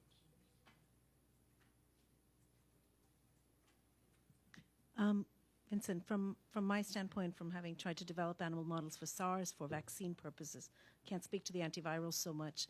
In the ideal world, you would want to see morbidity, mortality, and viral replication. But I would argue that we've successfully used animal models in which we don't see clinical disease for vaccine evaluation. So I think there the key is to have quantitative virology with the kinetics worked out ahead of time, so and to look at more than one time point, because at least in flu, where I've got much more experience, certain arms of the immune system will take care of clearance versus infection. And so it is important to look at more than one time point and to use homologous and heterologous strains and to sort of define the parts of the arms of the immune system that are needed. So, yeah, I completely agree with it. You know, in the ideal world, unlike what Matt was saying this morning, I think that not having clinical diseases doesn't make it a non-starter. It does for pathogenesis, but not so much for vaccines. Yeah, I agree. I was wondering, maybe Linda can speak a little bit to it, but there is in some animal coronaviruses a need for co-receptors, and Dr. Marasco was mentioning that, which restrict to different tissue types. And so how, if we really wanted to get an animal model that transgenically, how would one go about finding that co-receptor? Any thoughts on that? To be honest with you, the comment I made this morning is the same. I don't think we've really explored the possibility of sialic acids being co-receptors for some of these viruses. If we look at TG as the model where, you know, they don't hemagglutinate red blood cells normally, but if you neuraminidase treat them to strip off the interfering substances, which are mucins or various sialic acids, then they do hemagglutinate. And so then the type of sialic identified is the one that's present in the mucins in the gut to which they bind. So I think this is also true for bats, that when we keep looking for all these receptors, why don't we look at the simple things first and look at hemagglutination, sialic acid binding, those things as potential co-receptors. Because the other thing, I think, Ralph, you had it in one of your reviews, the question is, if you have some of the spikes with a very strong fusogenic property, whether if you just bring the virus close enough to the cell, whether you can actually initiate uptake into the cells this way. So I'm just quoting from your review on this. So, but wouldn't that argue against, like, when you do the transfection with DPP4 data, where initially you don't get, because like all these sialic acids are continuously expressed on those cells, so they're there. So what do you think, Bart? I think so far there's no evidence for a co-receptor. So, and also not for a co-receptor restricting viral infection, what was suggested. So, not yet, no.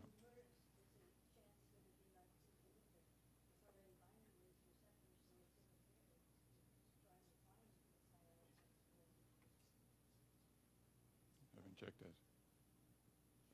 So, but I think it might be more important first to map where the DPP4 is actually expressed in the human respiratory tract, or in we don't really have an idea. Like, we know it's present on T cells, but that's where it basically stops, I think, and the kidney. And I think that's for the animal models as well. I have a question to the group, and this just comes from my limited experience with developing, receptor models. But if you wanted to trace back likely host candidates in terms of bat species, what are the key basic set of tissue samples you would want in order to generate cell lines? In other words, if you had a range of 6 or 8 different bat species that were potential candidates, would you want intestinal tissue, kidney tissue, that type of thing to grow cell lines, or what would be sort of the minimum sample set that would really help answer some of these questions as to the differences in receptors?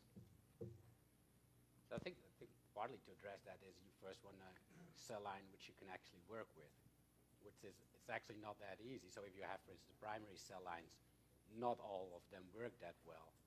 I think Linfa Wang is actually working on quite a nice set of different cell lines, and I think there should definitely be way more focus from, actually more from people like us to actually get those reagents in. And there's a clear need for those, because like we're now talking about mouse models and non-human primate models, but we're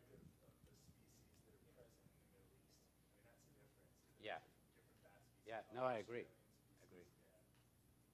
But that's basically trial and error. So you basically make those cell lines, and then you're just going to see whether it would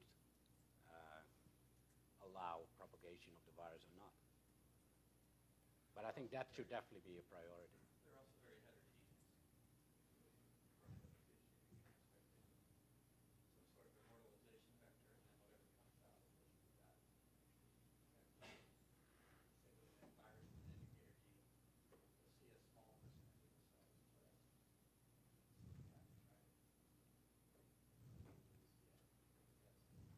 of the cells expressed. You know, talking about the transgenic mice model for DPP4 and the T-cell expression relevancy there. Currently there is a transgenic mouse model that's based on the promoter based on CD2. It is based on purely on T-cell. And I don't know how relevant of that transgenic mouse model is to the pathogenesis of non-pathogenesis, but there is a transgenic mouse model there. So it would be great if we can test that transgenic mice against this virus infection to see they're causing infection or not. The line has been established since 2005. They are doing T-cell activation study. So that I think developed by Italian science in 2005. I think there's a paper there. T-cell or? T-cell. Purely expressed on CD26 on T-cell. So it would be great that we can test it to see, you know, that transgenic mice after infection, what happened there. Yeah, I agree. So Gary Whittaker from Cornell. So one thing to follow up the co-receptor idea is a protease. So the virus is, I think, very clearly going to be dependent on a protease, and that is a really important cofactor, if not a receptor, for propagation and replication in any given tissue. So I think that's something that is equally important as with the receptor is to know what the protease is there. What I know is that in general coronaviruses are really the ability to engage a variety of different proteases is more so than probably any other virus. So I think it's an important thing to focus on too.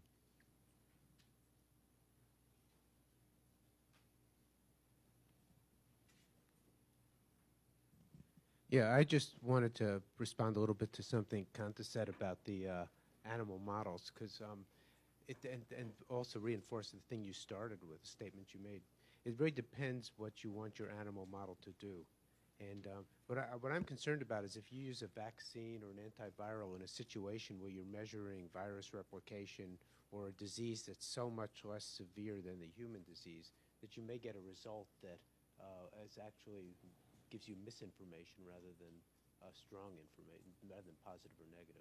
So you may think that something's working, and it may work the measures you're making. It may be very successful in what you're doing, but you may still get immunopathological disease or some consequence that you can't predict.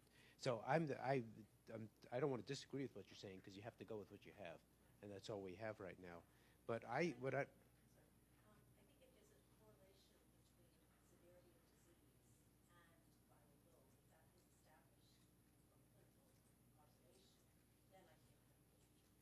Right, and so that's I think a fair assumption.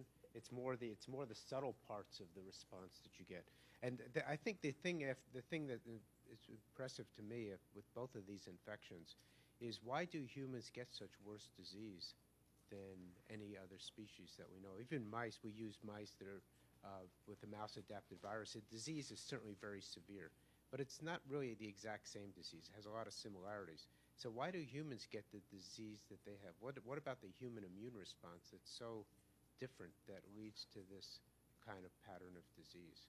And I think that it's an unanswerable question right now. If we knew the answer to that, then an animal model might be more easier to develop. But to me, that's the most curious thing. Why do we get such worse disease? Yeah, I think that's a little bit so the limits of animal modeling as well, because you can only do so much, and it would only fit in this particular part of the disease. Whereas, for instance, with the rhesus model, it clearly doesn't represent the fatal outcome of disease. So I think that would be a very trying to identify what would be immune factors involved in that severe disease would be very interesting, I think.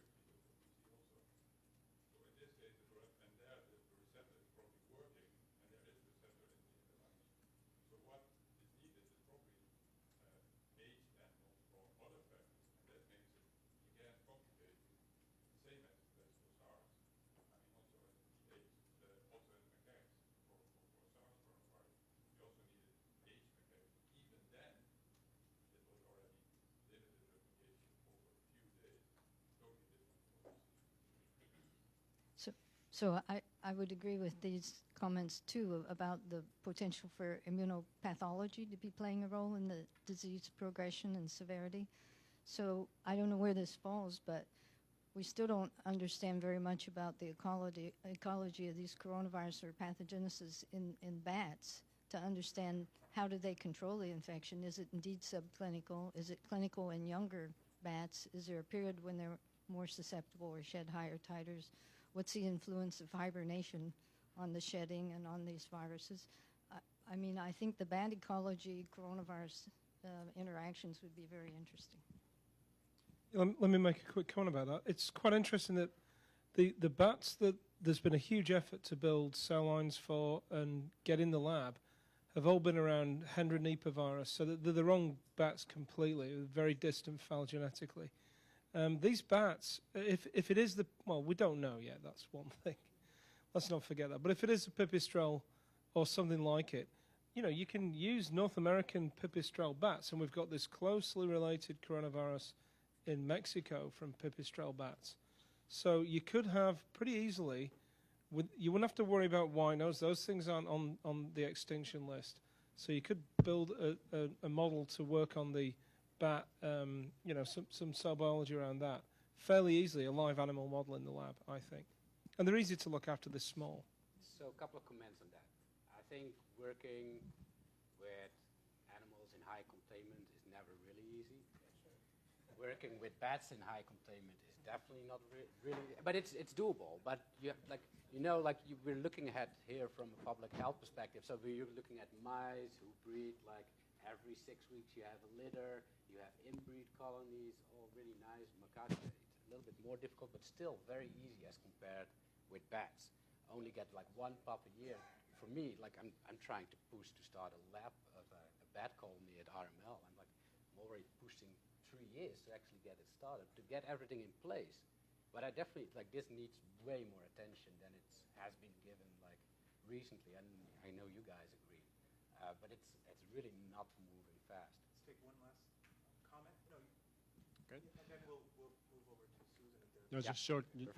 Just 2 comments, basically. First of all, I noticed that there's a lot of focus on bats, but as I see it, for the epidemiology that we have now, there's either 2 possibilities. Either this virus has come once from bats and has been introduced into humans, so it's a single event, and maybe the particular virus that had this ability, in contrast to the other viruses that are related viruses that are in bats now, or we have a conjugate host.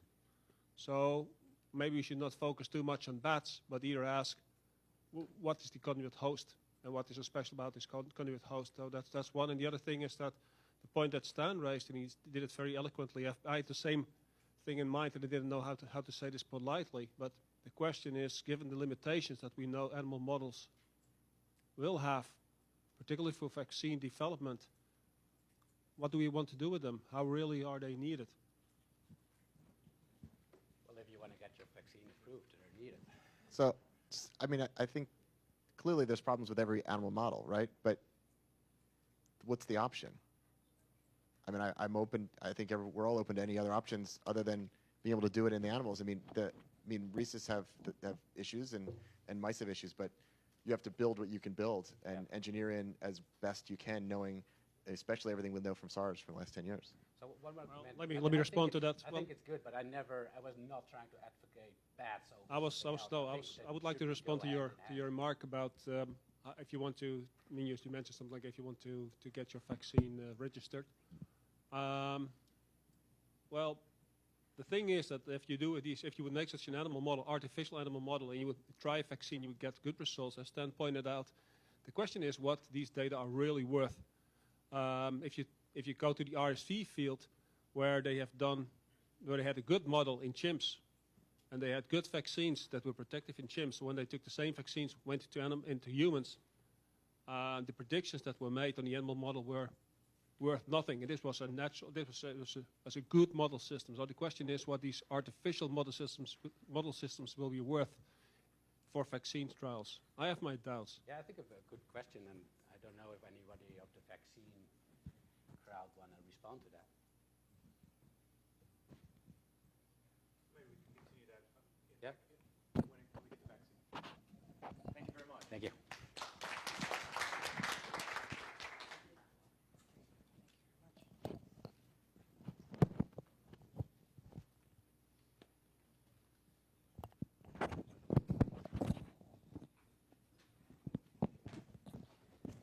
Okay. I also want to continue the open discussion and to start the therapeutic section. I especially want to emphasize or ask the audience to think about these two stages of MERS infection. How the acute stage, which I think is we don't have any data yet, but I think might be characterized by increasing viral load, and then the long-term stage. There's patients. Someone I was hearing. There's a patient in I think England that's been there for a year. What is the pathology and what is the situation in this late stage, and what are the appropriate antivirals or therapeutics? I shouldn't say antivirals. These late stage cases, it may be more appropriate to use therapeutics that modulate the immune response instead of therapeutics directed at the virus. So I open that up for discussion, comments. Mm-hmm.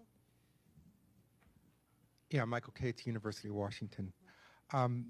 Yeah, I think you're right. I think that there has been a distinct overemphasis on the virus itself and an underappreciation for the importance of the host. And I think that really, we've already done studies in macaques. We've done them in cell culture. We've done them with flu with every animal. And I think that when you're talking about starting a big program at NIAID, I think a big part of it, obviously I'm biased, but I think a big part of it should be on the host response, your systems biology response, because all the studies that we're talking about here, all you need is a little RNA or a little protein, and you can get a lot more information. So if you're testing these, even in mice that don't get infected, it might be interesting to just to look at the host response and see, if there's any pro-inflammatory response at all.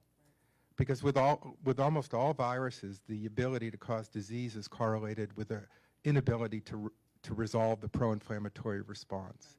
So I think we're restricted now, with CALO3 cells or with non-human primates. But as these programs get developed, I think it'll be important to really keep an eye on the host as well. And NIAID has already made a pretty large investment in that approach. So, yeah. Yeah.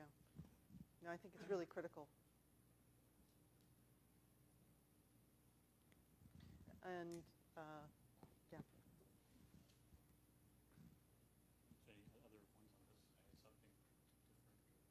Some other question, Andy?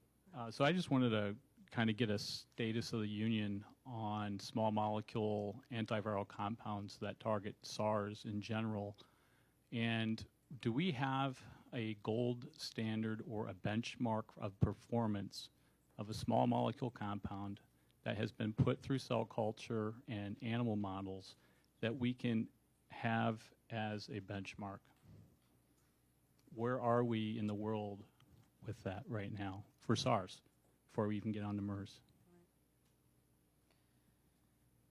To my knowledge, there has not been testing in animal models. It has not progressed to animal model testing, and that's been the stage, and it's because we don't know as much about bioavailability. Now, that is for small molecule inhibitors. Of course, interferon, right, has been tested, and I think acute interferon treatment in acute infection has been shown to be efficacious, right?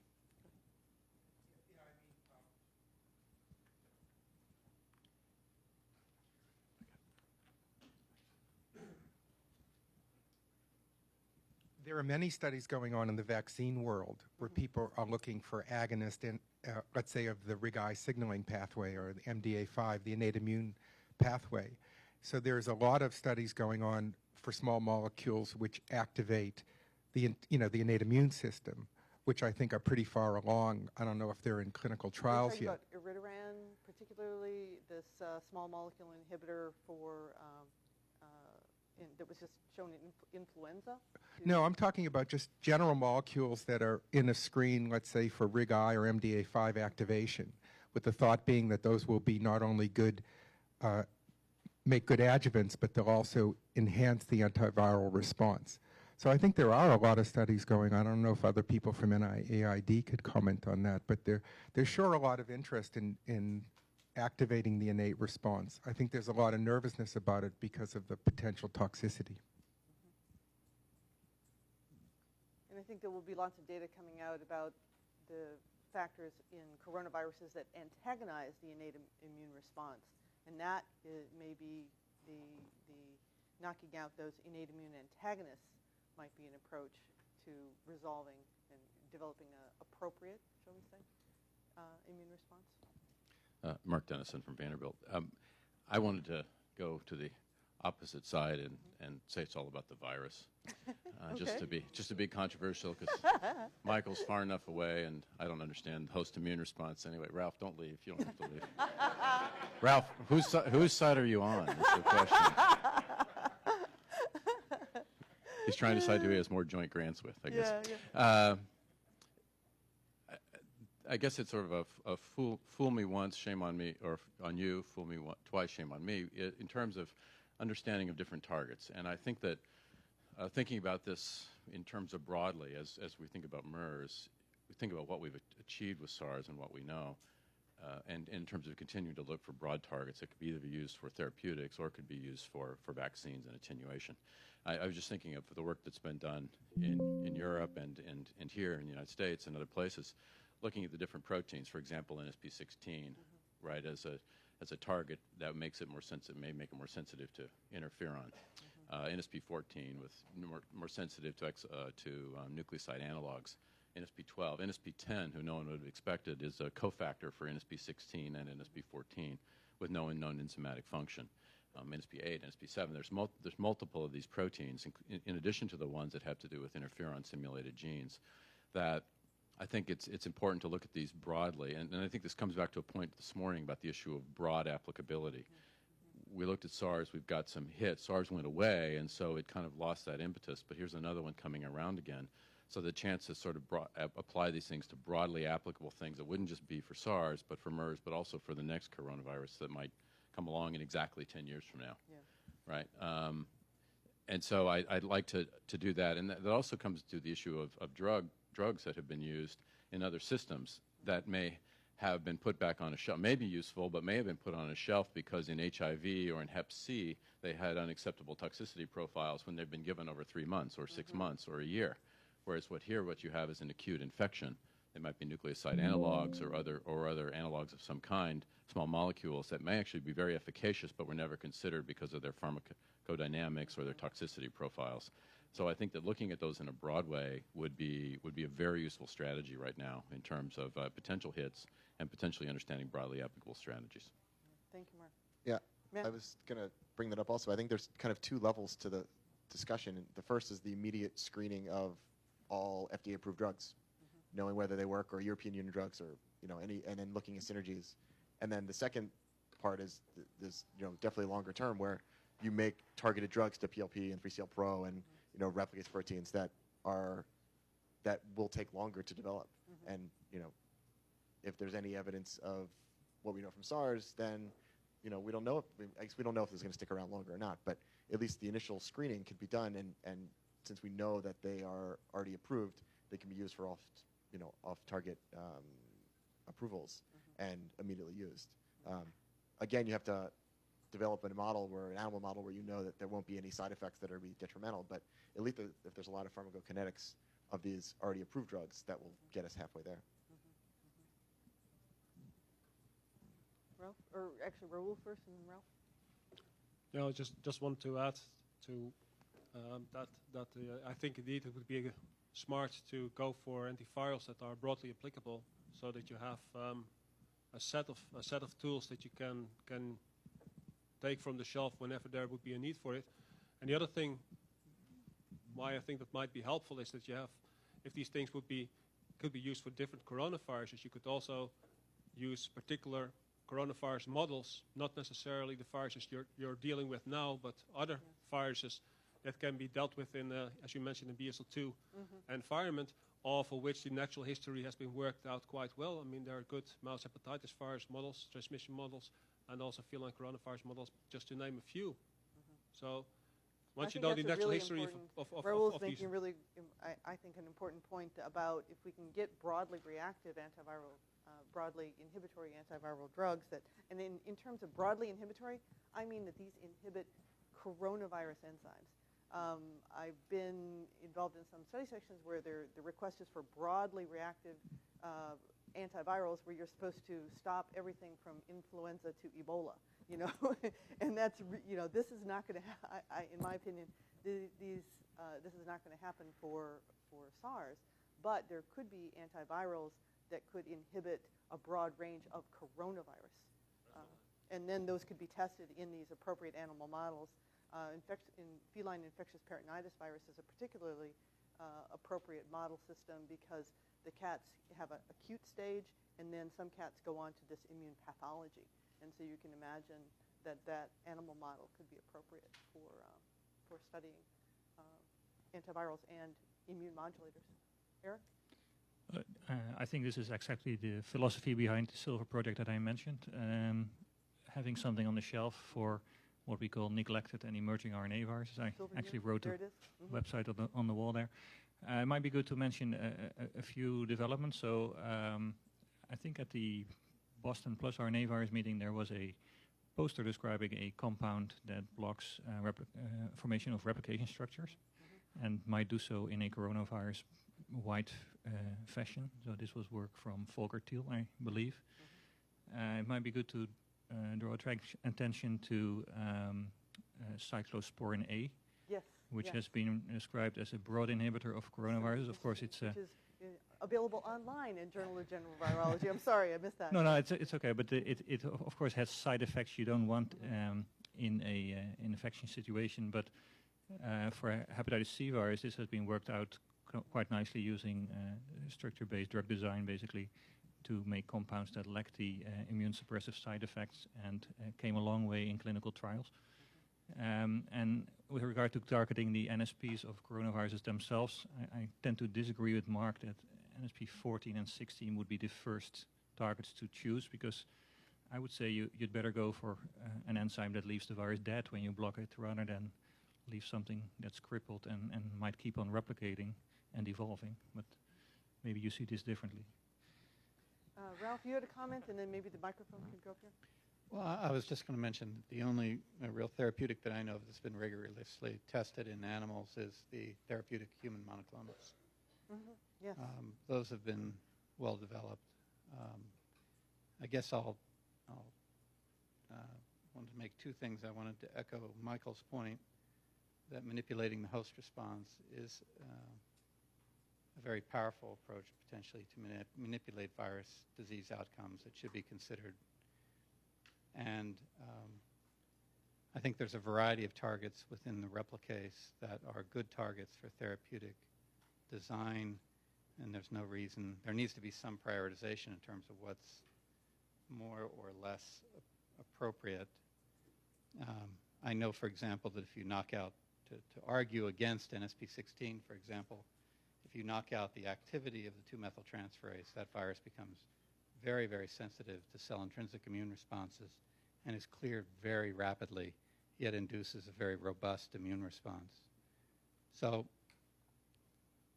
I think we don't want to stymie creativity in terms of belief in approaches to go after this. And I, for one, would not want to be limited to just chasing NSP12 targets. I think we can be more creative than that. Right. I think it's these viruses have very unique activities that provide the opportunity for universal therapeutics against the family. And so I think we want to at least keep that in mind. As the immediate kind of question, given that we are thinking currently of screening already licensed drugs in a compound library, what's the best screen for high-throughput screening to use, to screen? I'll try that, Carol. Yeah. Michael? So I was going to make that point. So this whole idea of repurposing FDA-approved drugs is super powerful. I said not only in screens where you could take all the FDA compounds, but there are now pharmacogenomic databases which you could, so all the FDA-approved drugs have been tested in, I think, humans and maybe mice, and so there's a complete gene expression database on how FDA drugs may work. And if you what we've done, when you layer on that what happens, let's say in a MERS-infected cell or a SARS-infected cell or a flu-infected cell, you have certain intersections where you could say, oh, that drug should be an inhibitor because it anti-correlated with what happens in a MERS-infected cell. So I think combining the pharmacogenomics and computing, and that would be I would make 2 points, 2 suggestions. One is that there seems to be very little emphasis here on using new computational methods and mathematical methods to try and fight these viruses. That's one comment. The other comment is to recruit people, let's say like David Baker, who's in Seattle, who is well funded by DITRA, to design proteins computationally which interact with viral proteins. And I think both the computational approaches and the computational protein modeling approaches will be really, really powerful to be able to, instead of just looking at the known proteases or interferon or something like that, there are really modern ways to do this that I think you should be encouraged to pursue. So I wanted to add in another avenue for this, which is we're talking a lot about animal models. We're talking a lot about doing the drug screens. We're talking a lot about doing the high throughput screen. But I think what we need to keep in mind is that these are very what we do know about this disease in humans is from very complex cases. And these are not, we don't know as much about the clinical disease as what we should. We know from a very small window of very severe ill patients, many of which had comorbidities. And if you start actually dissecting through these and hearing about some of these, many of the things that have been thrown out here have been tried, but they've been tried anecdotally and probably too late in the disease course. But that information is not being captured. So one of the things that really needs to happen is to really understand the disease course. You can't really build your animal model. You can't have confidence in that animal model unless you understand the disease spectrum. So we need to back up just a little bit and start to understand the cases that have occurred. And I know there is a team from Hopkins that went out there and has a publication in progress. And I know the folks from Hong Kong who did a lot with SARS have spent a lot of time looking and trying to dissect the cases that have occurred and to really look at the comorbidities, look at what treatments were tried, when they were tried, and to really help us understand the disease course. And that information will be critical for guiding your host-based therapeutics as well as for evaluating your animal models to eventually test those. I think that's such an important point because you can imagine that it could be that MERS is a very minor infection unless you have important comorbidities, and those comorbidities are actually modulating your immune response. And that is why you get the severe pneumonia. So it may have very little to do with the viral replication. It may have to do with the state of the immune response during to that virus. So again, these immune modulators might be very important in generating an efficient or protective immune response to infection. So yeah, we desperately need human data. I don't think we can do graduate student volunteer studies for MERS. I don't think that. So I shouldn't. That's on TV now. Oh, I'm in trouble. Yeah. Okay, just a short comment. Knowing that MERS coronavirus is a BSL-3 pathogen, and it is very expensive to work with those pathogens. Just to remind you that it is very easy to work with replicons, that they express a reporter, and with the back system it is very easy to generate those replicons expressing GFP, and probably under those conditions we can work in BSL-2 conditions, just as a first step.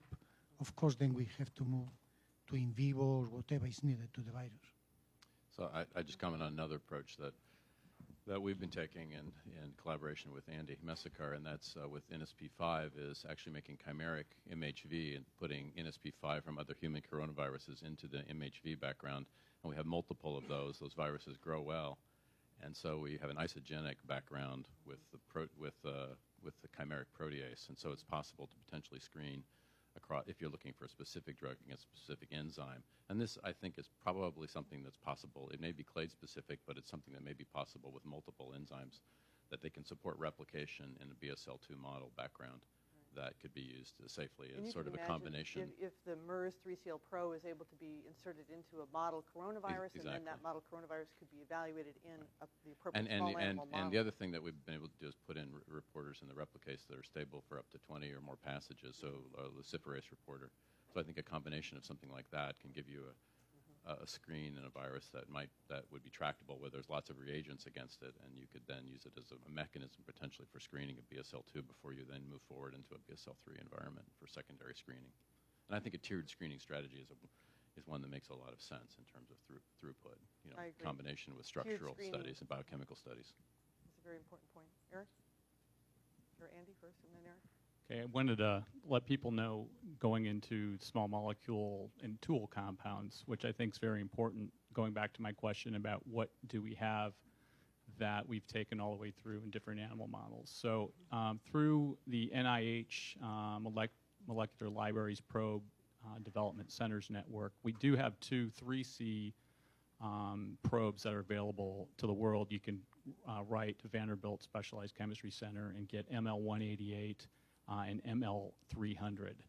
ML188 is effective against the virus in cell culture, and then the ML300 is not, although it hits 3C. Those are the 2 that we've screened against MERS. And in one class, there's absolutely no cross-reactivity. We get no inhibition of the 3C. And another one we have, out of the 100 and some compounds we screened, we do have some inhibition, but not enough to get excited about. But I think that would be important to have available for the community if they want to test their different cell culture models, different animal models, that we can get some small molecule probes against any of the target proteins that we could.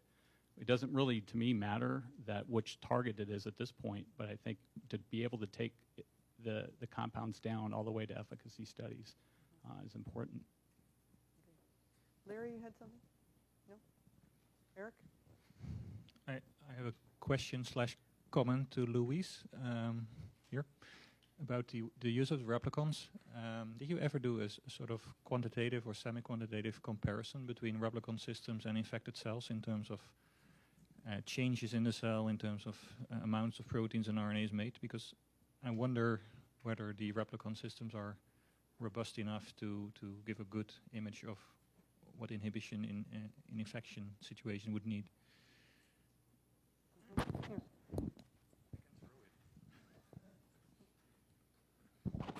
No, the answer is no, but we have provided our SARS replicon to many people. Some of them are in the audience, and they have been using successfully this replicon just to study inhibitors and things like that. And many companies, they write us because they want to do the first search in BSL-2 laboratories. Yeah, but it would be useful to take this step and be sure, because they must you be might be interested. fooled otherwise. I think the replicon is not the virus, but it certainly is a fantastic tool. There's no doubt in my mind it's a fantastic tool. Larry? Carol, question. Is there, I'm sure there is, but just wondering the strategy for taking the antiviral concepts and when you think, oh, this is worth moving forward or not? Or is that something you work with industry, or translating the ideas into actually drugs that are used? Geez, I don't know where to begin. Our ultimate goal always is to be able to translate it into something that's going to be immediate use. The concern that we have right now, though, is the immediate use is here. And so how do we take the knowledge that we currently have and immediately use it for public health measures? So there's, as I'm seeing it, Larry, there's 2 ways that we're going. We're really trying to get, what can we do now, right now, that would have some potential impact on the people that are getting infected now? Okay, and then what do we need to do to be able to prepare for the next coronavirus kind of outbreak, or if this continues on for quite a while? There's a lot of basic research. So we're right now trying to figure out what we do next. That's our area. But on the other hand, hearing all of this stuff is really critical for this longer term. So I hope I tried to answer what I think you were asking. And I just want to revisit neutralizing monoclonal antibodies one more time. Maybe somebody in the audience can comment on the state we were at with SARS and where they think we could go with neutralizing antibodies to MERS.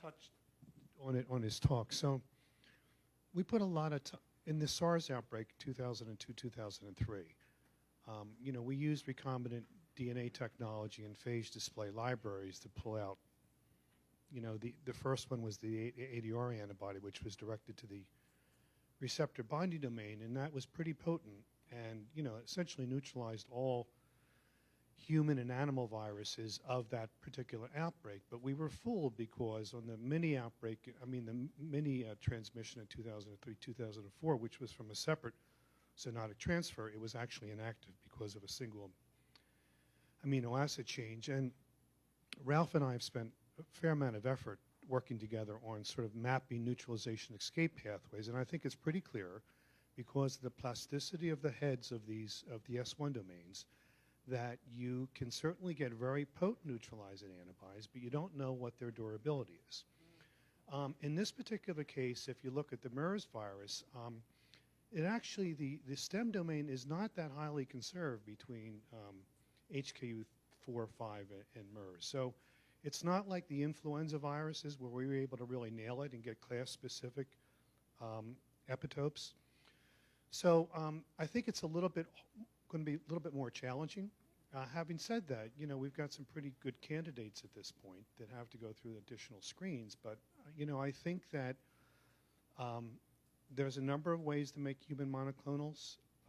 Immortalized B cells from either memory B cells or plasmablasts are certainly a source.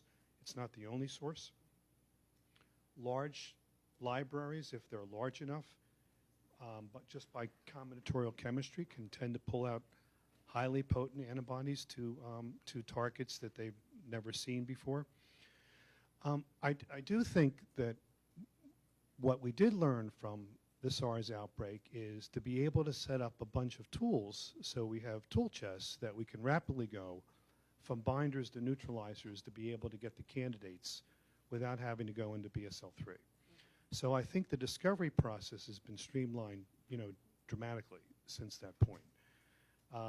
But I think the bigger question is, in terms of, because of the expense in producing a biologic and the time, you really want to be certain that your particular antibody has durability unless there's some emergency and you really need to get it out there right away.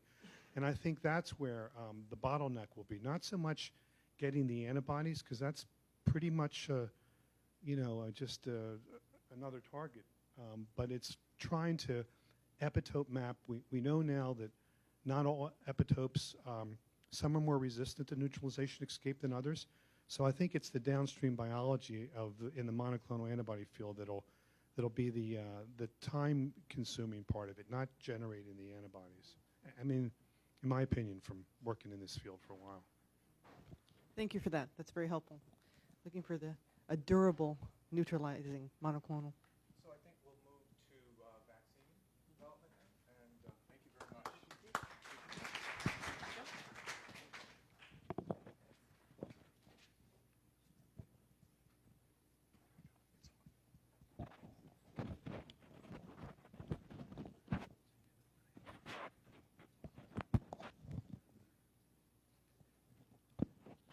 So I think Wayne's comments were a perfect beginning of the vaccine section, and we can carry on discussing that or several of the other points that were mentioned this morning about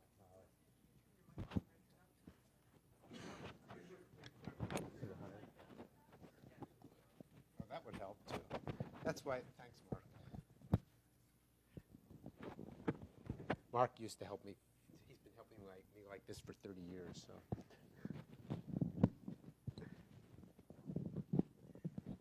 Okay, so some of the issues are vaccines that work in the long-term vaccines that we would use right now because we have an outbreak, and how to think about those, especially with the issues that have been discussed a little while ago about animal models. How do we test things? So the first thing I would say is one of the things that wasn't raised during Ralph's discussion when we were talking about molecular biology issues is the crystal structure of the entire S protein, which is something that people have talked about for 20 years. Would be very nice for understanding some of the antibodies that might be useful against many coronaviruses. So I think, to my mind, that should be an important research topic if it's doable.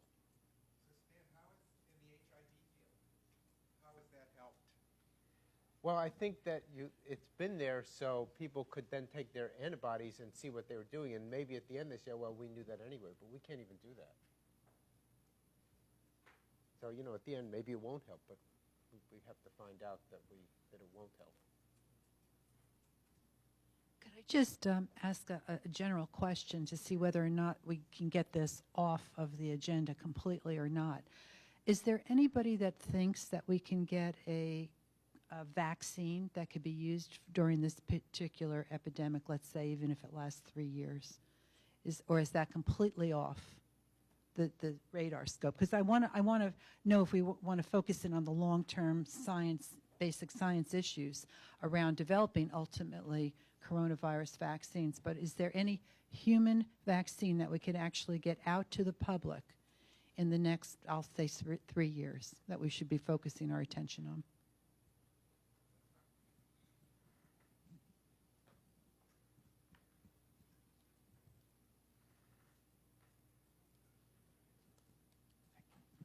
Well, I think we have a reasonable vaccine candidate, particularly in this case, because we need to induce mucosal immunity. And mucosal immunity is short-lasting immunity, particularly if you use kill antigens. In our case, we have a replication-competent, propagation-deficient virus that we can grow up in the vaccine company. All we have to do is to generate packaging cell lines. We have shown the proof of principle for that. Whenever we produce in trans E protein, the Delta virus can grow. But when we administer this virus to humans, it will go just one cycle. Therefore, in principle, it will be a safe vaccine. Now, people can argue that this virus could recombine with another coronavirus and use the E protein from a second coronavirus. Therefore, it will be obligatory for us to introduce a second safety guard. And we are already doing that on the NSP1, that we know we can attenuate the virus, almost any coronavirus, by introducing point mutations on NSP1. Therefore, my suggestion is that we have a vaccine candidate, and maybe there is people, at least in macaques, that they can check whether it works or not. So you were asking, can we do today anything? Okay, there is one vaccine candidate.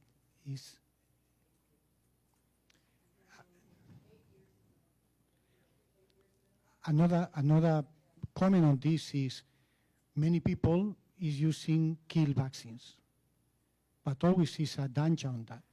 When you grow up a 10,000 liter container and then you chemically inactivate the virus, in the past, there have been several accidents because there are clamps, and in the middle of the clamps, the virus is not fully inactivated. Therefore, it is always good to start your vaccine from an attenuated virus. And I think in the case of a replication-competent, propagation-deficient virus, it will be pretty safe, just in case the chemical inactivation is not complete. Yeah, I would like to answer that question answer it a little differently. So first, going through the order of your question. So let's say we had a major outbreak of a SARS virus or a MERS virus. And let's go back to SARS because maybe it's easier to think about. So if you had a major outbreak of SARS, what we know is that the majority of people who were affected, at least in 2003, 2004, or maybe not the majority, but a lot of people were healthcare workers. So they're stockpile. Oh, sorry. No, is that better? Yeah, so we learned from the outbreak in 2002-03, not necessarily the one in 2003-04, that a large fraction of people who were infected and became ill were healthcare workers. So under those conditions, stockpiling just antibody for passive protection would be useful because we know that works. We know we can get high enough levels, and that'll be effective in a very confined kind of infection like that. In a case like MERS, where that's not the case, then this is going to be probably not so useful right now unless things change. So the second level would be, can we get a killed vaccine that does better than the ones we've had? Because the ones we've had as we've heard already discussed, seem to work okay against people who are immunocompetent, have good immune systems, maybe not against older people. And the older people, if it's like SARS, maybe they're going to be more of a target. If you're immunocompromised, there's a big problem anyway, because you don't make a very good vaccine response. And diabetics, I don't think, make very good vaccine responses either. So against that group, we need something that would be safe, because it would be basically kill, but also induces a good antibody response that's protective. And I don't know that we're there yet for that. That should be, I would think, doable, but I don't know that we've actually done this. The doubly inactivated vaccine has the problems we talked about. And then for the third level, for the future, when you want to talk about a live attenuated vaccine, that's one where we need a lot more work, I think, because partly, who would give a live attenuated vaccine to a disease with 100 cases? So you have to have, we need more disease, I think, to justify a live attenuated vaccine. If we start getting 1 million cases, then the discussion will be very, very different. Ralph?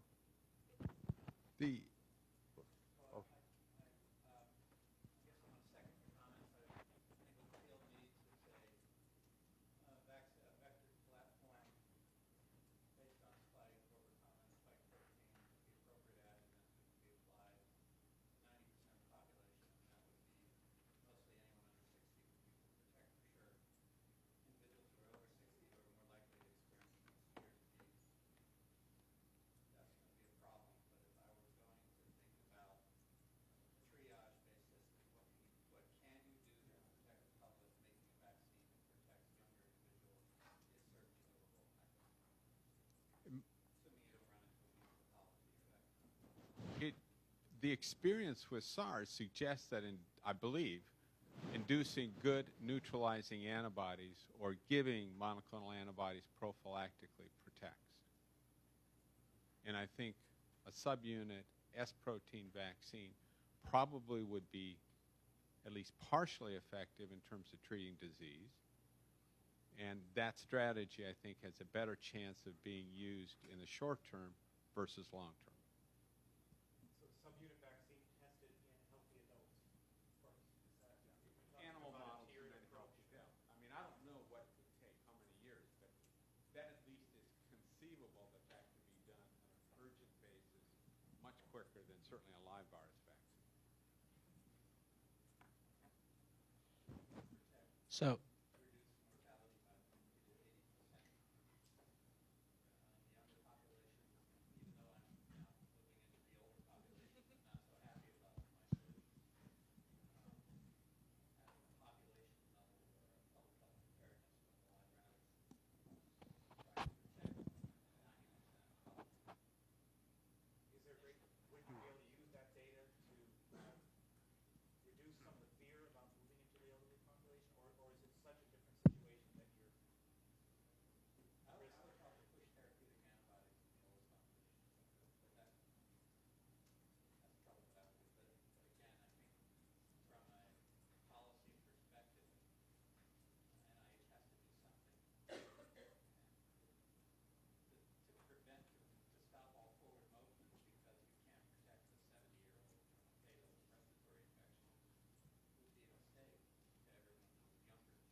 And of course, if this is like other diseases, having widespread immunity among younger people would protect older people, because there would be some herd immunity. So with the receptor binding domain of the SARS virus, we're on track to move into process development, pilot manufacture, and then an IND filing within 3 years. We could do, if the community thought the RBD or has been identified from the Middle Eastern coronavirus, and if the community feels that's a good, valid vaccine target, and if all the stars aligned, we could be on pace to do the same thing and have it manufactured, be ready for an IND filing certainly within a couple of years, maybe 3 years, and then for phase 1 testing. But that's still a few years away from actually having a licensed product. But if that's the way people felt that was a good way to go, we could certainly go in that direction. So actually the receptor binding domain has been identified and published 2 weeks ago, I think, in Journal of Virology by the Rotterdam and Utrecht group by Bernd Jan Yeah, Bosch. there's 2 papers now, one at the Utrecht group, Utrecht and the Rotterdam group, which has found a 231 amino acid receptor binding domain. Then Shibu Jiang and Lan Ying, who's here, have done a theoretical mapping and found a 286 receptor binding domain, which overlaps with the 231. But the good thing is that it induces high levels of neutralizing antibodies in the thousands, so it seems to be quite potent relatively. Yeah, also the S1. Now whether it expresses as easily as the SARS one, well, we'd have to do the experiment. I just wanted to comment on the subunit vaccine. I think that's probably the best way to go, but only one small word of caution, that in the case of there are coronaviruses that if you have neutralizing antibodies, you actually get antibody-dependent enhancement rather than protection. So this is the one trap that has to be taken into account and has to be looked at with close scrutiny, especially because I don't think that that animal models might immediately take this completely off the settle this issue. You probably will have to go to human volunteers at a certain point to have these vaccines tested. So this is an important issue to look at.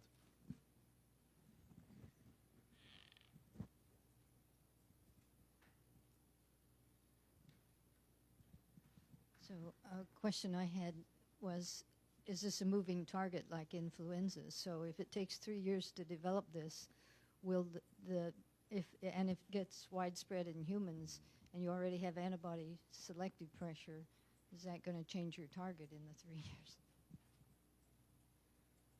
Yeah, I think that's a good question. During the SARS epidemic, I think you did some work on this. From the beginning to the end, was there any difference in the human isolates in being able to be neutralized by neutralizing antibody?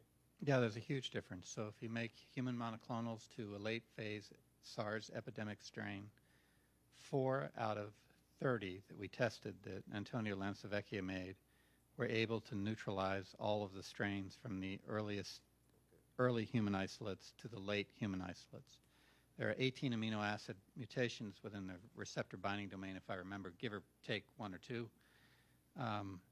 And those have a significant impact on the global antibody neutralizing response against that receptor binding domain. So there's no doubt that the receptor binding domain is a very powerful target, but it's also very vulnerable to minor variation within it that alters the structure significantly to knock down that neutralization response quite a bit. So that sort of gets back to the need for heterogeneous strains. I actually like more of a full-length recombinant spike because it has, based on animal spike glycoproteins, at least 4 or 5 distinct neutralizing epitopes scattered across the molecule. And so it provides a safer platform for at least a protective antibody response. And also your own work, that's right, recombinant protein, vector-based vaccines would at least give present T-cell epitopes, which would provide another layer of protection that's not present with a recombinant protein vaccine. So a couple issues there.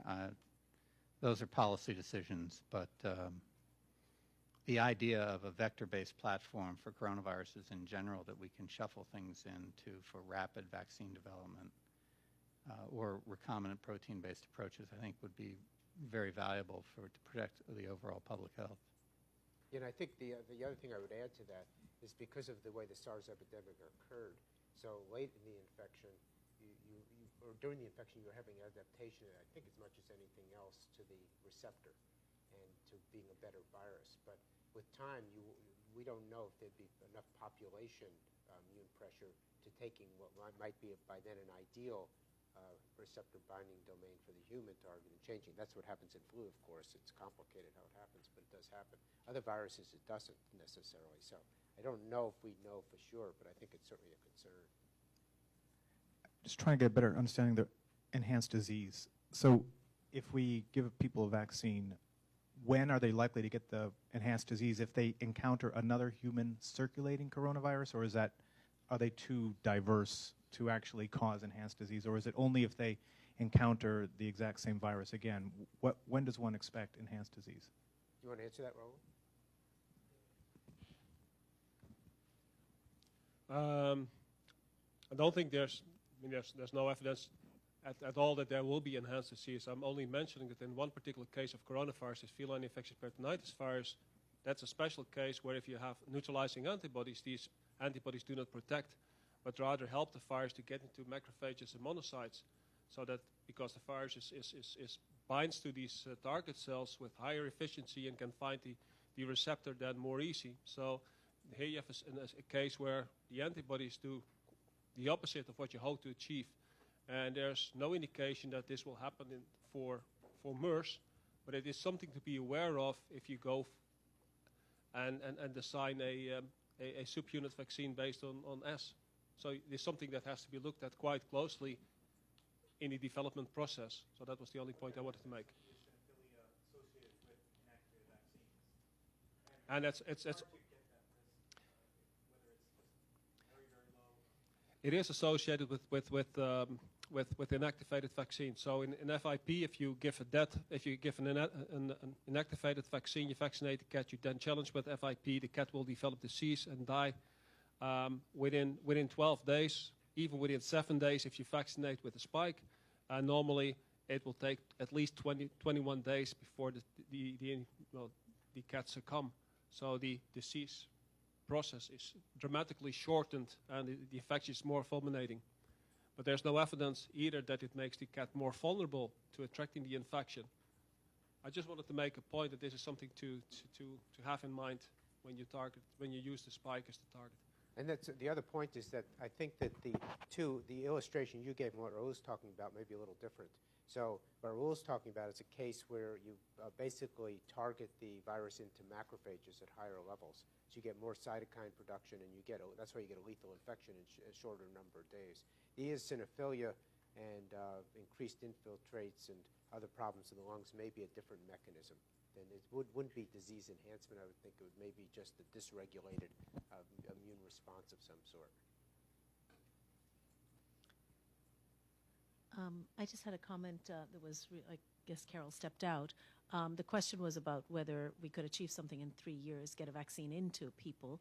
Even if we can't, the fact that we are now 10 years out and we have another coronavirus and we're back through the same discussions, I think if we had a precedent of taking something safely into phase 1, phase 2 clinical trials, today we'd be in a better situation because at least there'd be the precedent.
I just wanted to comment, Stanley, about, again, the issue of the broad application. I appreciate what Carol has said and the need to respond.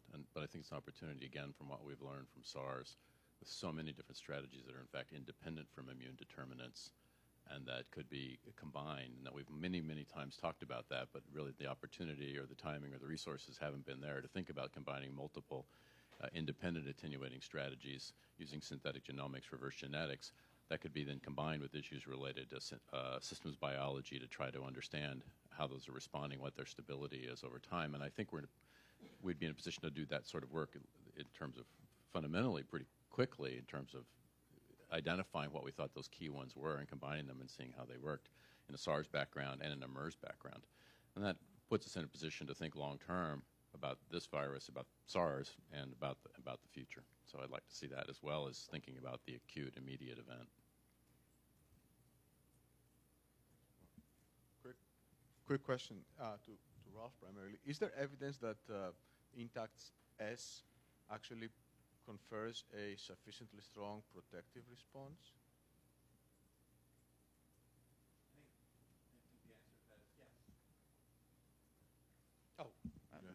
Yeah, I would answer that. The question, I would answer that yes. Whether it was delivered as a recombinant protein with adjuvant or a vectored antigen, the only major difference is whether you elicit T-cell epitopes, which I think are also important in virus clearance and control with the two platforms. But so the spike do you know if bites. it's as good as RBD alone, or is it?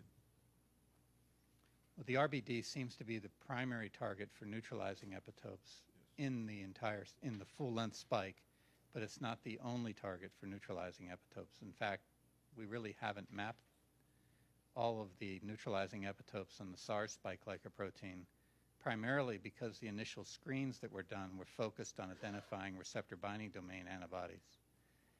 If they'd really selected for monoclonals across the entire spike, we would be better off today because we would know where the other neutralizing epitopes are.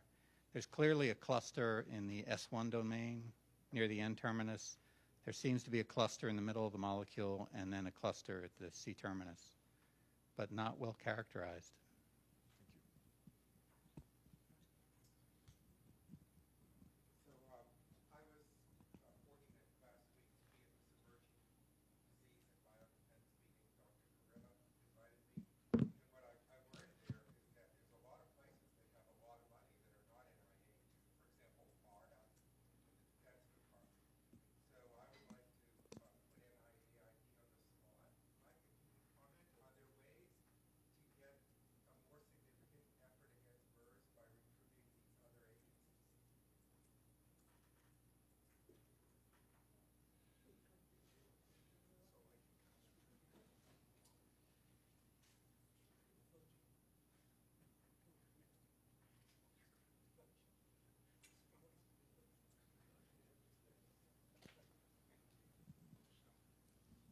My name is Armand Donabedian, and I represent BARDA, and I need to point out that BARDA is not currently funded to support the development of MERS coronavirus. The reason I'm here today is to see whether it's possible that we could develop a vaccine or an antiviral for that purpose in the near term, as Carol has emphasized. And if so, I could go to my leadership and tell them it's time to start advocating for funding. So I guess I'm going to throw the question back to you and ask you, like Carol did, is there something we can do in the short term that needs support right now so that we can be prepared for coronavirus?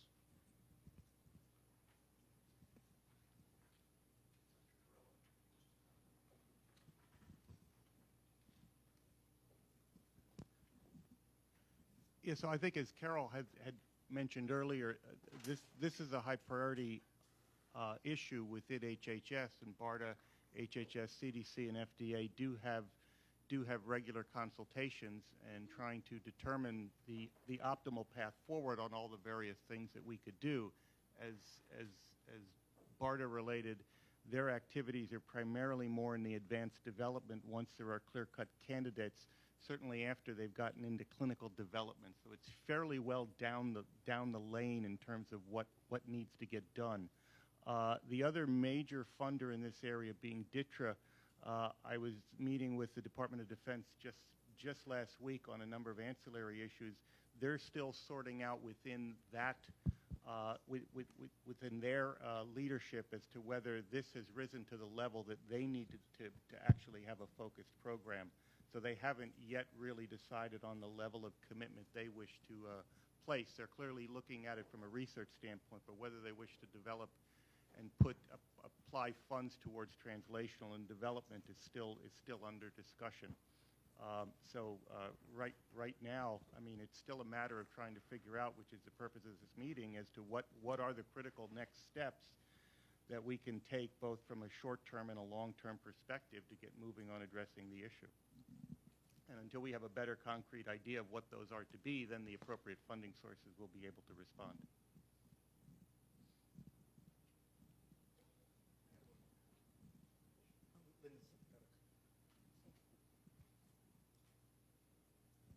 I just wanted to add that from the standpoint of advanced development, one of the major issues is actually making the material. So first it has to be, you have to derive the candidate, and then we have to produce it. So there is interest in platforms, and platform development for manufacturing can be undertaken at a relatively early stage. So that's another area of interest that BARDA has, and I'm listening carefully for possibilities here. So I just wanted to mention there is an opportunity now with the appearance of porcine epidemic diarrhea virus. If you just wanted to test a proof of concept that you can actually engineer some of these types of coronavirus vaccines and put them into animals as effective vaccines for enteric disease, this would be an opportune time, and you would have thousands of animals to test this concept in clinical trials. Just like to make a comment on platforms. So earlier when Susan presented the AG7088, which is an agarine compound that was in development for a number of years, early on that compound was tested against SARS and really didn't go any place because of the potency both against the 3C, NSP5, and against in cell culture. But that one's been through a lot of vetting. Now, the compounds that my collaborator at Purdue has made are based on the AG7088.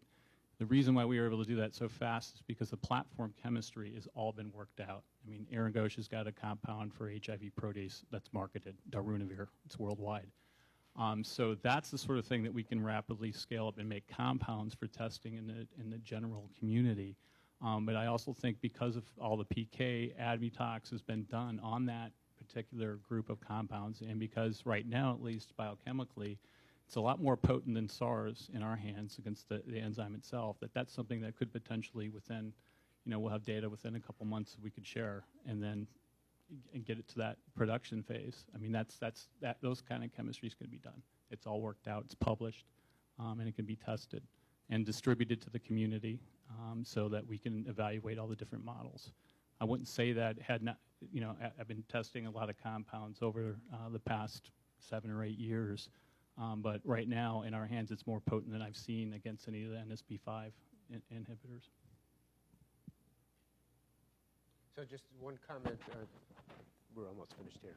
So one comment on the 3 years issue. To me, if we were going to try to do something in 3 years, and I don't know if this is doable, I would stockpile a neutralizing antibody in case we needed passive immunization, and then I would use there's 3 or 4 platforms that sound like they might work to get us good neutralizing antibodies against S, and test those against the variants as we see them, and see if they're effective, and see whether the RBD or the RBD plus other parts of the S are most effective. And at that point, I would go through different kinds of animal stages, even though we don't have great models. We could do this for SARS and have to use that as a surrogate because we don't have anything except the non-human primates right now for MERS, and then see where we are at that point. And then in the long term, I would still be a fan of developing a more universal coronavirus vaccine, but that's not a 3-year project. Can we specify what you think are the most promising platforms? Well, the ones we've heard about for induction of RBD type, I think the VRPS is one that I like because it covers the whole protein. The RBD specific ones, the subunit ones, or this particular RBDs, we know less about the MERS one as we heard, but that may well work as well. And it would be actually developing them and then doing some careful side-by-side comparisons, which most of the labs do one or maybe 2, and they don't really do side-by-side comparisons to my mind. I think it's important to compare SARS with MERS in any of these vaccine or therapeutic studies. Well, well, if you have something that targeted both SARS and MERS, of course, that would be great, because that would give you a chance of going across two different groups of coronaviruses. So, yeah, I think that'd be fine. And the thing about SARS that's good is that we have better ways to test it right now. MERS was still, we still have limited ways to test vaccines. But I don't know if we can do it in 3 years anyway. Even with those. Okay, thank you very much.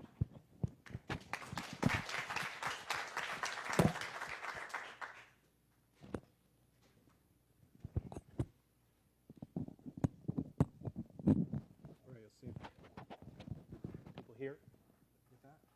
All right, so this part is called Summary and Path Forward. Before we go into that, I just wanted to make sure that people felt that we had covered all the topics that were relevant. We really touched on a lot of different issues, and I'm wondering if there's anything that people would like to discuss before we try to wrap up and I try to summarize at least what I heard and get your input. Any other topics that people feel were uncovered, not covered?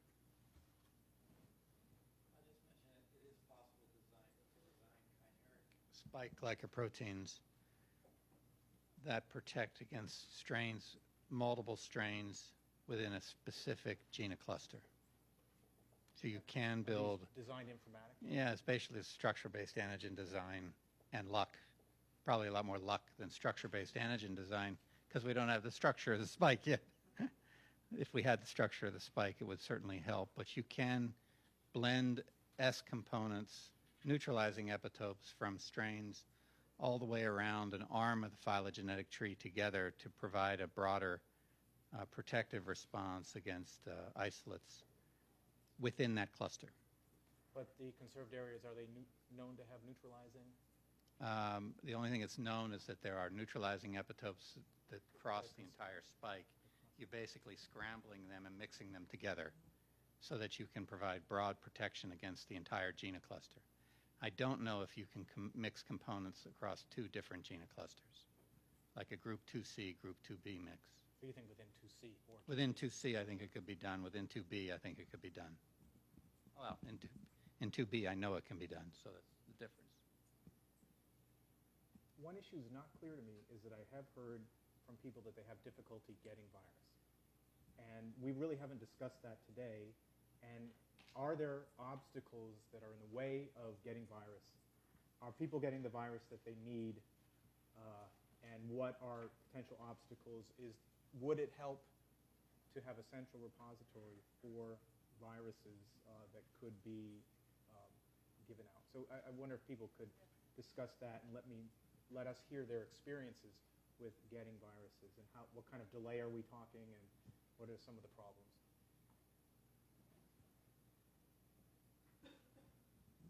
We are busy getting the virus in a repository here in the NIAID, how's it called? The BI, yeah.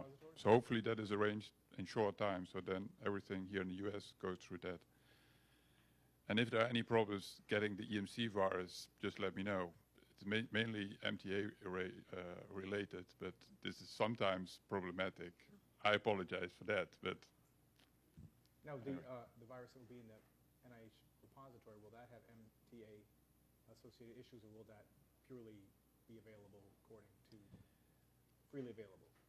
That is arranged now, so I'm not sure how that will be arranged, but an MTA is in general needed, so I don't think it's sometimes few wordings on all kind of things that need to be changed, but if there are any problems, I can be of help. And that holds for the EMC virus. I mean, people can get also the virus from London. There's also an MTA on it. In short, there will be the virus from Paris. There's also MTA on it. We haven't received the virus from Paris yet, and from London it took us also 2 to 3 months. So, I guess along those lines, this was talked about at the WHO meeting, not in Cairo, but the original one several months ago, where there needs to be open access to these viruses, not just being able to get them from BART, which we did, which is very fast, which was really great, but to not be blocked on what you can develop either diagnostics or therapeutics or with companies and screenings and not have to worry about sicking university lawyers on someone down the line, which may or may not be true based on the Supreme Court decision last week about Myriad Genetics and BRCA1, but not have to worry about that at all, to be able to have these strains. And I understand there's issues with isolation and politics of who gets rights to what, but not being able to have access to as many strains as possible, it becomes a problem. And then the other thing which we've talked about in my lab a lot is making infectious clones for the viruses once they are produced, once their sequences align. You're still potentially locked down with the MTAs, even though you probably never signed them because you got them off GenBank.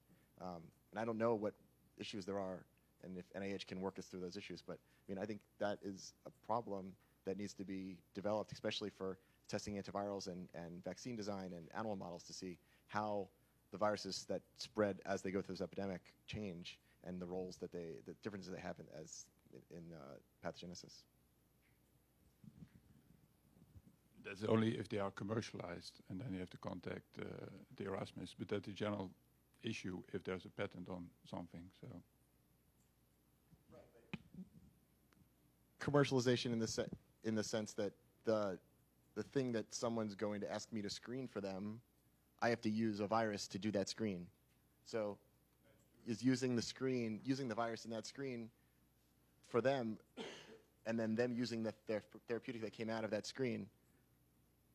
My reading of the MTA and the University of Maryland's legal team's reading of the MTA is that comes under Erasmus's purview and rights. And I know it's not you. I'm not. You're just here, so I'm sorry. But that's an issue that I think we have to deal with. And it's not just this. It's it had to happen with Indonesia and all the flu strains. And this is something that's going to come up over and over again. If we go to Jordan and Peter's group goes and isolates bad viruses, who gets where do those go, right? If Lipkin is sequencing viruses in New York from samples from Saudi Arabia, and he wants to publish that, and then we want to make the spike protein from it, who licenses that and where does that go? And it's, I think these are questions that have to be developed along the way. I know that the Assistant Secretary of Pandemic Response is actively looking at the issues with MTAs, and NIH has been working with them to look at some of these issues. So there is discussion going on, but I don't know if it's going to be a simple outcome. But I definitely do see the problem. But people have had these troubles. We do need to be able to commercialize it.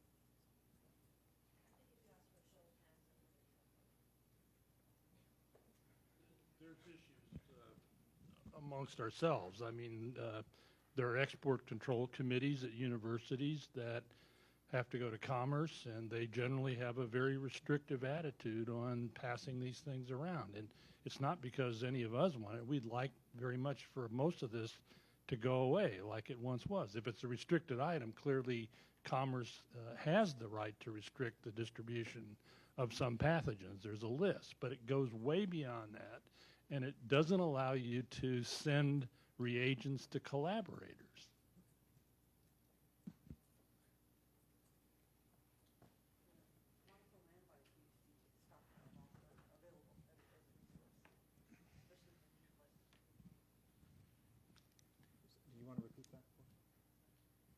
I think it would also be great if monoclonal antibodies or polyclonal antisera were available at an NIH resource to the community. It'd be fantastic.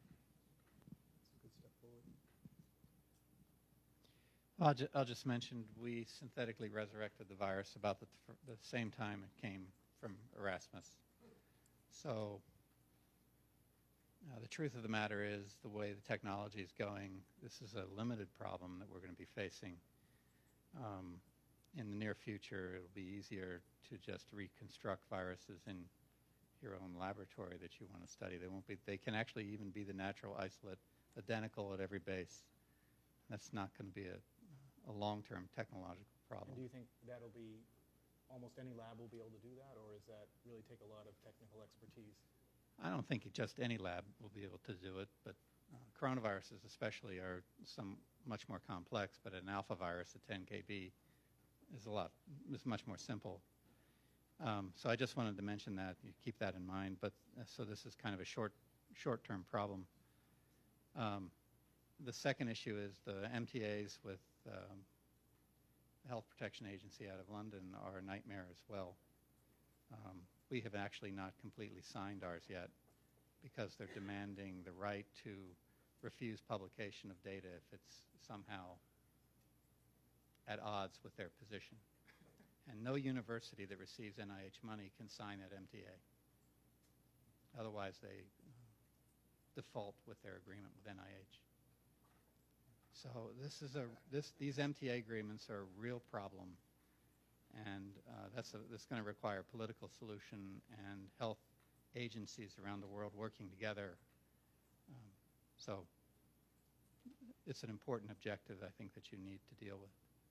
I don't know about how the lawyers feel about the sequence. I don't think it's gone to court yet, so our virus has some mutations in it. It's not Bart's virus. He doesn't have control over anything, according to me. We could fight it over in the courtroom. I mean, that's it.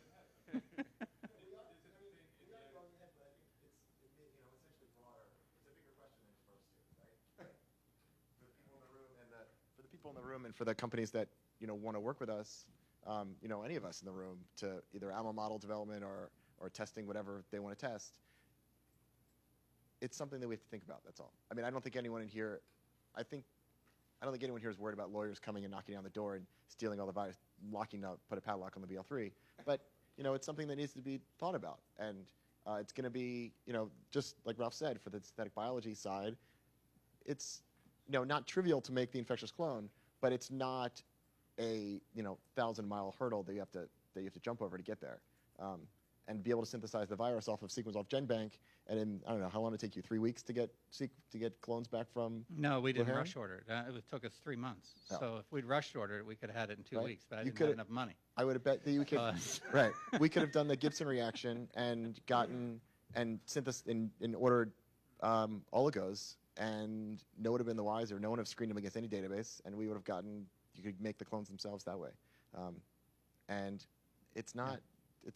In one sense, it's trivial to order the pieces. It's harder to get the clone to work, clearly, and to make all the mutants. But, any lab's going to be able to do that soon. And We're certainly willing to put our mutants in BEI if that would help the community. I mean, we don't have a problem with that. Yeah, the MTA, so part of the MTA is also liability for providing materials that needs to be covered. No, so that's, I would say, is the most important part of the MTA, and everything that is beyond that in the MTA. There's also the commercial and the patent issue, but in principle you could leave that out and leave that and solve that later when you go into the market with a product, and then fight it out. The most important point is we providing a material to another lab, and that's a standard issue, and that's the MTA and liability, and you solve that if you make it yourself, and we don't to blame for that. So then that's fine. That's okay with us. security of whoever we're allowed to send that virus to is actually way more important than all the other things we're talking about. This is a fascinating conversation, and I think it maybe highlights the fact that a country like Saudi Arabia, who's going to be quite vulnerable, and the scientists there are quite vulnerable, this is much more difficult. They can't go and generate the genome. And I think another point is that missteps are remembered long-term, or bad experiences. And good bad experiences are remembered for a long time, and good experiences are not remembered that long, relatively. And I think in some sense, in dealing with these kind of outbreaks and accessing reagents and specimens and so forth, we all have a responsibility to do it as wisely and respectfully as possible, because it helps us all. So I mentioned this to David before this session started. So at the expense of creating further intense discussion, as probably one of the card-carrying flu virologists in this room, I can tell you that the two hurdles that potentially could come up with the coronavirus research that we're already facing in flu are beyond the MTAs and getting viruses, are the additional oversight, the biosecurity oversight. And I wondered if that's something people want to discuss.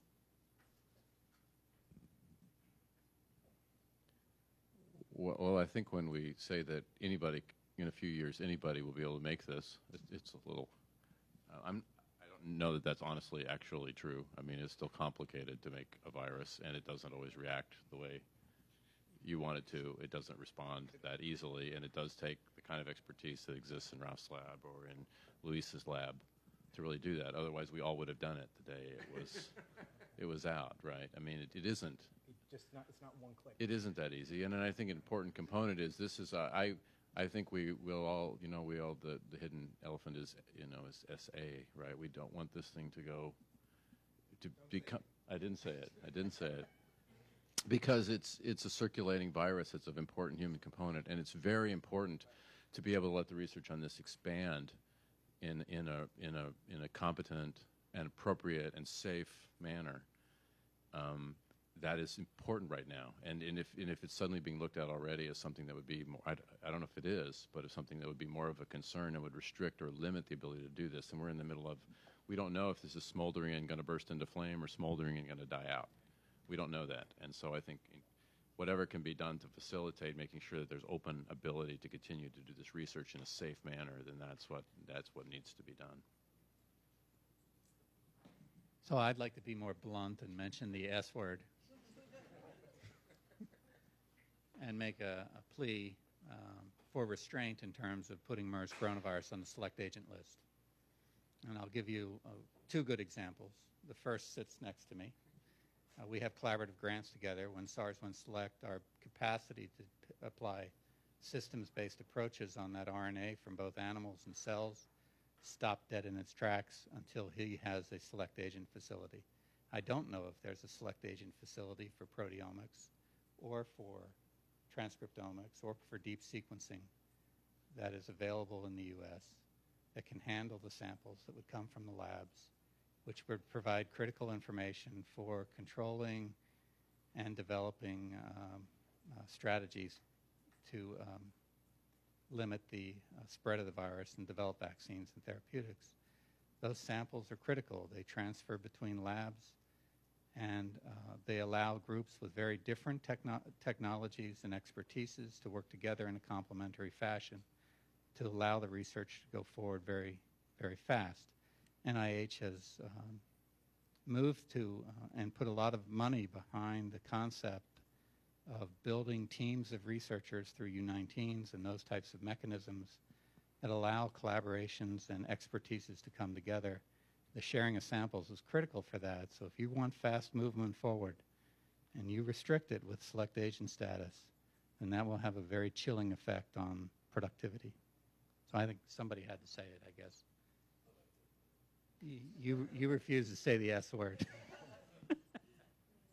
So that's my comment on it.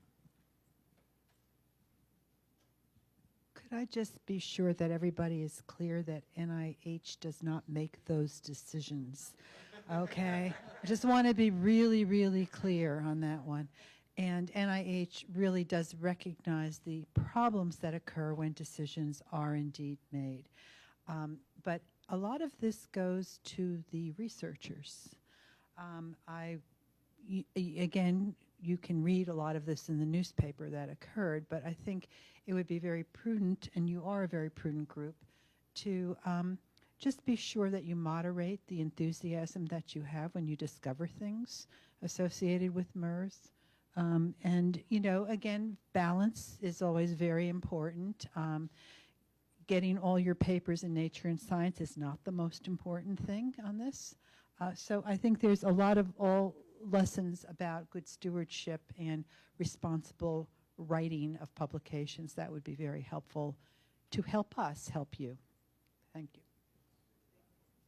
I think Carol's talking about moderate language and the role of language in creating public perception and the problems that can come out of that when there's negative public perception.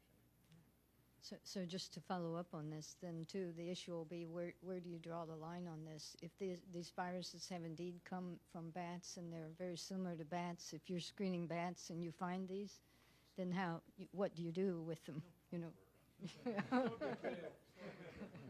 Don't ask, don't tell. Right. Well, are there any other major? Oh, Mike. So, David, I can't let this end without putting you on the spot.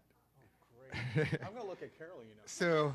So you've gathered us all here from all parts of the world to get some information about how NIAID is going to move forward. Now, while we don't expect specifics about how NIA is going to move forward, can you give us a general idea what the process is going to entail? The direct outcome of this meeting? Yes. Downstream? Well, I'm talking about, you know, will there be RFAs? Will there be program announcements? Are you just going to write Ralph a check for $1 million? How are you going to? I can't tell you We that could last stop one, there. but yeah, that's between me and Ralph. But I think, in general, it's too early to say exactly what is going to come out of this. I mean, the reason that we're bringing this together is that there is significant interest in rising to have a plan moving forward. Now, how does a plan moving forward help? Well, if funds do become available, we've been advised by experts on what they think are the best ways to move forward. So the information that we've gathered here, certainly we're putting it together into a report of this meeting.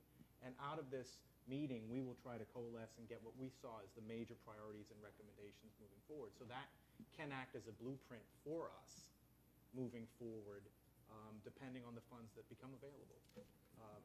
Carol, was that? No, you let me go. Well, then I'm going to stop right there.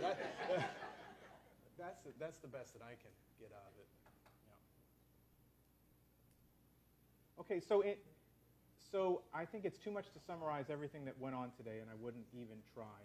But I think that what I want as a deliverable is to get you all a report of this meeting to try to put together what we thought were the major cogent points, to get your feedback about it and get a document together within the very near term that we can put online, release, and you can see similar examples of those with a universal influenza vaccine document that came out recently and has been very good at guiding us in terms how we wanted to direct funds for universal influenza vaccine. So if you want to look online, you can see that report, and that will be a very similar report that we'll be putting out now about this. If there are any other comments or points people would like to make, otherwise I would, Mark? I just want to thank you. This was, I know, in part a response to all of our interest and enthusiasm about this, and very important that you guys organize. This is very important that you guys organize this. Rochelle, yourself, Carol, all of NIAID, DMID. It's a good timing for this and understanding it, and we do appreciate it. We understand the complexities of it. We definitely understand that we just wanted to say it in a verbal way that needed to be stated for the community in general. And but we really appreciate it. We understand the concerns and constraints, and we look forward to what comes out of this.